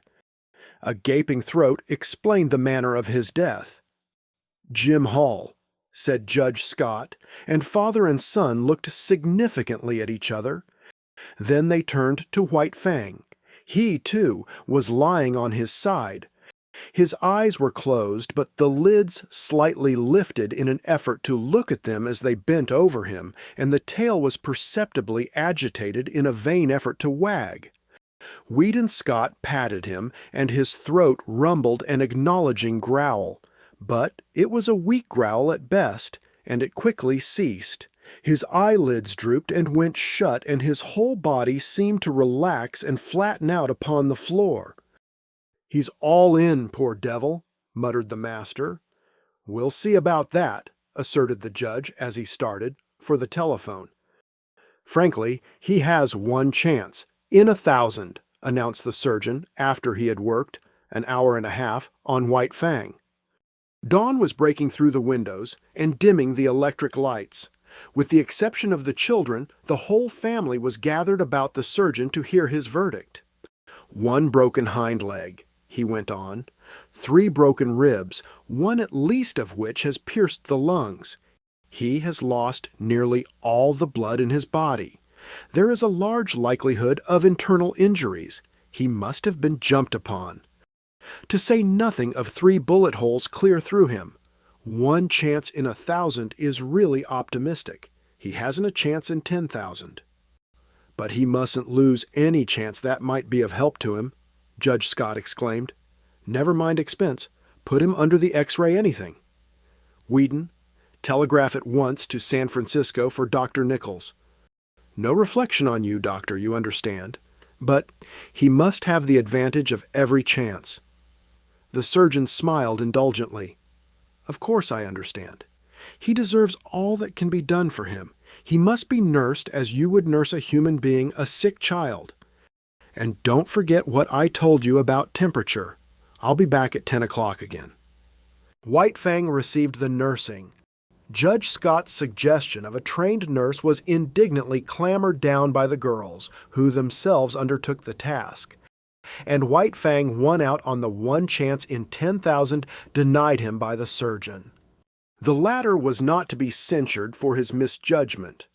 All his life he had tended and operated on the soft humans of civilization, who lived sheltered lives and had descended out of many sheltered generations. Compared with White Fang, they were frail and flabby and clutched life without any strength in their grip. White Fang had come straight from the wild, where the weak perish early and shelter is vouchsafed to none. In neither his father nor his mother was there any weakness, nor in the generations before them. A constitution of iron and the vitality of the wild were White Fang's inheritance, and he clung to life, the whole of him and every part of him, in spirit and in flesh, with the tenacity that of old belonged to all creatures. Bound down a prisoner, denied even movement by the plaster casts and bandages, White Fang lingered out the weeks. He slept long hours and dreamed much, and through his mind passed an unending pageant of Northland visions. All the ghosts of the past arose and were with him. Once again he lived in the lair with Quiche, crept trembling to the knees of Grey Beaver to tender his allegiance, ran for his life before Lip Lip and all the howling bedlam of the puppy pack. He ran again through the silence, hunting his living food through the months of famine. And again he ran at the head of the team, the gut whips of Mitsa and Grey Beaver snapping behind, their voices crying, "Rah! Rah!" when they came to a narrow passage and the team closed together like a fan to go through. He lived again all his days with Beauty Smith and the fights he had fought. At such times he whimpered and snarled in his sleep, and they that looked on said that his dreams were bad. But there was one particular nightmare from which he suffered the clanking, clanging monsters of electric cars that were to him colossal screaming lynxes. He would lie in a screen of bushes, watching for a squirrel to venture far enough out on the ground from its tree refuge. Then, when he sprang out upon it, it would transform itself into an electric car, menacing and terrible, towering over him like a mountain, screaming and clanging and spitting fire at him. It was the same when he challenged the hawk down out of the sky. Down out of the blue it would rush, as it dropped upon him, changing itself into the ubiquitous electric car. Or again, he would be in the pen of Beauty Smith. Outside the pen, men would be gathering, and he knew that a fight was on. He watched the door for his antagonist to enter. The door would open, and thrust in upon him would come the awful electric car. 1,000 times this occurred, and each time the terror it inspired was as vivid and great as ever. Then came the day when the last bandage and the last plaster cast were taken off. It was a gala day. All Sierra Vista was gathered around. The master rubbed his ears and he crooned his love growl. The master's wife called him the Blessed Wolf, which name was taken up with acclaim, and all the women called him the Blessed Wolf. He tried to rise to his feet and after several attempts fell down from weakness. He had lain so long that his muscles had lost their cunning, and all the strength had gone out of them. He felt a little shame because of his weakness, as though, forsooth, he were failing the gods in the service he owed them. Because of this he made heroic efforts to arise, and at last he stood on his 4 legs, tottering and swaying back and forth. "The Blessed Wolf!" chorused the women. Judge Scott surveyed them triumphantly. "Out of your own mouths be it," he said, "just as I contended right along. No mere dog could have done what he did. He's a wolf." "A blessed wolf," amended the judge's wife. "Yes, Blessed Wolf," agreed the judge, "and henceforth that shall be my name for him." "He'll have to learn to walk again," said the surgeon, "so he might as well start in right now. It won't hurt him. Take him outside." And outside he went, like a king, with all Sierra Vista about him and tending on him.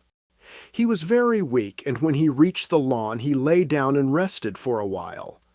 Then the procession started on, little spurts of strength coming into White Fang's muscles as he used them, and the blood began to surge through them. The stables were reached, and there in the doorway lay Collie, a half-dozen pudgy puppies playing about her in the sun. White Fang looked on with a wondering eye. Collie snarled warningly at him, and he was careful to keep his distance. The master with his toe helped one sprawling puppy toward him. He bristled suspiciously, but the master warned him that all was well. Collie, clasped in the arms of one of the women, watched him jealously, and with a snarl warned him that all was not well. The puppy sprawled in front of him.